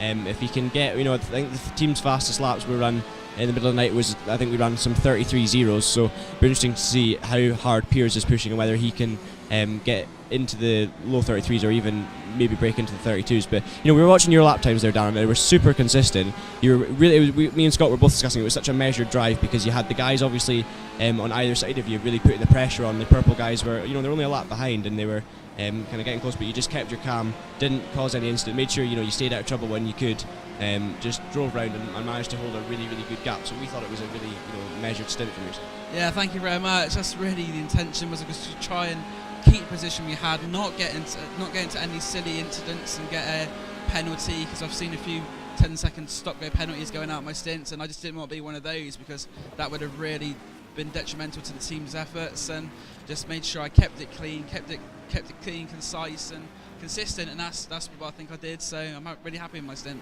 Say actually, purple helmets may be Downforce Racing's rivals, but we have to appreciate they're one of the only teams that are actually updating the driver sheet here. We've got one of the drivers been updated, so now we know that it's Jack Ashton in for the final stint. Do you want to have a quick chat with us? How's Jack feeling? How's the pace? You think you've got a chance of catching Downforce, or is it more just waiting for a mistake? No, we've kept the pace, but it's just keeping. Like, we've kept the gap. It's just going to be down to pit stops now for when they pit. I believe, have you guys been in the last? You've just done your last driver change, is it? No, we did. Well, he's literally just going in now for the last one more stop. We've got one more stop, but we still got the same last driver on for both next stints. Okay, we've got a very good view of we've got kind of finally we've actually painted a picture then of pit stop strategy, because of course when you guys, this is of course Purple Helmets we're speaking about here, when you guys come out the pit lane, both Downforce Racing in third and Purple Helmets in fourth will only have one stop to make, so we'll finally have a clear idea of the actual gap, and the pit stop strategy will finally put out. As we see the downforce car making a late manoeuvre on the pit. Oh, and the Mango car goes in. Well avoided there by Red Stripes. They've actually managed to avoid the incident into turn 1. But it's we were talking to some of your teammates earlier on. It's been such a great battle all throughout the race. Yeah, it's been brilliant. We caught them back up in the. I think they had 2 laps on us, and then it started raining, and we managed to catch them 2 laps, and then Lapped us again as well. Pull another 2 laps on us, on them. Sorry, and then I think everyone in our team's just done a fantastic job today. Everyone's consistent. We've had no spins whatsoever, so it's all been really consistent and really good. Which you could keep. Yeah, we've just been taken out by the races, not naming no names, but. I mean, to be fair, I think most people will have seen what's been going on in the broadcast. I don't think names are required. I mean, there's definitely been some interesting stuff going on. But I mean, as you say, we were 2 laps ahead earlier on, and the rain came, and the Ferrari really suited that, and you guys went ahead, and then we've obviously caught back up in the dry, and it's all what makes endurance racing so magic, and what makes the Simply Race the Thrustmaster 24 Hours of Estoril such a special event. It's that kind of swapping about the positions, the constant peaks and flows and everything like that. And it coming down to the last couple of hours, which is always good fun to watch. Yeah, we've got about a Grand Prix distance left, so it's basically a flat-out sprint. It's whether I know we keep talking about the battle for 3rd and 4th. It's not just because we are, of course, downforce. It's mainly because it's probably the closest battle on track. Obviously, having been racing now for over 22 hours, there's a lot of big gaps between the cars. Looking there, Triple One Motorsport, 31 laps down. Yeah, thanks very much for speaking to us. That was, of course, various members of the team Purple Helmets in the Purple Ferrari. But yeah, it's not just because we're biased for downforce talking about this battle. It is genuinely, it's the best battle on track and the closest battle at the moment, and it's one that's been raging a whole race. It's just superb. Yeah, it's been a 3-car fight between Friction, Downforce, and Purple Helmets. You say for the majority of the race, Friction managed to put a couple of laps clear, and that's probably going to be enough to put them in 2nd place. Although Pierce Pryor's mission is to dethrone them. We'll see how he gets on with that. Yeah, I mean, it's very ambitious. He's got probably at least 2 laps to make up, but he's definitely a trier as Pierce Pryor. And it looks like actually we've got downforce right now. Obviously, Purple Helmets have now made that last driver change. 1 more pit stop to go. Downforce also have a pit stop to go. And they are over a lap ahead of Purple Helmets, so it's going to be a heck of an uphill task if they're going to chase down Pierce Pryor, pass him, and then gain a lap on him when they've both got the same amount of pit stops. That's going to be a tough one for them, so I think really Downforce just need to keep... Let's carry on what we're doing so far. I've done a really good job, and the whole team. Jake did very well. He did a stint this morning as well. We've had obviously yourself doing a mega stint during the night. Piers out now. We've had Scott Woodwist put in a very commendable effort as well.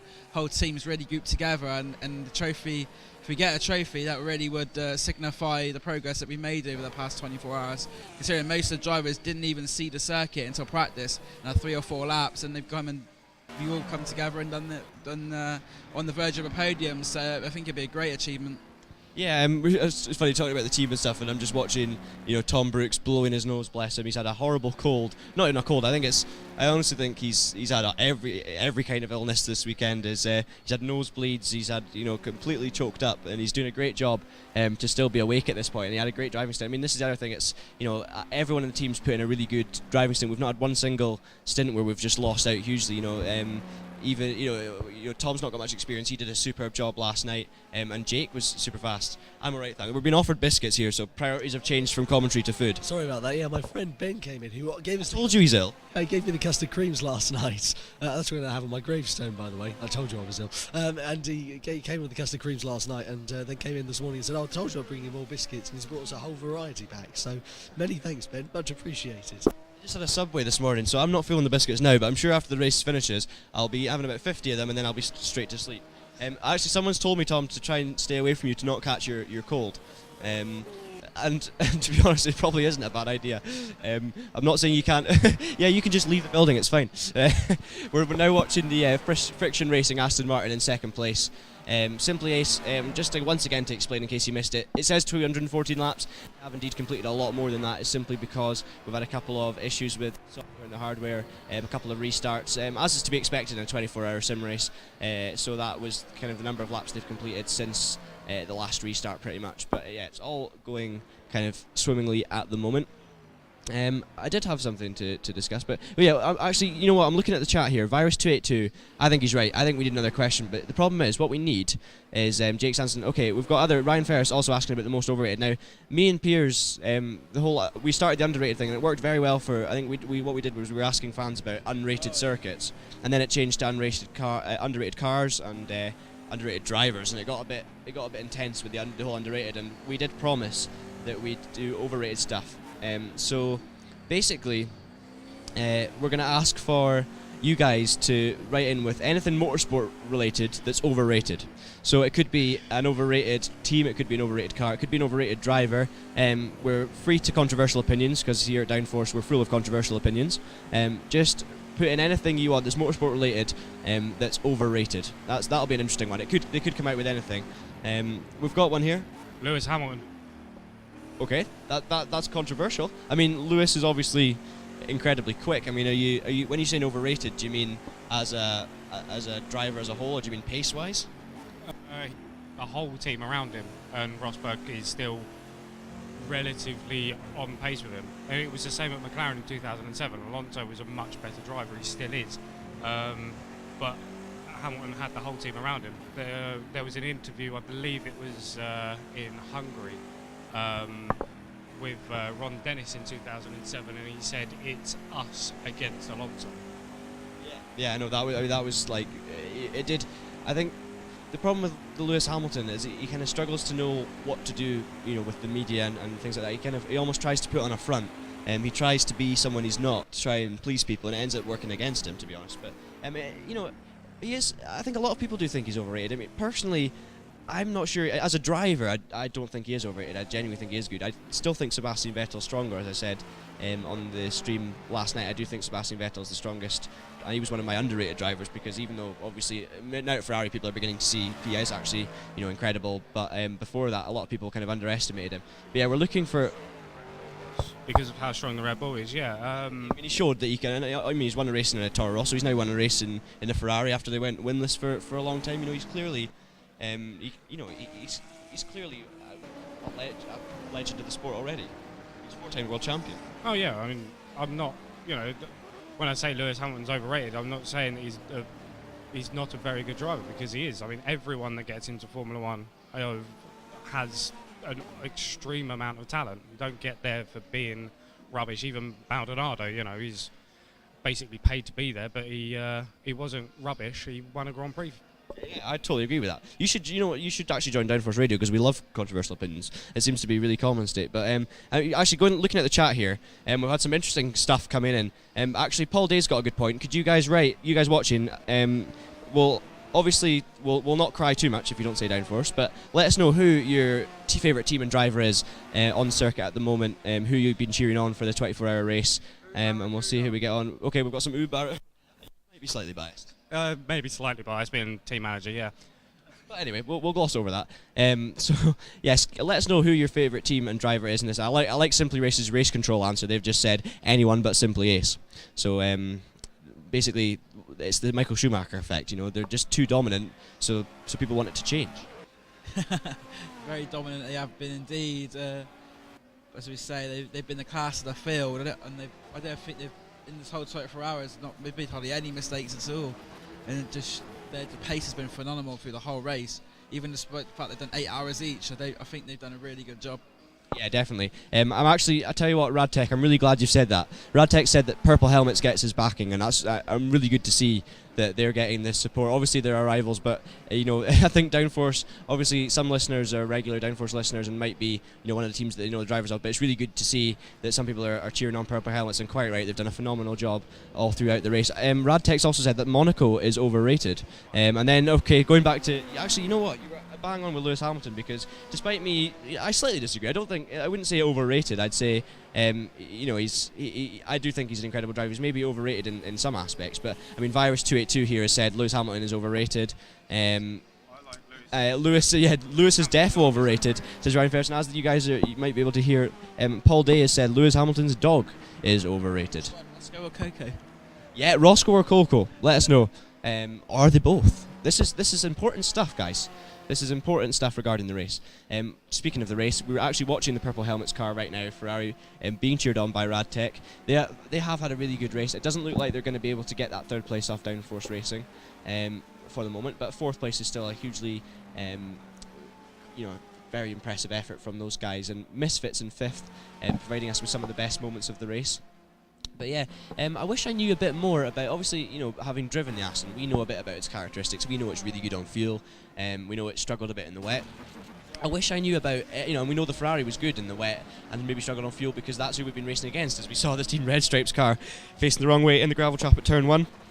They've definitely had an eventful race. But, I wish, because obviously, as you know, when we're drivers, you focus on your own race so much that you don't really get a chance to focus on other people's. I mean, what have you found of the characteristic benefits and drawbacks of the Porsche?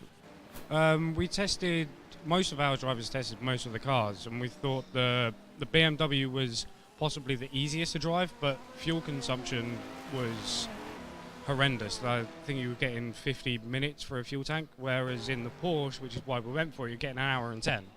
Which I think is the longest. That makes a big difference in the long term. I mean, we're seeing it here with the Purple and Downforce.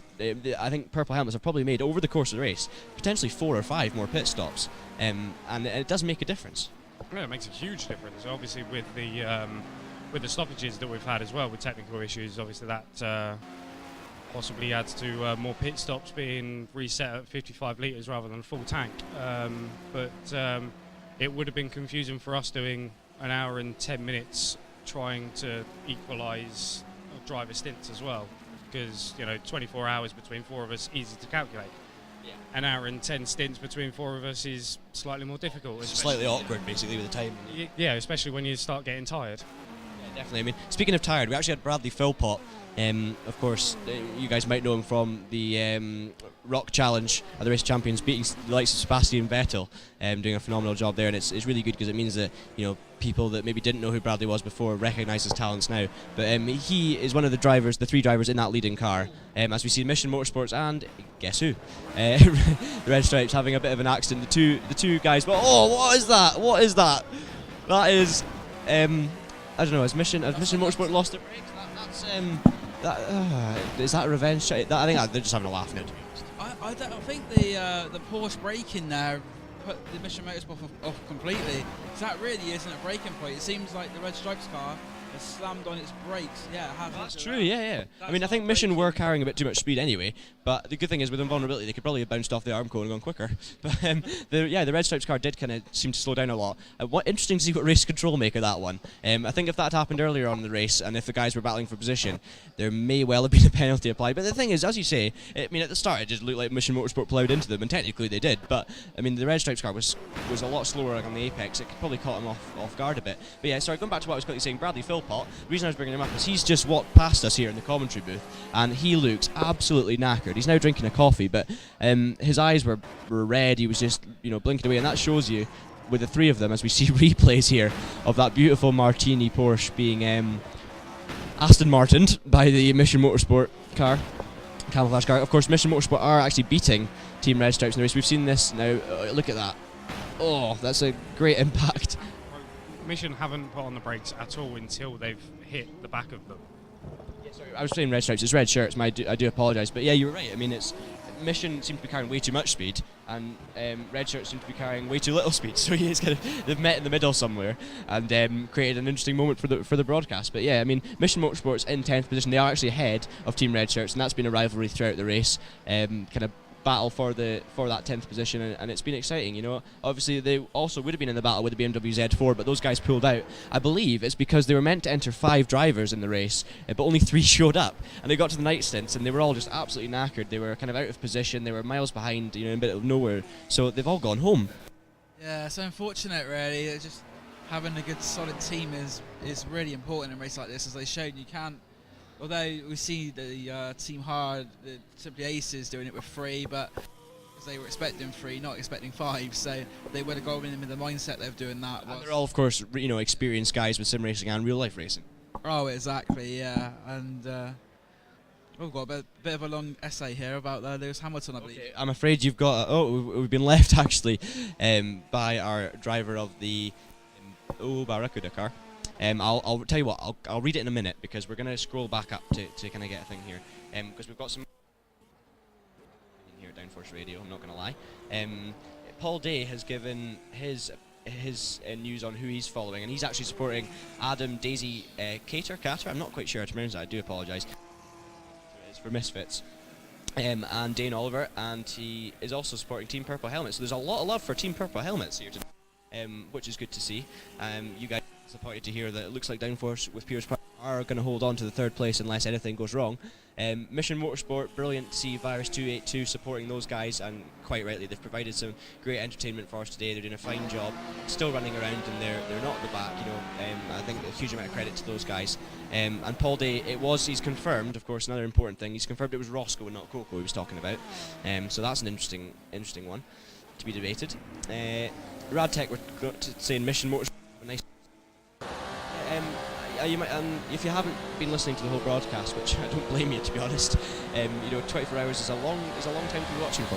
The Mission Motorsport team have custom-made controls that were made out in America. I do apologise, I'm not sure, I can't remember who it was who's made them, but they have actually been watching the stream at certain points. And unfortunately, I'm not in the obviously being more of a driver than a commentator. I'm not kind of aware of all these things before the race, so I don't actually know who it was. But if he is watching, let us know in the messages, and we'll give you a mention, because he designed superb hand controls for the Mission Motorsport guys, so that they're able to compete, fairly with everyone else. They have been having a few problems with the wheel. I think they actually had to change the wheel earlier on. But yeah, you're right, Radtech, they do have a nice Thrustmaster wheel. Just scrolling down still through the comments here. Bobby Trunley is saying it's going to have to be simply Ace and Bradley for me. Well, we can't blame you for that. Bradley Philpott, phenomenal driving from him and his team. And the thing about Bradley as well is he is a real gentleman. For those who don't know Bradley, it's the first time I've met him in person this weekend. Obviously, he is now with Downforce Radio on the actual, as opposed to this race, but in terms of in real life, he's actually now with Downforce team.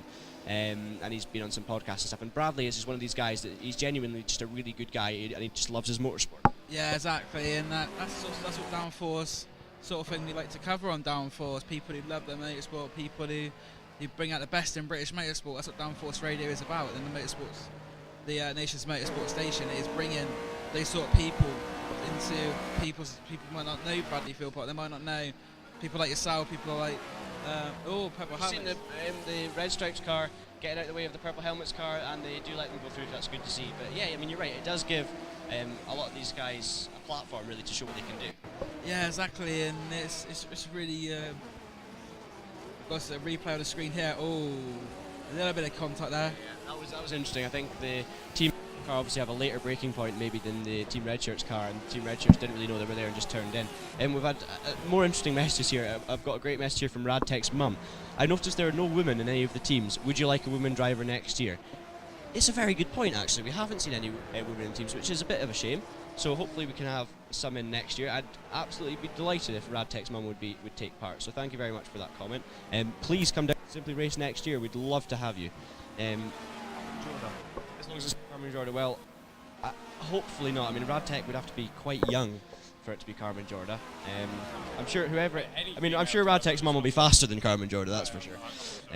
Moving down through. Okay, this is we need to talk about this. We've got a bit of a controversial opinion here. I'm afraid it's against what you were saying, but nothing wrong with a bit of controversy. It's a message from Alex Vangin. It's turned on to hear people calling Hamilton overrated, and it's totally ridiculous to say he is.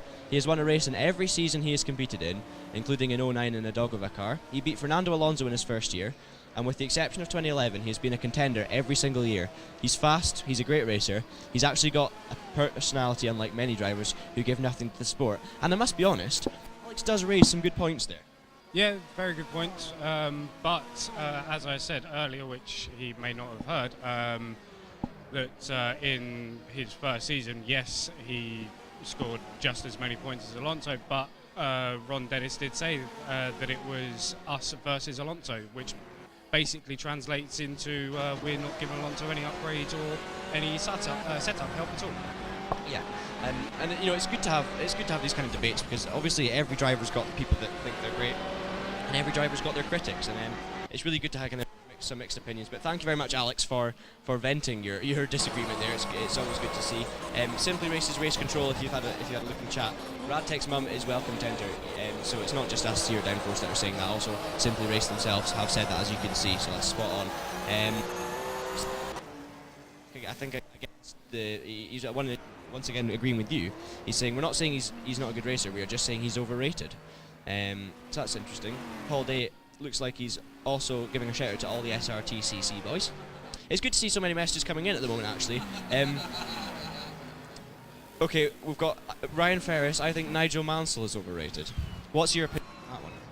It's probably overrated now, but I think that in the 80s and 90s when he was racing, I think he was obviously Britain's, until Damon Hill came along, he was the British idol as such, and there were a few British drivers around that time, Martin Brundle, Blundell, Eddie Irvine, not Eddie Irvine, but late for that, but I suppose he did race with Eddie Irvine in his later career. But yeah, there were a lot of British drivers that came and gone, but Mansell was the one who managed to win the title, and is the one that was recognised as one of the faces of Formula One in that era.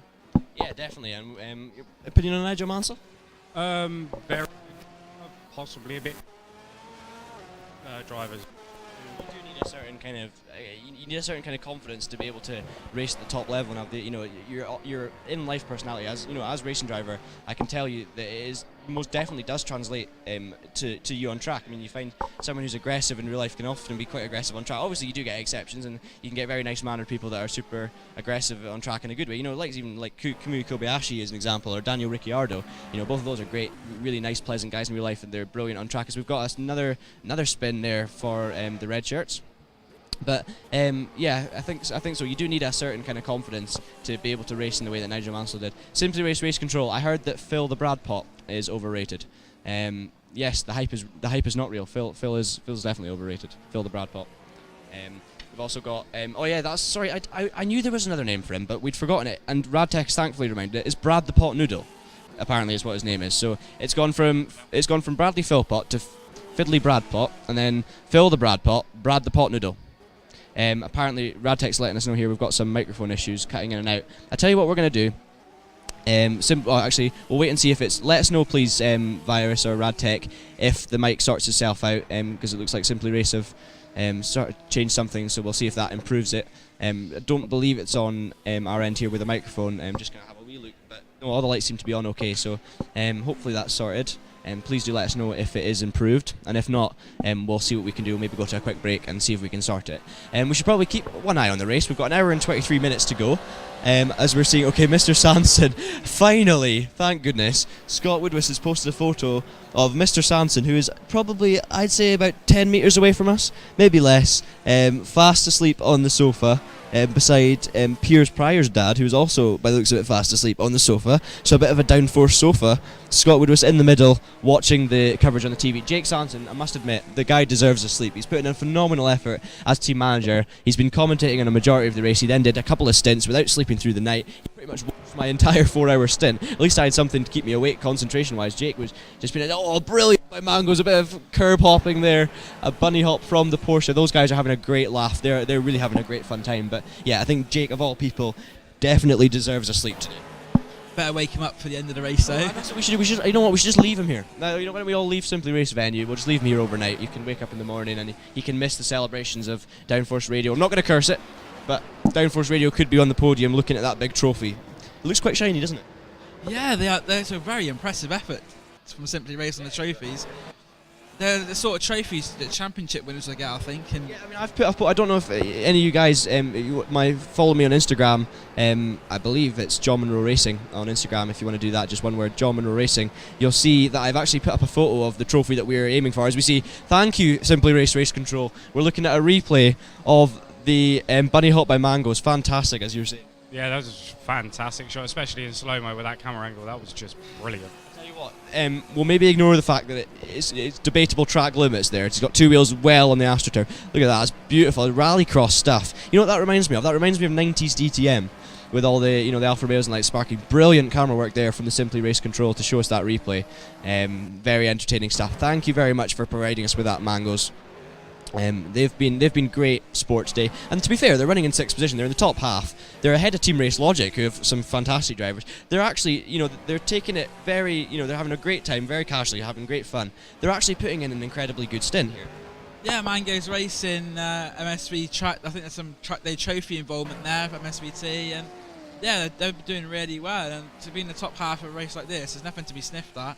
There are some really good teams there, as you said. You've got some of the teams outside Race Logic. I don't know if Race Logic will be disappointed. We spoke to them earlier. They said they've got mixed abilities in their team, so I think they might want to be a little bit higher up than that, though. But yeah.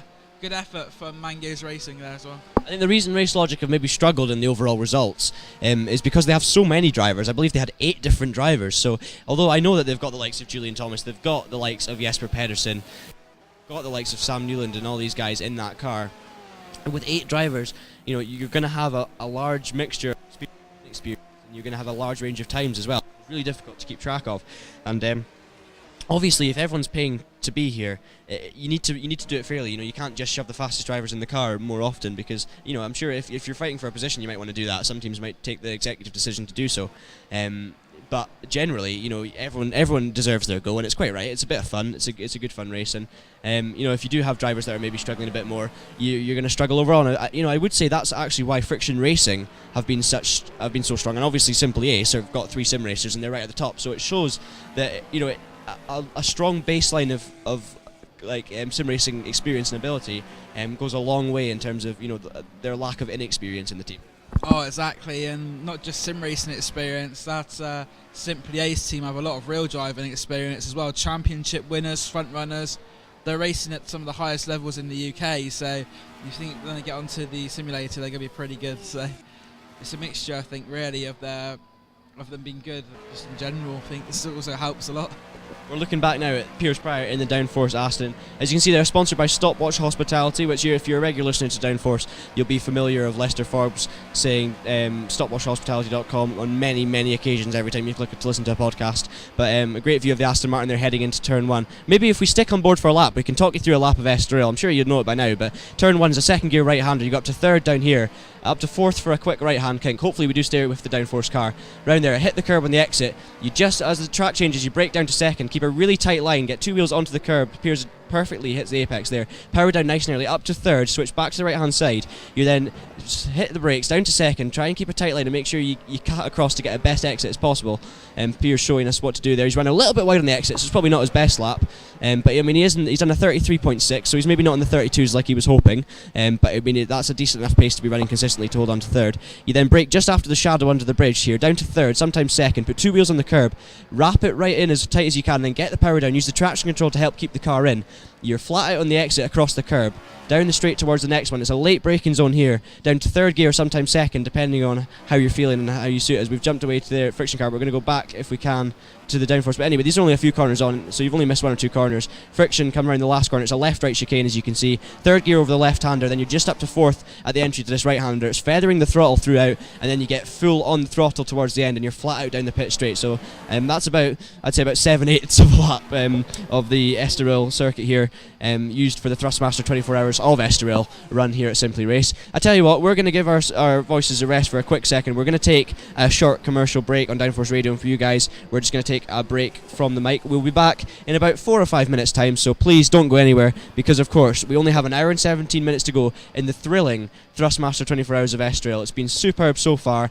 There's still time for a few thrills and spills. We yet to find out if there's any more changes in the positions, but please don't go anywhere, because the end of the race is going to be fascinating, and I think it's going to be really interesting to hear the driver's reaction once the race is finished. So hope you're enjoying it so far. Please don't go anywhere, and we'll see you very shortly.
Hello and welcome back for the final stint of the Thrustmaster 24 Hours of Estoril 2016. It's John Monroe here with Dan Blake bringing you the action for the moment. Obviously, we've had commentary throughout the event from the likes of Piers Pryor, from Jake Sanson, from Scott Woodwis, and from various other members, like Tom Brooks, of course, with his horrendous cold.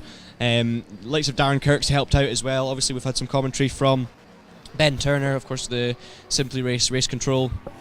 One member, I should say, of the Simply Race Control. So we have basically been bringing you this whole event. Obviously, we're going into last stint now, an hour and 12 minutes to go. Things are pretty calm, to be honest, on track.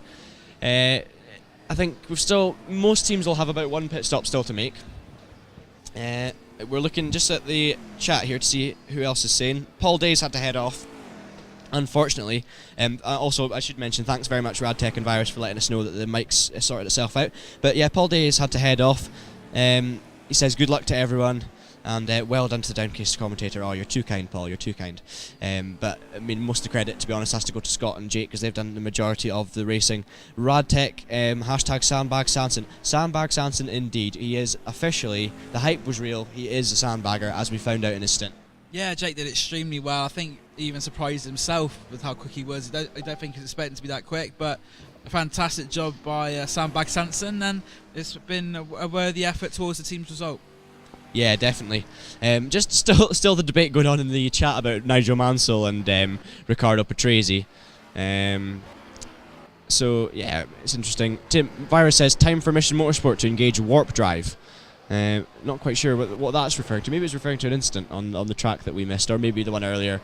And I'm sure you probably are screaming, going, "Why do you not know what we're on about?" But yes, we've just been away. Obviously, during the advert break, we're talking to Jake Sanson and Scott Woodwis, trying not to wake Jake Sanson up. You know, Scott was giving us the shooshes and everything like that, but Jake kind of stretched his way into life, so I'm sure he'll come and join us on the comms at some point before the end of the race if he doesn't fall back asleep. But I think, to be honest, Jake will be awake, and he'll want to be awake for the finish of this race, because his team look like they could be on for a podium. Yeah, exactly. I don't think Jake will miss it for the world, seeing his Downforce Racing boys bringing home a trophy potentially. I think that's something that Jake said before we started racing. He was just here for a good laugh. Even if the car finished 12 out of 12, he said it would still be great. So to be running third, he's got to be. He's got to be. You know, we've got to be outperforming expectation here. I think we'll have an emotional Sanson at the checker flag. I wouldn't be surprised. You know, knowing Jake. He's put a lot of his heart and soul into, he's put a huge amount of his heart and soul, time, effort, money, everything into Downforce Radio. So to have the team, you know, represented well by the likes of Piers Pryor and yourself, Dan, and, you know, obviously having the likes of Scott Woodwis here, and you know, it's not as if they've just put racing drivers in the team and we're expecting to do it. You know, we've got some racing drivers, but I mean, we're not really experienced in Simply Race stuff. It's more, you know, we've also got 3 journalists in there that are here at Downforce Radio. You know, it's really good that we're not just saying, okay, we should just put racing drivers in the car, we're putting a mixture. And the thing is, I mean, the likes of Scott Woodwis, I mean, he was being right on the pace, within a second of the fastest throughout. I mean, he's done a sensational job, because of course Scott is a keen sim racer, as you all know. Tom Brooks did a great job as well. Unfortunately, the only chance he got was out in the wet tyres yesterday, so because he's been feeling so ill as well, he hasn't had a second stint, and unfortunately the way it's worked out, it doesn't look like he's going to have one. But I don't think he'll be too bothered, because the state he's feeling, I think he's just more happy to be involved with it at all. And either he had it in the rain yesterday, but he did a phenomenal job keeping it on track, and he was fine for pace as well. And obviously, as we've been saying, Jake Sanson's been great for pace too. Yeah, all the Downforce, and it's worth noting that Downforce haven't just picked us as racing drivers. We are actually part of the Downforce team, and we take part in Downforce debrief, pit board, and all that. So it's not as even as if Downforce just picked any racing drivers. They are drivers who are associated with the station as well. Yeah, and while of course myself and Dan here, we're both club level racers in the UK. We're both right now currently racing in the Bark series. I haven't done my first race yet, but we're going to talk a bit about the Hyundai. Is it Hyundai Coupe Cup? I believe the name is. That Dan, of course, races in. You won races in last year. So talk us through a bit about this year. I'll tell you what, I'll hand you the mic so you can give us a bit of information and just say what you want to say, and we'll just basically have a wee discussion about club racing. For any of you guys listening that want to get into motor racing and don't know how, there's some really great series and opportunities out there. So I'll hand it over to Dan for a while.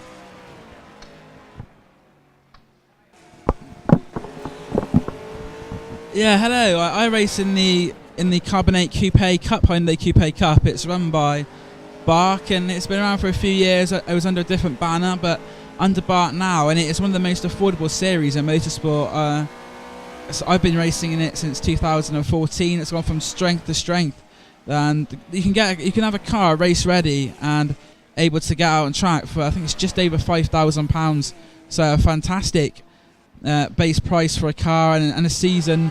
But including the car, your first season probably will cost you less than 10 grand, which is really good to have a fully kitted out race car and a full season's racing for under 10 grand. That's what Hyundai Coupe is all about. It's about having a budget level series, and people like myself, it's a good entry series. I came straight from sim racing. I'd done no racing prior. Went in straight into sim racing, into the Coupe Cup, and it's proved I had 2 wins last year, one at Thruxton and one at Castle Combe. So it just shows that people here are sim racing today. There is a chance they could go into a club level motorsport and do well. Obviously, we've seen the likes of Brad started at club racing as well. So it's also Michael Epps as well. They all started in the club racing, and it is the pathway. But it's more about the Hyundai Coupe Cup. They're 2-litre Hyundai Coupes, Gen 1 and Gen 2.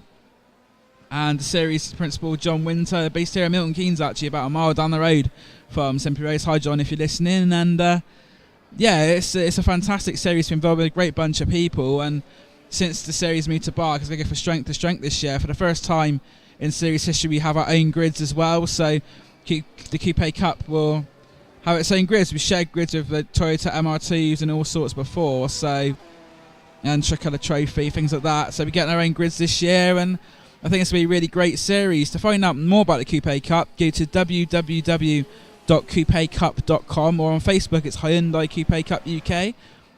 Some fantastic characters in the series, including Matthew Plum, who might be listening. I know he was listening and watching earlier. He travels over from Jordan for every race. He's based over there for work, and a great effort for Matthew to come over for every race. And he's like me. He's a little bit older than me, but he comes over, enjoys his racing, and the Coupe Cup a really good starter series, and I couldn't recommend it highly enough to anybody else. So if you're looking to do some budget motorsport, get the first steps on the motorsport ladder, I thoroughly recommend the Hyundai Coupe Cup. And I also know that for the rear-wheel drive option, also the Hyundai being front-wheel drive, rear-wheel entry level, I think John's going to say a bit more about the Mazdas now. Yeah, I will in just a second. Just a quick one. Obviously, you guys on the chat now asking about chances of rain. I don't believe now there will be a chance of rain. We had a problem with the server with the weather, and it kind of needed to be set in stone simply because of the crashes we were having. So we had the rain straight for 3-4 hours, and then we've been dry since, and it's going to be dry for the rest of the race. Just to clarify that one, Radtech. You guys are looking for a question, so we're going to have a final question to be discussed. It's something that we brushed on in one of the episodes of Pitboard recently. You guys' job is to name the most bizarre moment you can think of in a motor race. So just what is the most crazy moment you can remember from a motor race? Name the year if you can, what series it was, what track, and roughly what happened, and we'll have a wee discussion about it on the thing. So that's going to be your final question for now, is see who can come up with the most bizarre incident that's ever happened in a motor race, preferably something that's on YouTube so that people can go ahead and watch after we tell them what it is. But yeah, obviously you're talking about the Hyundai Coupe Cup. You can also watch a little video, because I believe Rebecca James did some filming for Downforce and went around Rockingham with you in a Hyundai. Yeah, and Jake did as well. Yeah, Rebecca thoroughly enjoyed a passenger ride, I gather. She looked like she was enjoying it. Oh yeah, I think she definitely was enjoying it. It was a it's not once in a lifetime opportunity, but I think it's something that Downforce colleagues rarely get to do, and it's a real pleasure to take them out. And the fact that there's for anyone who wants to see the Coupe Cup, we've got our media day / launch day track day at Rockingham on the Saturday the 19th of March. So only a couple of weeks away, less than a couple of weeks away on that as well, so that's a chance. And Coupe Cup record grids this year as well, could have potentially 15 to 20 cars, and they produce some great racing. Just have a look at Hyundai Coupe Cup Thruxton on YouTube if you want to see 7-8 cars in a line for most of the race. It was fantastic stuff. That's something I'll be looking at when I get home. But I'm similar to you in that sim racing was where I came from. I didn't do any karting or anything like that. I just did a bit of sim racing and then went into club motorsport. And it's actually, the difficult thing, of course, is always money. No matter who you are, it's always budget. It's finding the sponsorship. And as always talked about in motorsport, you kind of need a fortune to be able to breed a fortune. And very similar to Dan and myself, just starting with the sim racing and moving up to real. And once you're inside the club scene, though, once you commit, I think the thing is having, you need to just be able to say, I am going to spend the money. You need to just accept that it's going to cost. And once you get into it, there is some series that are very good budget levels will zoom in on the back of the downforce Aston there heading into turn 1. But once you're in there, the environment's especially with British Club Motorsport, it's such a friendly environment. Everyone's there to help each other. Obviously, there's going to be angst, there's going to be on-track rivalries, and there's going to be incidents and controversies. But in general, people will chip in to help each other when they can. Obviously, myself starting before I went circuit racing, I was hill climbing and sprinting, which is kind of what my dad has been doing since 1994, and it's what I did as soon as I turned 16. And the hill climbing sprint paddock are so friendly. The first event I ever did in Scotland, we took the car out of the trailer and a suspension bolt had actually broken in the trailer on the way there, just because of the bumpy roads. Of course, being from Scotland, that just tends to happen a lot. And they just never come up this far north with the road breakers, so we just have rubbish roads. But the guys at the hill climbing sprints, obviously, because there's no on-track battling, there's no reason for people to be annoyed at each other. It's only everyone's against themselves, really. Obviously, there's competition within the classes, but there's no reason to get annoyed at someone. It's if you beat them, you beat them by being quicker. You don't beat them by contact or arguable manoeuvres. And there's no one's costing each other money in terms of damage and things like this. And it means that the paddock is such a friendly environment. Coming back to what I was saying about the first event when the suspension broke, we had about 6 people chip in with spare parts, with mechanical knowledge. I mean, me and my dad were kind of we know enough about mechanics to be able to run it properly, but when it comes to the complex stuff, we're no experts, to say the least. And these guys were coming over, telling us exactly what we need to do, helping us do it. There was about 6 guys chipping in around the car, got the car out and going, and we ended up winning the event. So we're watching here another. Is that the Mango's doing a bit more bunny hopping now? That is rallycross style. Look at that. Touching the grass of the inside and a bit of the dirt, flinging up the dust, 2 wheels up in the air. They are doing it right in this last stint. That must remind you back home at Knockhill, seeing that. Yeah, a wee bit. I mean, they're doing some more grass cutting there. To be honest, my sim racing experience in Knockhill, I've never raced a car in Knockhill. The only time I've driven there in real life is doing my ARDS test, which was interesting. But I've been to, actually saying that, we nowadays, we did the British Sprint Championship rounds at Knockhill, and the first year blew an engine on the first run on the first morning. But the second year we managed to do it and get some records, and it was all really good. But in terms of my sim racing career at Knockhill, I'm known quite well on TPS as being the guy who always qualifies on pole at Knockhill and never finishes. The first race I did, I had like a wheel disconnect, which I'm sure you sim racers can relate to. Reconnected it, made my way back up from 28th to 10th, and then rolled over the tyre barrier at the chicane. And then the second race, I had an internet disconnect. The third race, I rolled in turn 1 after making contact with someone. And the fourth race, I crashed into the pit wall. And out of the 4 of them, 3 of them I was on pole position. So yes, Knockhill's not really the best place for me in terms of the sim racing. But yeah, basically, we've kind of gone slightly off topic here. Sorry, were you noticing something there, Dan? Yeah, I was just about to say that we are now officially about to be in the final hour of the race about now. So 23 hours underway. We are now on the chase to the flag. The countdown begins to the end of the Thrustmaster 24 Hours of Estoril. It's been brilliant having you guys watching. We're into the final leg. We're on the home stretch, so please don't go anywhere. This is brilliant. We kind of went a bit off topic there. I ended up talking about Knockhill. I don't even know why. I just, in 24-hour race, you do tend to just blather on a bit, whatever the heck you can. But yeah, going back to the Mazdas, really friendly paddock there as well. The racing is superb. I think people underestimate as well the quality of the club level racing in the UK. I mean, you've got some drivers racing the Super Cup last year. I mean, Alan Henderson, the champion, was absolutely phenomenal. The kind of driver that if you put him in the British Touring Car Championship, he would be right up there from the start. Paul O'Neill came into the Mazdas, and Paul O'Neill, we all know how good Paul O'Neill is, and it's just, no disrespect to Paul O'Neill at all, he's fantastic. But I mean, he came in for the Rockingham round. He didn't qualify in the pole. And he didn't win either of the races, and it shows you. I mean, Alan Henderson actually went from 9th to win the second race, and whereas Paul O'Neill was starting in second. And we know how good Paul is, so it just shows you how good the driving standards can be in club motorsport. It's a lot of guys that have been a lot of experience. They just don't have the money to go chasing a career in motorsports. So they have to do it at a club level. But some of the best talent, best British talent, that's where you find it. Exactly. It's the same struggle. Budget again. It comes down to that. Although Motors TV it allows people to see club racing who probably won't be able to see it at the Race Day Live initiative, which I really am supportive of. I love watching the Race Day Live. I think there's very good Motors Live TV meetings. So think there's quite a few. I think me and you may both be on one this year. So Yeah, definitely. I mean, we'll probably end up being on the same thing. And we'll, in fact, for the first time, me and Dan will probably end up being in the same race weekends and on a few occasions, obviously being with the same club for this season. Ubarakuda, as it has to be, have just pulled into the pit lane for what should be their final stop, because as you were saying, the Porsche is really, really good at its fuel. So I'm sure that'll be their final start. Okay, Dan's going to go and check on Piers Pryor, make sure he's getting on okay. He seems to be running well. Downforce rating, we're actually pitting right now, so now's probably a good time to chat to him. Piers is going to be putting on some fresh tyres. This is going to be his final stint in the car. It's going to be about 57-minute stint for Piers Pryor's. We're on board with somebody. I believe it's the 458 Ferrari of 111. Yeah, it is, and they've just been passed by Mangos Racing, who are 2 positions ahead. Have you had any experience with club level motorsport in the UK at all? Back in 2011, I was training marshal at Silverstone. So Okay. yeah, I marshaled plenty of events. I did the 24 hour, which Brad's competing in this year, and British club level motorsport is where you find the best. I couldn't agree more. I mean, it's definitely some of the Mazda races I was involved in this year were, in terms of the racing and the battles, the closeness and the competitiveness and the speed, it's some of the best racing in the world can be found in the British club level stuff. But it's good to hear you doing some marshalling. Have you ever considered, trying to find a race drive anywhere, or is it just something that's just not in the, is it not on the radar at the moment? It's not on the radar at all, but I'd love to do it, as I'm sure everyone in this venue would. And a lot of you guys listen would love to. It's obviously, as you were saying, financial, talent as well. So it's it would definitely be something that interests me for sure. But right now, I'm just concentrating on my bartending career. Yeah, definitely. And as Dan was saying a minute ago, and we're going to catch up with him in a second about how Piers is getting on.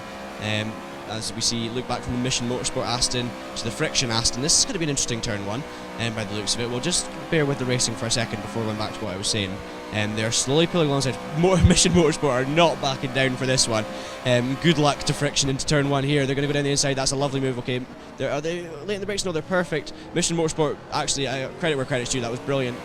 Back marking there from Mission, and they've actually got the red. Oh, they've got the red shirts, Porsche in front, and the Mission Motorsports car ran onto the gravel, probably panicking a bit, trying to keep an eye on what was happening in front. Maybe got his popcorn out a bit too early, and then realised there was a corner there. As we just had a second there, looked at the Simply Ace car in the lead. But going back to what we were saying, as some of you guys may be aware, watching. I'm sure some of you will be regular watchers of the likes of Motors TV, as Dan was saying. Motors TV is superb for club level motorsport in the UK, and it really is the only main platform for club racing. And I think everyone's getting a bit worried when obviously, if you look on Downforce, you'll find the news report about it. I believe it's downforceuk.co. I don't even know what the website's called. That's quite poor. But I'm sure you'll find it if you type in Downforce UK, and you'll be able to read up about it. But yeah, Motors TV was taken off Sky. We believe it was due to some late payments, which is quite worrying, and they were also taken off Freeview, or moved to a different type of Freeview that wasn't included in all packages. So everyone's getting a bit worried, but they are back now. You'll be glad to know, in case you hadn't heard the news. They're back on Sky 447. Club level motorsport is, without Motors TV, it would take away a heck of a lot from the drivers that are doing really well in the club level motorsport, getting recognition for it through Motors TV. And without Motors TV, I think it would be a huge loss if it did disappear for British club motorsport. yeah, the things they do for club motorsport in Britain is fantastic. With the, as I said before, you got the Motors TV race day coverage. You've also got the highlights packages and things like that, which give people exposure. And when Motors TV did go off the EPG on Sky last week, quite a few club motorsport series were quite worried about it, because some of them do pay a little bit extra in order to have the coverage and their entry fees. Exactly, yeah. I mean, we found that last year. Yeah, it was a knock-on effect as well for people racing, and with the season just around the corner, you don't really want that uncertainty. Yeah, definitely. I mean, we were racing in the BRSC Mazda MX-5 Super Cup last year, and the TV coverage was fantastic. I mean, every round had full half-hour highlights packages, and we were also supporting British GT at Rockingham, and we had a full live race on at Rockingham in the second round of the championship. It was great. Here we go, it's red shirts versus Mission Motorsport into the left-hander. We're going to talk about some. Oh, there's a nudge there. He's got the move done. He's going to go straight on. Mission Motorsport undercut. Great racing between the two of them. That was a genuinely good move there, but he's going to run wide on the exit. I spoke too soon, and you could hear the exclamations coming from the two. Of course, the two pods next to each other in the room. They'll be having a great banter at this one. Just one driver chasing down the other. These guys, okay, they may be in 10th and 11th place, but they're still making a great event out of it, and obviously having a good fun with their battles. Exactly. It's what it's all about, participation, getting people out there racing, and especially for the Mission Motorsport guys, I think they'll be thoroughly enjoying this. Yeah, I think we're going to need to keep an eye on this one, because as you can see, both drivers are very close at the moment. The Mission Motorsport are flashing the lights, getting the power down. It looks like the driver in the Mission Motorsport's car at the moment is maybe a bit inconsistent with his lines, but he seems to be actually a wee bit quicker than the driver in the red shirts team. So it's going to be interesting to see if he can close that gap down again. Were you speaking to Piers there, Dan? How's he getting on?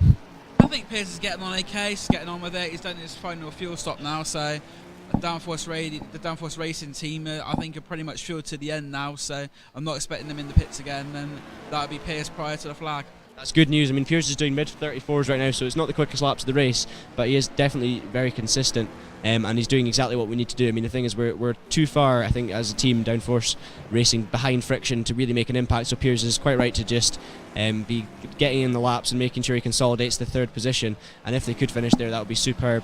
Just another rundown of the order. Simply Ace winning the race here at Simply Race, and their driver it's Arnold at the moment, isn't it? It's driving the car. So it looks like he'll be doing the final stint to finish the race. They've flown him over from France for this one. I believe he's Bradley Philpott's manager of some kind. I might be wrong, but that's what I've heard. So I do apologise if that's wrong. And there's another move there. Is that the Dodge Viper making a move? Obviously putting another lap on the Red Stripes car. Well, the Red Shirts car. No, the Red Shirts car. That's the one. I keep getting the two confused.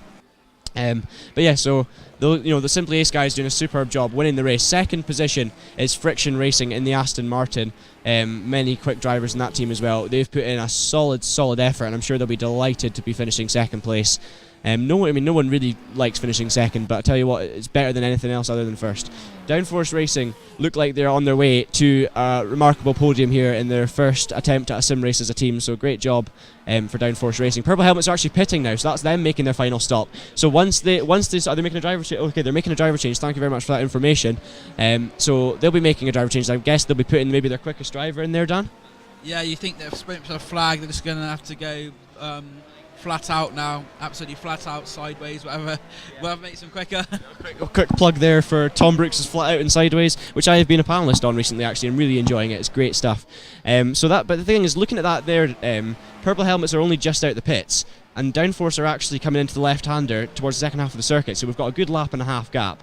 So even if Purple Helmets have put their fastest driver in, neither team has to make another stop. Downforce do look safe for that third position.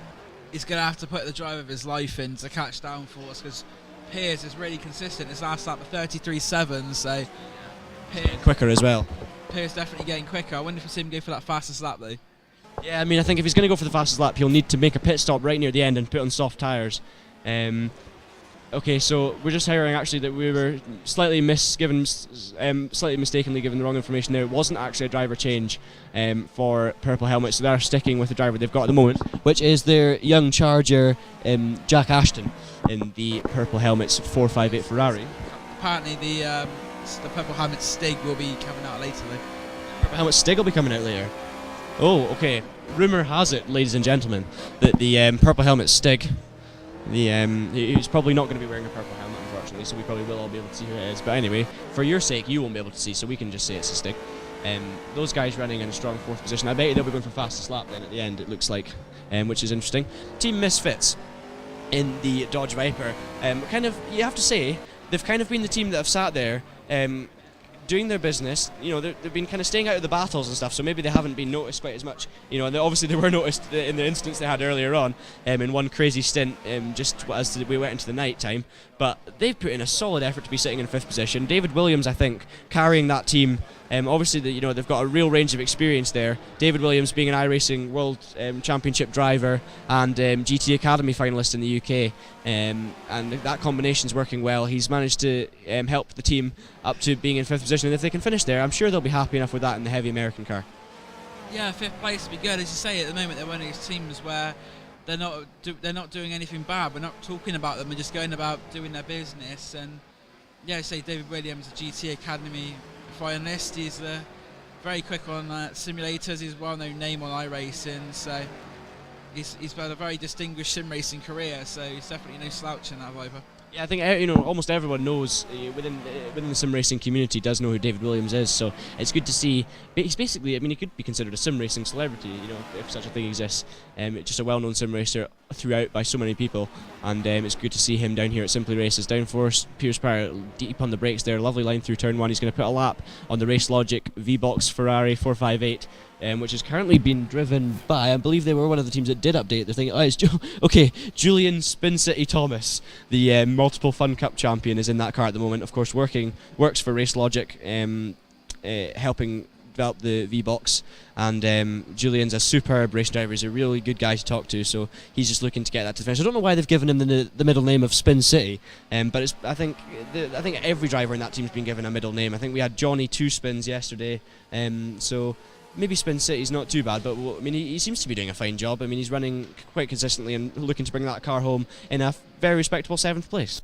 Yeah, last lap time for him a 1:34.0, so only a couple of tenths slower than Piers Pryor in a downforce car, and Simply Ace actually there. Last lap 1:34.7. They must have hit some traffic or something, because by their standards that's not a very quick lap time.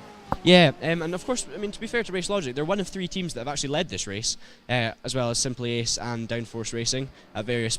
It was in the first stint at the start, but so was Downforce Racing. Apart from that, obviously, Simply Ace have just kind of increased their gap as they've gone along. Triple One Motorsport are in 8th position, just on a 1:37.8, so they're running nicely. That's the black, white, and green Ferrari 458. Triple One Motorsport. Those guys doing a good job as well in 8th position. Ubarakuda, how are you finding? You guys are sitting in 9th, looking to get to the finish. Happy with how it's gone? Yeah, relatively happy. Our main competitors, I can't remember what they're called now. The camels that were in the Z4 decided to go home after 12 hours because they lost 4 laps to us in the wet. But which was you heard, some of you may have heard the comments from Grant earlier about that, calling them babies that thought they were in a nursery rather than a racetrack. But they were our main race today. I think if I'd driven 22 hours out of the 24, we may have had a chance of being up in 5th or 6th. But because in my last stint, I was keeping pace with Friction, Downforce, Purple Helmets. I was keeping pretty consistent lap times with you guys. So I think if I was able to do 22 hours, it would have been great. That's the thing, isn't it, about this race? There's such a range. I know we've said it so many times. There's a range of experience and speed that every team's going to have their strong drivers that can get the good lap times, and every team's going to have the drivers that have less experience, might lose a bit of time. But it's most important for those guys to keep it on the road. But it's all part of the team effort. Yeah, and I think that's what's given Friction such a strong finishing position. Between the 4 of them, there's really no time at all. I was talking to them a little while ago, and they were just saying, there's only I don't even think there's a second between all 4 of them, so that's why they're up the top. Yeah, definitely. We have actually passed the 45 minutes to go mark. Tell you what, it's been a long race, but one that's been hugely enjoyable. Only 45 minutes still to go here. So drivers, I don't think any of the drivers will have more than one stop to do. Some might still have a final stop. Some might do a final stop just for glory reasons. If they're not within laps of the car in front or behind, they might just shove on some soft tyres and see if they can go for a fastest lap of the race. As we see, Misfits Viper going on the outside of Mission Motorsport. I'm glad we caught that. That looked like a lovely move from those guys. Mission Motorsport doing well to avoid the contact there. Just really good racing from those two. I'm not sure who's in the Misfits car at the moment, but whoever it is seems to be incredibly competent at the wheel. It's good to see that Viper going well. Really interesting looking car. I'm glad that we've got such a range of cars because there is a good. All the cars look interesting, and it's good to have a kind of variety. Because if everyone was in the same cars, it would be it would make a difference. It would be quite a bit more dull. But it's really good to see obviously all the different cars out there with all the different characteristics. Yeah, it was fantastic. As I think Brad said on air earlier on, the only reason why they went for the Corvette was because no one else did. A lot of people here thought that it might be because there was some sort of edge over the other cars, but I think working with Simply Race, they've managed to do a relatively even setup across the board with all cars. Yeah, definitely, and that's what makes it so good. It is a lot about balancing, because in so many different sim racing leagues, drivers who aren't winning will complain about the balance of the cars being, complain their car's slower by a second, and then often in these situations, the quickest driver will jump in the other guy's car and go straight away right on the pace and prove them that it's not necessarily the car. But there is, it's easy for cars to be imbalanced, obviously, especially if they're not exactly the same specification.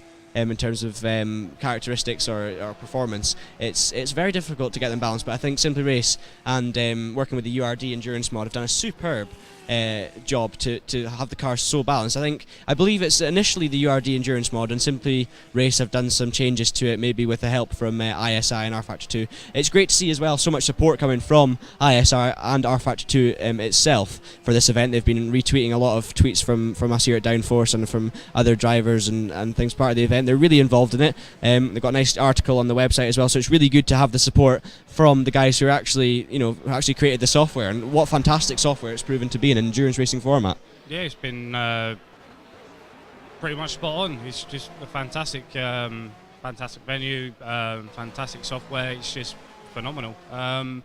One thing that I will say is what made me laugh earlier is Mangoes were complaining that they didn't like the balance of the Porsche, yet they're setting very, very good lap times, and us at Barracuda, who are 3 positions behind them, seem to love that car. So although what we have done for most of the race is taken 5 psi out of the front and rear left tyres, kept the rights as, and that seemed to help. Yeah, definitely. Obviously, the cars are all on a default setup, but drivers are able to put some of their own input in. Example, they can change the tyre pressures at the pit stop. They can also change the grille tape, for example, the size of the grille. So it means that if the car is, they can either cost some performance by running cooler in a safer engine mode, or they can try reducing the size of the grille, risk the car overheating and losing performance. But they can do that if they want to get some faster lap time. So maybe, like for example, in qualifying, they might want to pit and take less of a smaller radiator. Just looking here at some of the. Got an interesting comment actually from a certain Martin Newland. His comment is, Sam Helmet Newland would be the one who gave middle names to the Race Logic team. He probably has drawn something somewhere too long. That something that you're talking about, Martin, it's actually on the front windscreen of the car that is immediately outside the door of Race Logic. Now that I say this, I left the Race Logic studio this morning after my stint at about 6:30. So it was light outside, and we had a crystal clear view of the frosted car closest to the door. And your comment there, Martin, is exactly what was drawn in huge detail on the front windscreen. So if you want to blame Sam for that, quite right, and we'll call him out for it on the broadcast. So thank you for informing us on this. Virus2H2 has asked who did the car liveries. Radtech is spot on actually. It's the teams basically have worked on their own liveries. I mean, do you know how your liveries come about? Do you know who's designed your one?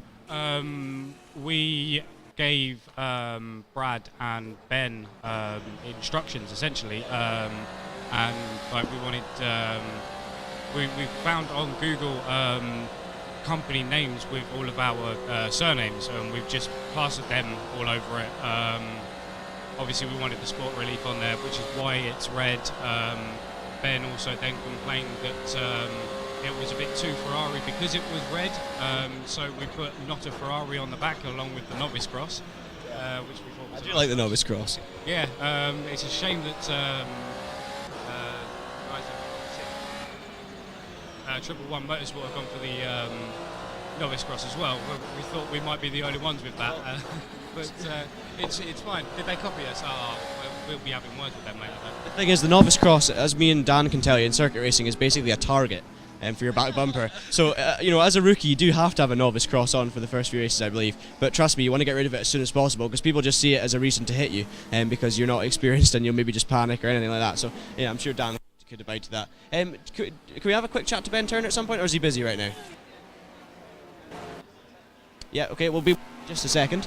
So it'll be good to have a chat with him. Yeah, just to answer your question, Virus, of course, what he's saying there is basically you have the option, I'm sure you can, as Barracuda have done, requested a livery to be kind of done up for them with the ideas, but other teams have had theirs designed. I know the Downforce car was designed by a good friend, Luca Peklaj, formerly of Core Racing. Not sure if he still is or not, but I know that he's designed the livery, so that's, I'm sure every team will have their own story about their livery. We're joined now by Ben Turner, one of the Simply Race Race Control. I believe, are you the founder of Simply Race, Ben? One of the, yeah. I get the privilege of working with the long hours. Yes, it's all very exciting. And obviously, you guys have a responsibility in there of ensuring that someone obviously needs to be awake for the entire race. There needs to be someone keeping an eye on things and making sure all the incidents are reviewed and stuff like that. How have you found the standards day? Obviously, there's a bit of a range. I mean, we have seen a lot of backmarker incidents and stuff, but generally, have you been quite pleased with what you've seen? Yeah, generally relatively good. I think some of the teams that didn't practice enough probably that showed that they didn't have an experience in the car to kind of control it when there was wheel to wheel with someone else. You got the very common thing of occurring where you kind of get sucked in looking at another car and you actually end up forgetting to brake and end up with a penalty. So easy to happen, no matter how experienced you are. Yeah, absolutely. But yeah, I think at the end of the day, the sort of experience sort of paid through. Obviously, you've got our sort of pro drivers right at the top, and that was probably a result that we expected. A result that you expected, but Simply Race Race Control didn't want by the looks of it, because they're bored of those guys winning. Yeah, absolutely. I mean, Michael Epps won the Simply Race Touring Car Championship. I think Bradley was second place. Arno was always very good when he came over from France to do a round as well.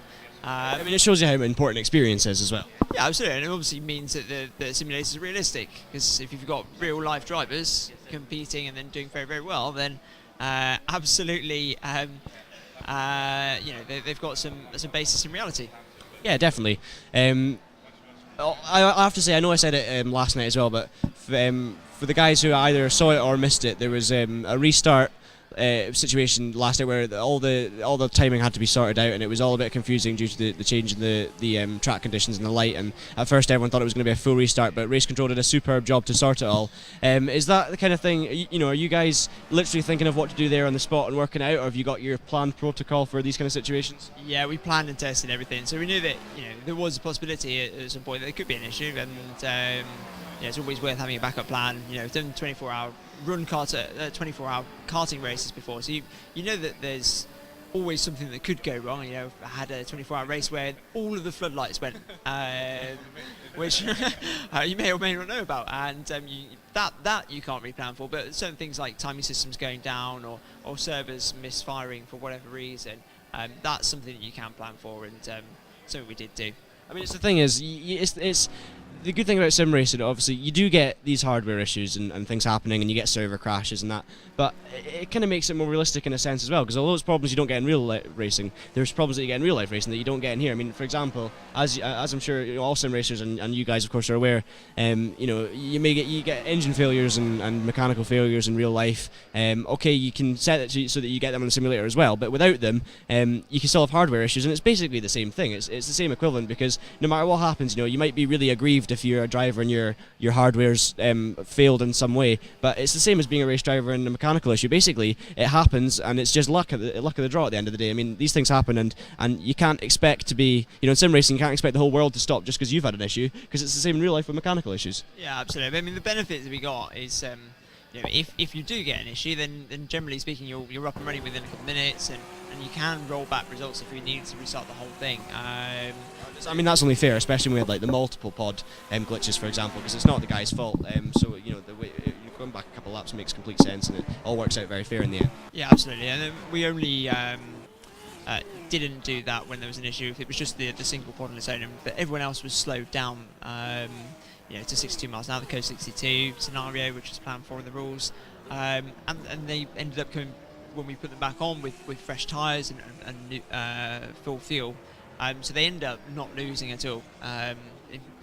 So it's we're trying to make it as fair as possible. As the Barracuda car goes sliding across the track there and into the gravel trap, nicely out of the way. You're actually getting a lot of love on the YouTube chat here. If you guys, we're not, I don't want to hold on to Ben too long because I'm sure he's very busy. But if you guys very quickly do have any questions for him, please let us know in the comments.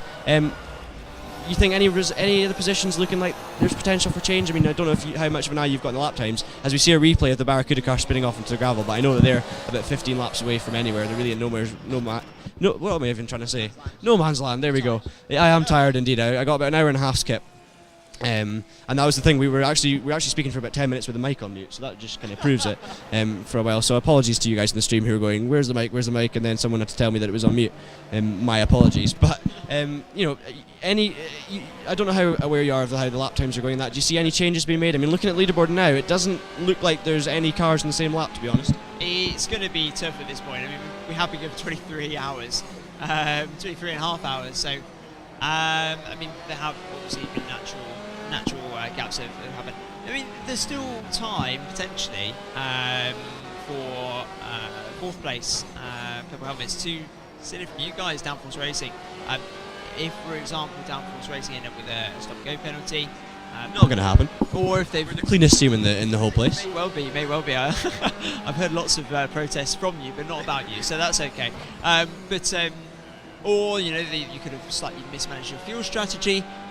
I don't know. I can't see that on my screen. So there's still plenty of time for things to happen, and obviously you guys have got a very strong driver in the moment. I think it's Piers. Is that right? Yeah, it is Piers, and you know, Piers is incredibly consistent. Obviously, a real talent in real life racing world as well, and you know, he's doing a fine job just running consistently. He's not running, you know, as quick as the car's gone, but it doesn't matter at this stage because it's all about keeping it together and running well. Yeah, absolutely. Yeah, and the teamwork from all of the teams, especially some of the top teams. Misfits in the pits. Sorry, just noticed. Okay. As I say, Misfits were doing really good actually. So just to mention Misfits, they're all just single drivers who come to some race, and they know each other, of course, through our championships, our various championships. But they've just sort of been thrown together without too much of a game plan. All very quick, but they're running very well in fifth place. Yeah, definitely. I mean, what they might be doing actually with a pit stop is maybe putting in David Williams, taking out some fuel and trying to get a fast lap.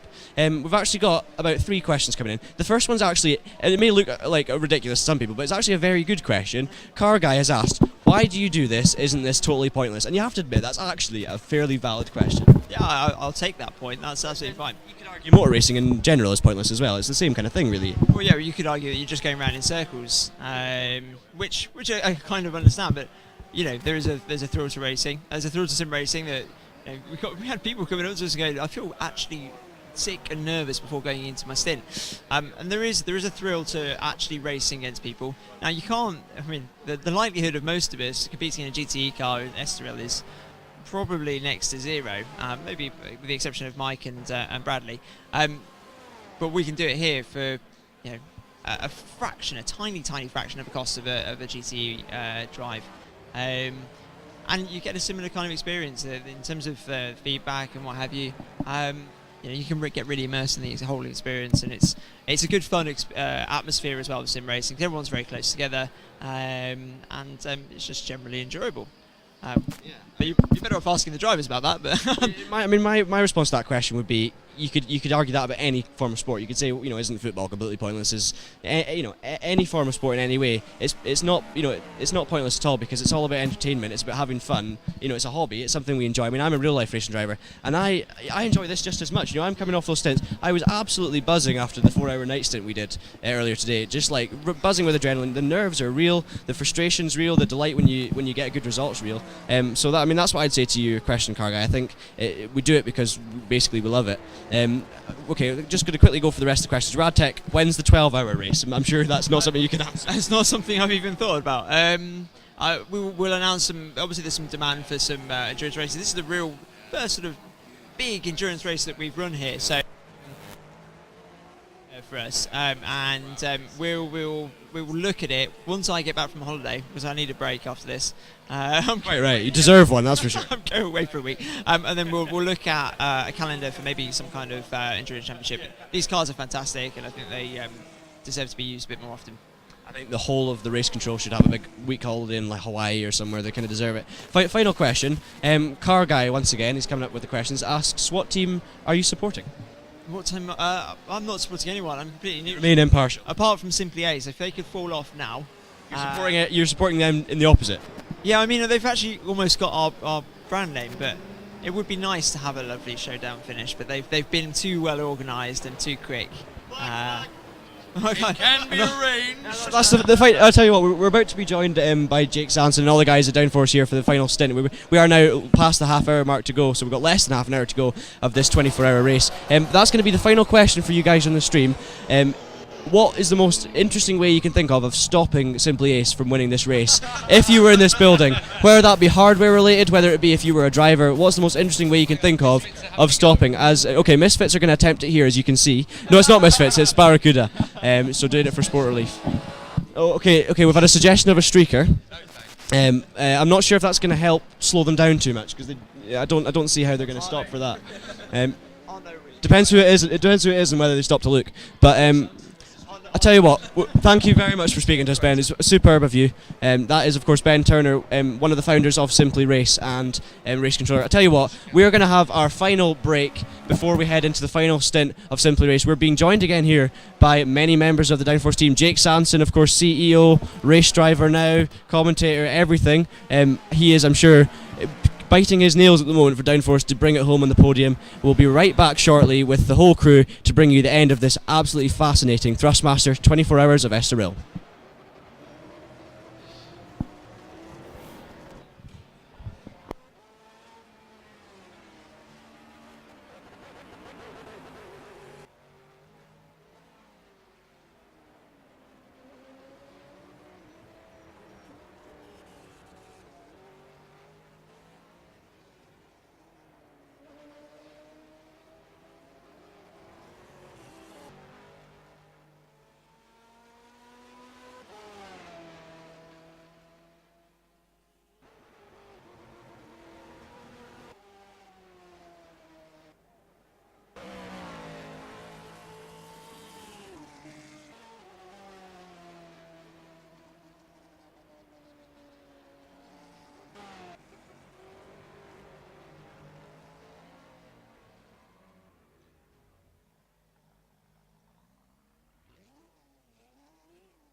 We are in the final stages then of the Thrustmaster 24 Hours of Estoril here at the Simply Race facility, and you join us at the best possible moment because two of the teams, Race Logic and Friction Racing, have brought their drivers into the pits for a quick driver change for the final 25 minutes of racing. You may remember, those of you who were watching yesterday, in the first hour of race action, these two cars were battling royally yesterday. Dean Prescott and Jesper Pedersen, before there was that brilliant dogfight between Jesper Pedersen and Michael Epps for the lead of the race at one point. These two were having a great battle, and they've decided for the last 25 minutes of racing that they're going to do it again. Jesper Pedersen, and now we've got the Misfits getting involved in this one. That is the Viper getting involved there, the Misfits car. It's Callum who's in the car at the moment, Callum Cripps, who's in the car for the final 25 minutes of racing, but Jesper Pedersen and their man Dean Prescott in the Friction car. These two have decided, right, we've been very, very frugal and getting ourselves into a good position for the last 23 hours and 40 minutes. Now we're going to have 20 minutes of absolute pandemonium to finish off the race and give the fans what they want. See, Formula One, take note. You guys need to wise up. These guys know exactly what they're doing to put on a good show for us fans here, and it is a great way to end what has been an absolutely brilliant 24 hours that's had a lot of twists and turns along the way.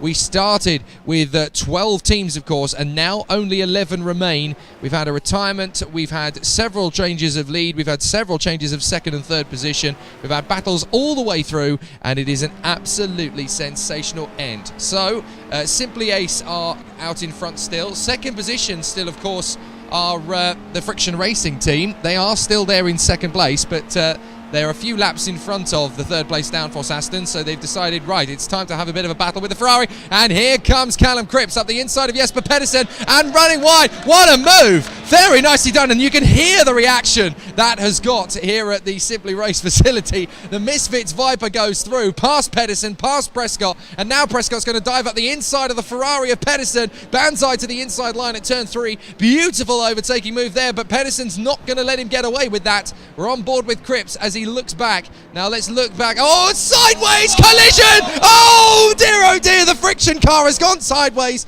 Jesper Pedersen makes the moves on the inside of turn 4 to defend, and Prescott's dropped back, and there goes the purple helmets Ferrari through. Now let's watch this again, side by side between these two. Down to the braking zone. Look, desperately trying to hang it around the outside. There's nothing you can do once the cars start tapping, and it just swaps ends, unfortunately. So Dean Prescott now trying to get himself back into the action once again. So now let's just brief you up to date with what the finishing positions are likely to be. I say likely to be, but the way things are going now, it could all suddenly change.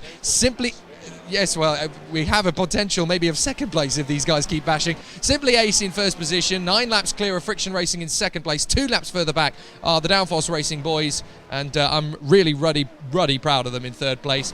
Fourth position, Purple Helmets Ferrari, 2 laps further back from them. In 5th position, it is the Team Misfits Viper, and in 6th place at the moment, it is the Mangoes Porsche in front of the Race Logic Ferrari. 111 Motorsport Ferrari are 8th. The U Barracuda Porsche are 9th position ahead of Mission Motorsport in the Aston, and Red Shirts in the Porsche. And down the straight, blinkers ablaze. Here comes Prescott to try and take on Jesper Pedersen in the Ferrari once more. Prescott goes left. Pedersen defends right through turn 1, tries to get the switch back in the undercut. He's got good acceleration. Pedersen might leave him the space into turn 2. They're almost side by side through there. Pedersen drifts a little bit wide. Prescott again has a look down towards turn 3. Just taking it nice and easy to the inside apex. Pedersen gets it a little bit wide off the apex, and Prescott might get a good sprint off turn 4 here. He's not going to go for revenge. He's just going to try and get the good sprint off of turn 4. They both use a lot of curb there. Blinkers ablaze again through the right kink, down the straight towards the left-hander, and they will climb uphill mid-apex here. This is one of the toughest corners on the circuit. Very technical. You have to be very patient on the throttle, and the Ferrari's got that right. So too has the Aston. And again, blinkers ablaze, just in case they happen to catch it out of the corner of their eye, and it puts Jesper Pedersen off. Any psychological advantage that can be gained now, they will try it. It is really close to the end now. 19 minutes left on the clock. And 24 Hours is going to come down to a bit of a battle royale between these two. They're not racing for position at all. They're racing for pride. Race Logic are down in 7th position. Friction Racing are second, 9 laps off the leaders, but they're 2 laps clear of the downforce Aston. And Race Logic are pretty much on their own in 7th place. This is purely to entertain the fans coming to the end. And oh, this is going to be a great entertainment. That was a bit of a boxing fight down the straight there as Race Logic gets a big chip to the back there from the Prescott Racing. That was a bit of a brake test. Up the inside goes Dean Prescott, and up the inside comes Jesper Pedersen to get him back again. Oh, there's contact! There's contact! And somehow they stay out of the barriers. Up towards turn 2. Back round the outside comes Pedersen to hang on to the place. This is magnificent stuff. No wonder we have a bit of a craze for GT3s in this country as motor racing fanatics in Britain. We love racing like this, particularly with these beasts of cars. Ferrari versus Aston Martin. We may as well be talking about vintage racing 60 years ago, but these modern beasts are absolutely roaring around the Estoril circuit with Jesper Pedersen in the blue Race Logic Ferrari and Dean Prescott in the orange, white and black Friction Racing Aston Martin Vantage. It is a great battle. Pedersen very conservative on the brakes, and that was almost an open invitation for Friction Racing to knock on the door and see if there was a way through. Brilliant battling here in the last few laps of racing. 17.5 on the clock. Simply Ace still 9 clear. Friction Racing 2 ahead of Downforce. Downforce 2 ahead of Purple. Misfits are 9 laps further back, then 2 more to Mango's Racing, 4 more to Race Logic, so that is the difference between them. And the Misfits car's gone off. Now, he wants to join the battle again. Callum Cripps has decided, actually, I don't want to overtake you boys. That was no fun. I'm going to drop back and we're going to have a 3-car battle. Now, I have a feeling there might be some chatting amongst a couple of other cars. I wonder if the Mango's Porsche might well get itself involved here. Blinking down the straight. Let's see if this is going to be a move. Prescott swarming around like an angry bee, trying to get into the hive. Round the outside into the first corner. Pedersen defends. Prescott drops back to try and get back on the inside line. And here is the Purple Helmets Ferrari they're approaching now as well. Do you think they've given up on 3rd position? Are we going to have a 4-car battle here?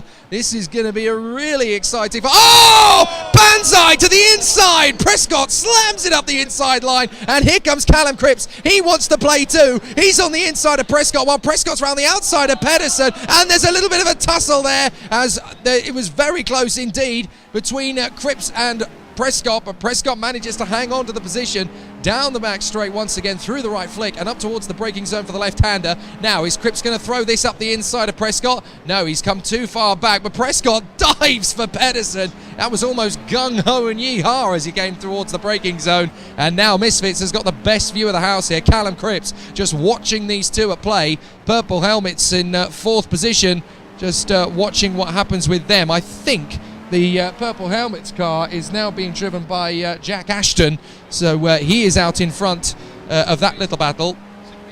Simply Ace are in the pits at the moment. Don't tell me they're joining in as well. They've got 9 laps in hand. I suppose they could well do. Are we going to get a bit of a battle royale here? Oh, well, here is the Mission Motorsport car moving aside. The Aston, that's Paddy at the wheel, of course. Colin Murphy moving aside to allow them to go through. There is a Simply Ace Corvette in the pit. Now, are they going to join? That was for fuel, apparently. They hadn't quite got enough fuel to reach the end of the race, so they were coming in for a quick splash and dash. But I wonder, is there time for them to get onto the back of this battle and turn it into a 6-car battle royale frenzy? This is going to be a really interesting fight because Prescott and Pedersen wanted to shake things up. Callum Cripps has got in the party, and now all 3 of them are on the back of Jack Ashton in the Purple Helmets Ferrari. We've got ourselves a really nice little dogfight going on here. And, well, if the Simply Ace Corvette is now behind this lot on the road, then surely, at the pace they're currently setting, it's only a matter of time. Yes, they are behind them on the road because the Friction Racing car has unlapped itself, so it's going to be somewhere behind Callum Cripps. Pedersen closes down on Ashton. Prescott closes down on Pedersen. Cripps closes down on Prescott. And behind them, it wouldn't surprise me in the slightest to see Arnaud Tinet close up on all 4 of them. The race leader, Arnaud Tinet. Soft tyres as well, we believe, probably as well. So that's really going to spice things up. Here comes the Race Logic Ferrari, though, snapping at the heels of the Purple Helmets Ferrari. And we're going to try and see if anybody else is getting involved in the battle. Here is the Race Logic Ferrari on the tail. That is a big mistake from Jack Ashton, and it looks as though the Purple Helmets Ferrari is going to be on the defensive all the way down the main straight here. Trying to keep it to the inside line. The Race Logic Ferrari's got a good run, but so too has Jack Ashton. He's made a very good run of it, and here comes Dean Prescott. He's not done yet. Flashing the lights down the straight.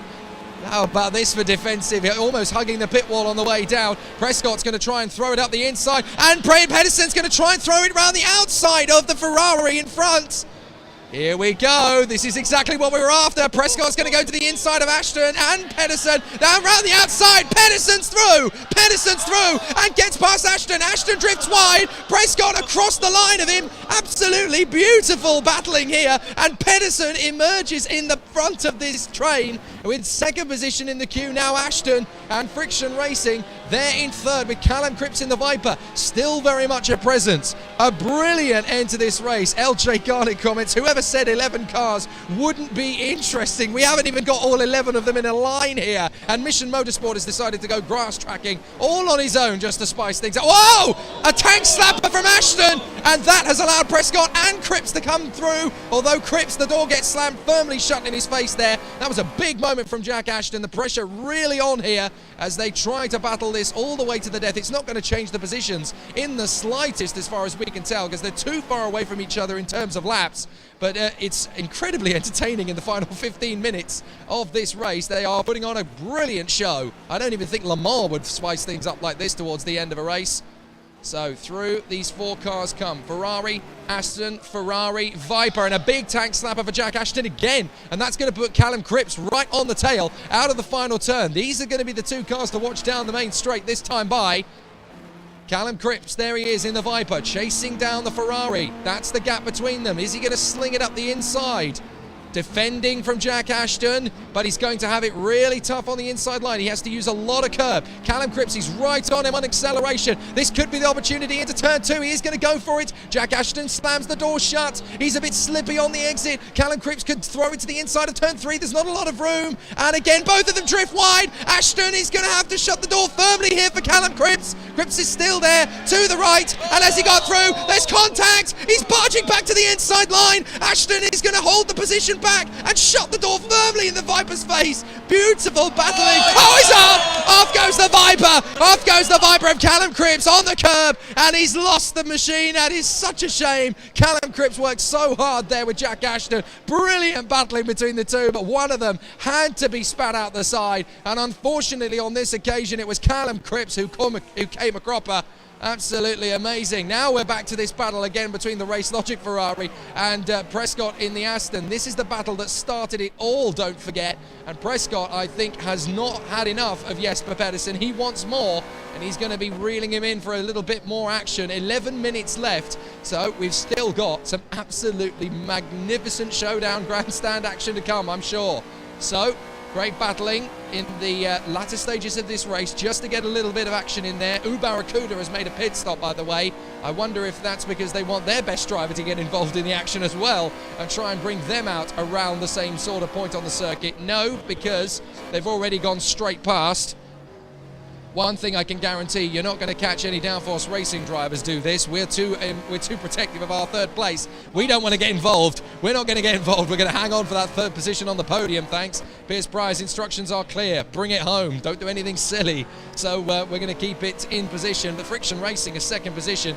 3 laps clear of downforce racing as they came across the line, although when the downforce Aston comes that will reduce back down to 2 again, so it's basically 2 and a bit is the official word on that one. And I don't think the Friction Racing boys care anymore. They're interested in the fight, and so are we now. But the Race Logic Ferrari seems to have got a bit of a spurt of speed now, so there's not much that Dean Prescott can do about it. They're going to have to wait to see if Jesper Pedersen in the Ferrari makes a mistake.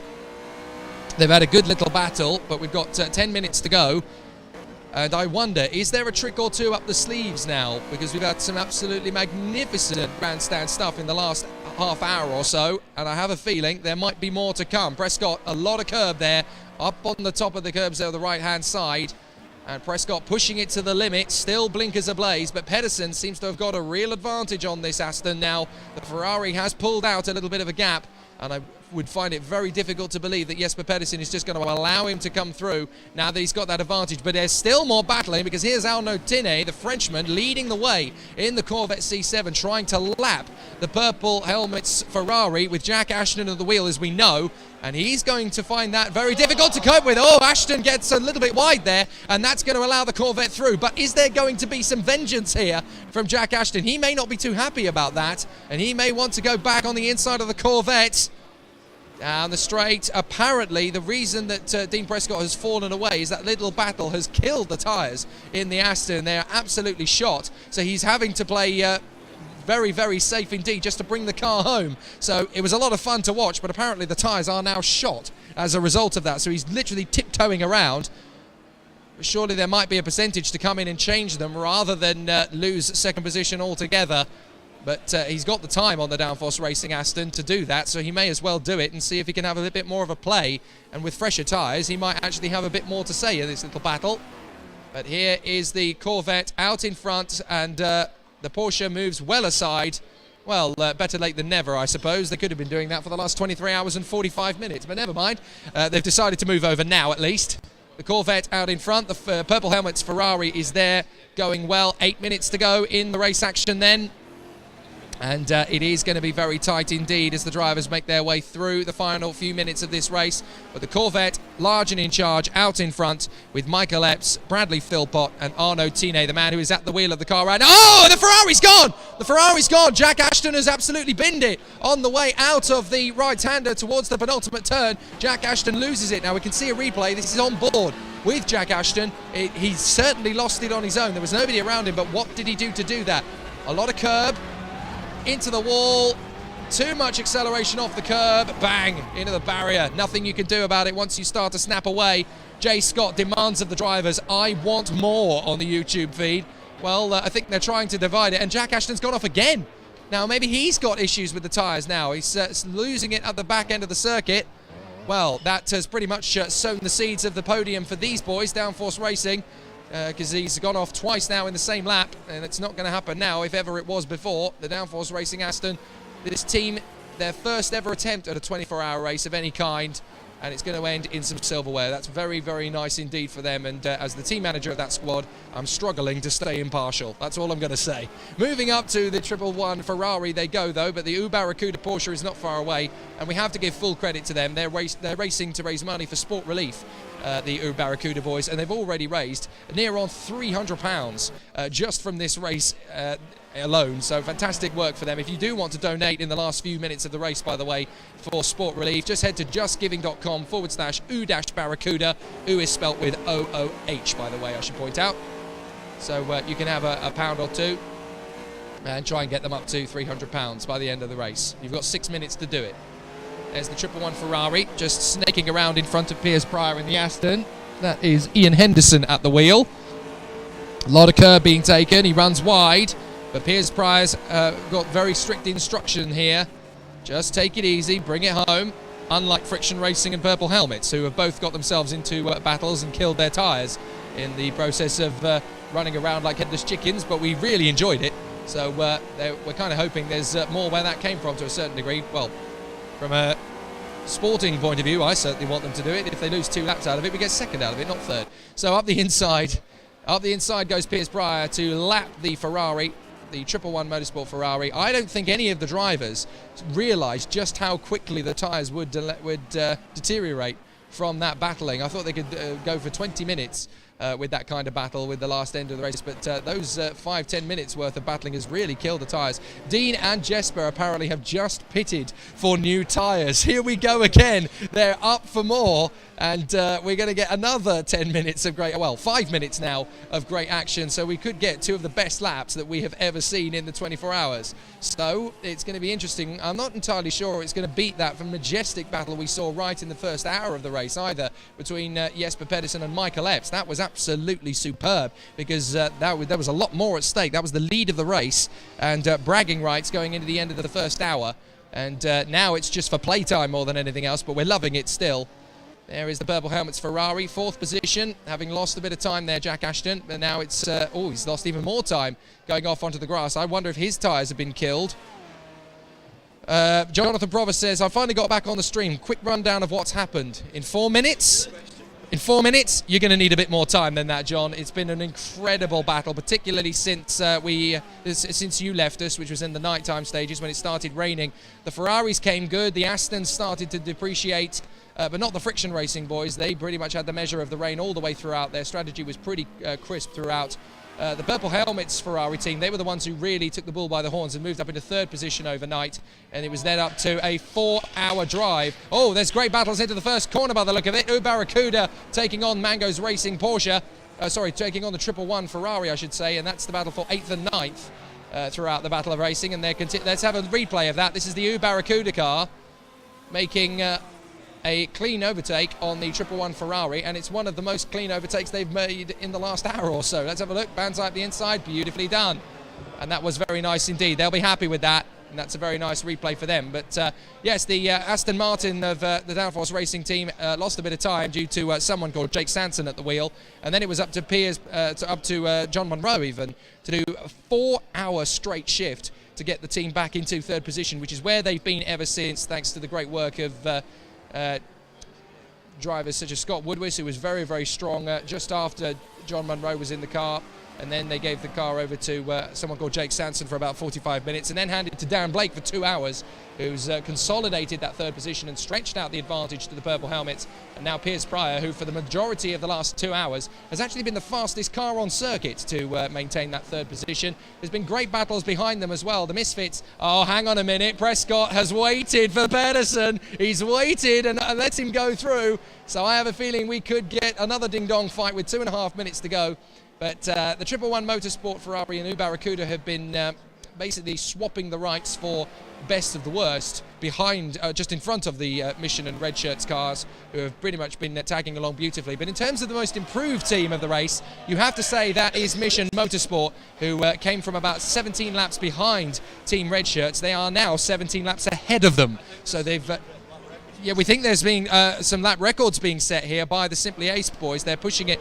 Oh, is it not the Simply Ace boys? I'll tell you what, Jake, I think what's happened is Dean Prescott stuck on some soft tyres and low fuel in the friction racing and has actually beaten the Simply Ace time, is what I'm hearing. And then right now Jesper, we're not sure yet, but this is just rumour going around, after that kind of oohs and ahs, Jesper in the Team Race Logic car has maybe just beaten that time as well. Yes, 1:32.064 from Friction Racing. That is faster than the Simply Ace fastest lap.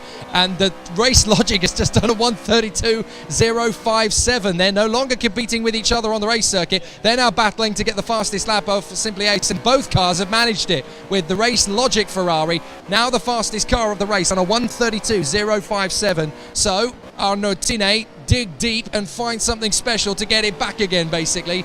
They want the triumph, the Triple Crown, pole position, fastest lap and the race win. They're going to have to get the fastest lap back off these two, who are battling away valiantly. The 111 Ferrari gets out of the way of these two. Pedersen and Prescott are desperately pushing to try and get more speed out of the car. We're on to the last lap now, as the Simply Ace Corvette has started the final lap, and it is going to be a valiant end to their race. They've worked so hard all the way through. They have the smallest team of the field. Here we are on board with Arnaud Tinet in the Corvette. They are the smallest team in the field. Only 3 drivers, so very realistic to the real world of GT racing at 24-hour level. But Philpott, Tinet and Mike Epps have been absolutely unstoppable over the last 24 hours. It looks as though we got some more action further back, though. Not entirely sure what's been happening, but a couple of cars are sliding about all over the place.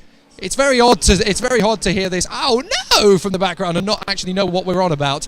But still, Arnaud Tinet on the last lap, just bringing the Corvette home neat and tidy after what has been an absolutely superb performance and a great display. He's worked so hard, and now he is going to bring the car home in valiant fashion. So we're on the last lap, and the time has run down to 0. There we go. So it's time for the victory dance for Simply Ace. They've been absolutely superb throughout. Bradley Philpott, Michael Epps, and the man at the wheel from France, Arnaud Tinet, are going to come through. For Arnaud Tinet, this is a particularly sweet victory. He had very little preparation and testing time coming into this. He comes out of the final turn, the Parabolica for the last time, and down the start finish straight. We have to give a huge round of applause. It is a victory in fine style for the Simply Ace Corvette C7 of Bradley Philpott, Mike Epps, and Arnaud Tinet. What an amazing result for them. They've worked so hard, and a victory is very much deserved Here are the boys in second position. The Aston Martin is going to come through for a valiant second place. The Friction Racing boys have been absolutely superb, and it's a great second place for Kirk, Prescott, Robertson, Winwood and Hardwick. Donuts for Arno Tine at the finish line. Second place for the Aston Martin. They are delighted with that. And if we look back, we are about to see, contact at the end of the race. Well, I suppose you can in a sim, but where is the third place car? Here it comes. Piers Pryor has taken third position across the finish line for third place for the Downforce Racing Aston Martin, and we're all a bit emotional down at Downforce Racing. Third position after a very strong 24 hours. It has been absolutely superb. There's been some difficult moments throughout the race for all of the top three teams, but what a way to end it. It is absolutely superb. A fantastic result. Simply Ace take the victory. Friction Racing in second. Downforce Racing are third. And that is your podium. Purple Helmets in fourth in the Ferrari. Fifth place for Team Misfits. Sixth for the Mangoes. Great donuts there from the Aston Martin. And pushed out of the way one more time by Red Shirts. Seventh place for the Race Logic Ferrari. They're doing donuts too. Eighth place for Triple One. Ninth for Uru Barracuda. 10th for Mission Motorsport. And 11th for Red Shirts. But your winners, we'll take a quick breather and then come back to them. But the winners are Simply Ace with their drivers Bradley Philpott, Mike Epps and Arno Tine. We'll be back in 3.5 minutes time.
Attention grid, will all non-essential personnel leave the grid now?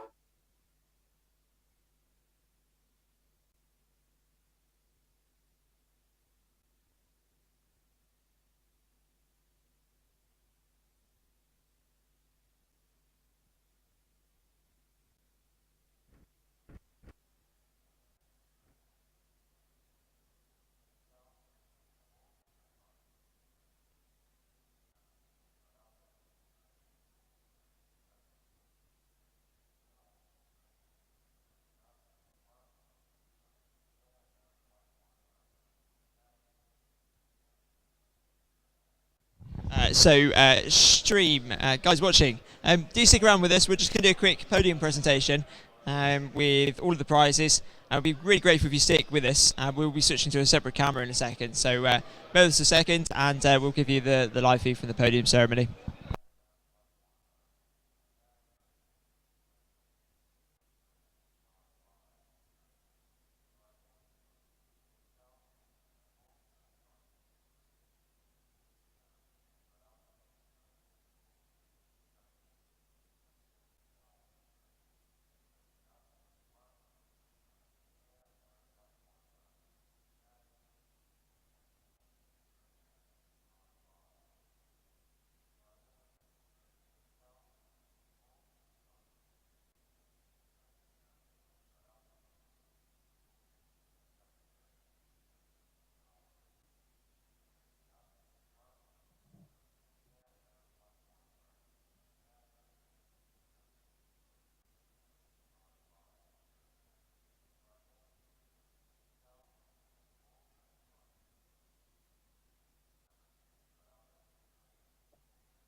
Guys, I know it looks slightly strange when we're holding a microphone, but it's only for the stream. So hello, everyone at home.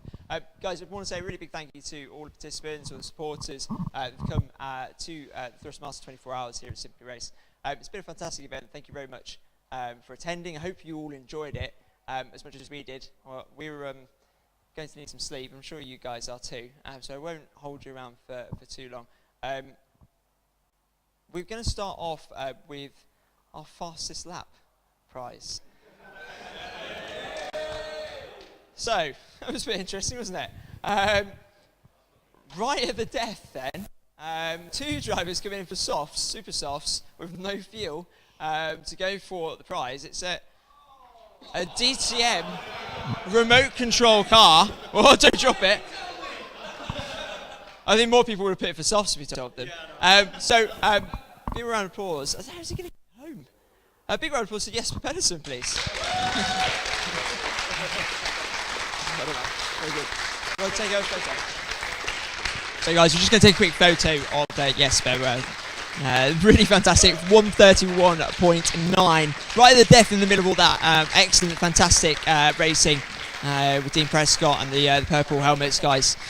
So very well done to Jesper. Moving on to the final race results then.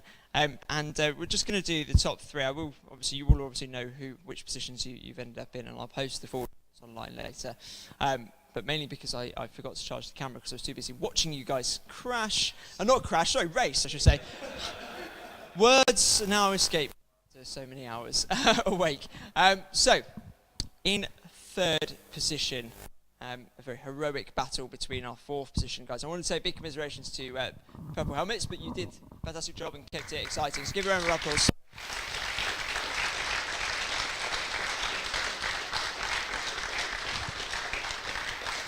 However, taking home this third place trophy was the very wonderful team from Downforce Racing. Give them a round of applause, please.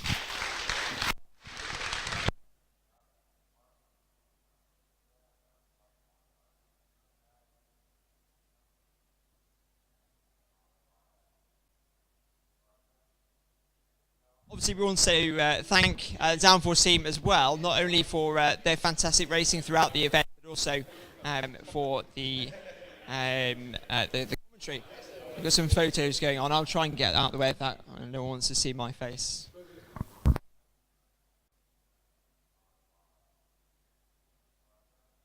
While we're here, guys, we want to say big round of applause, not big round of applause, big thank you, I should say, to the Downforce team for all the commentary and all the analysis as we go through the 24 hours. It was absolutely fantastic. It made it feel like a real race. And it was wonderful for all the guys at home, I hope, as well. Say hello, guys at home.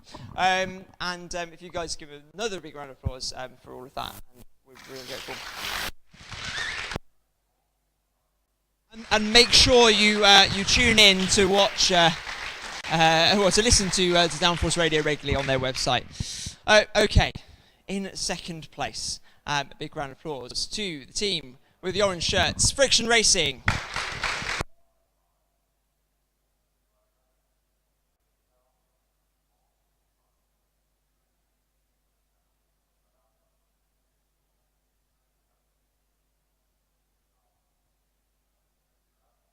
So we're just going to have some photos taken of the Friction table. It's quite a small podium. You have to get comfy. I think if you haven't got comfy over the last 24 hours, 24 hours, it's more like 30 something, isn't it? Something like that. Very good. Of course. So for those who didn't hear that, I'm basically told I'm ugly. I'm in the way. Or I'm not transparent, one of the two. Okay, and... the last one, big round of applause to our Thrustmaster 24 Hours of Estoril at Simply Race, Simply Ace.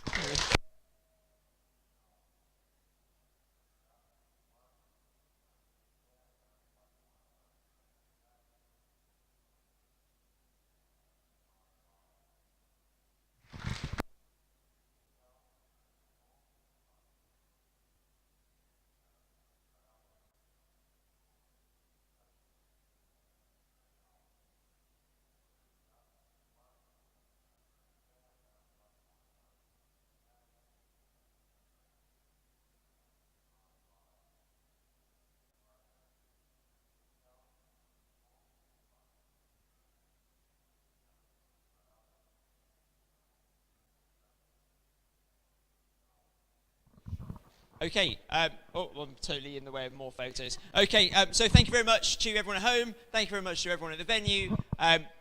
Hopefully we'll see you all again soon, either for Simply Race Touring Car Championship round, so the World Championship round, or for our next endurance races, and we'll look at that when we have more sleep. So thank you very much. Have a safe journey home, especially if you're driving. Hopefully most of you got lifts. I'm worried. Applause for Ben, please.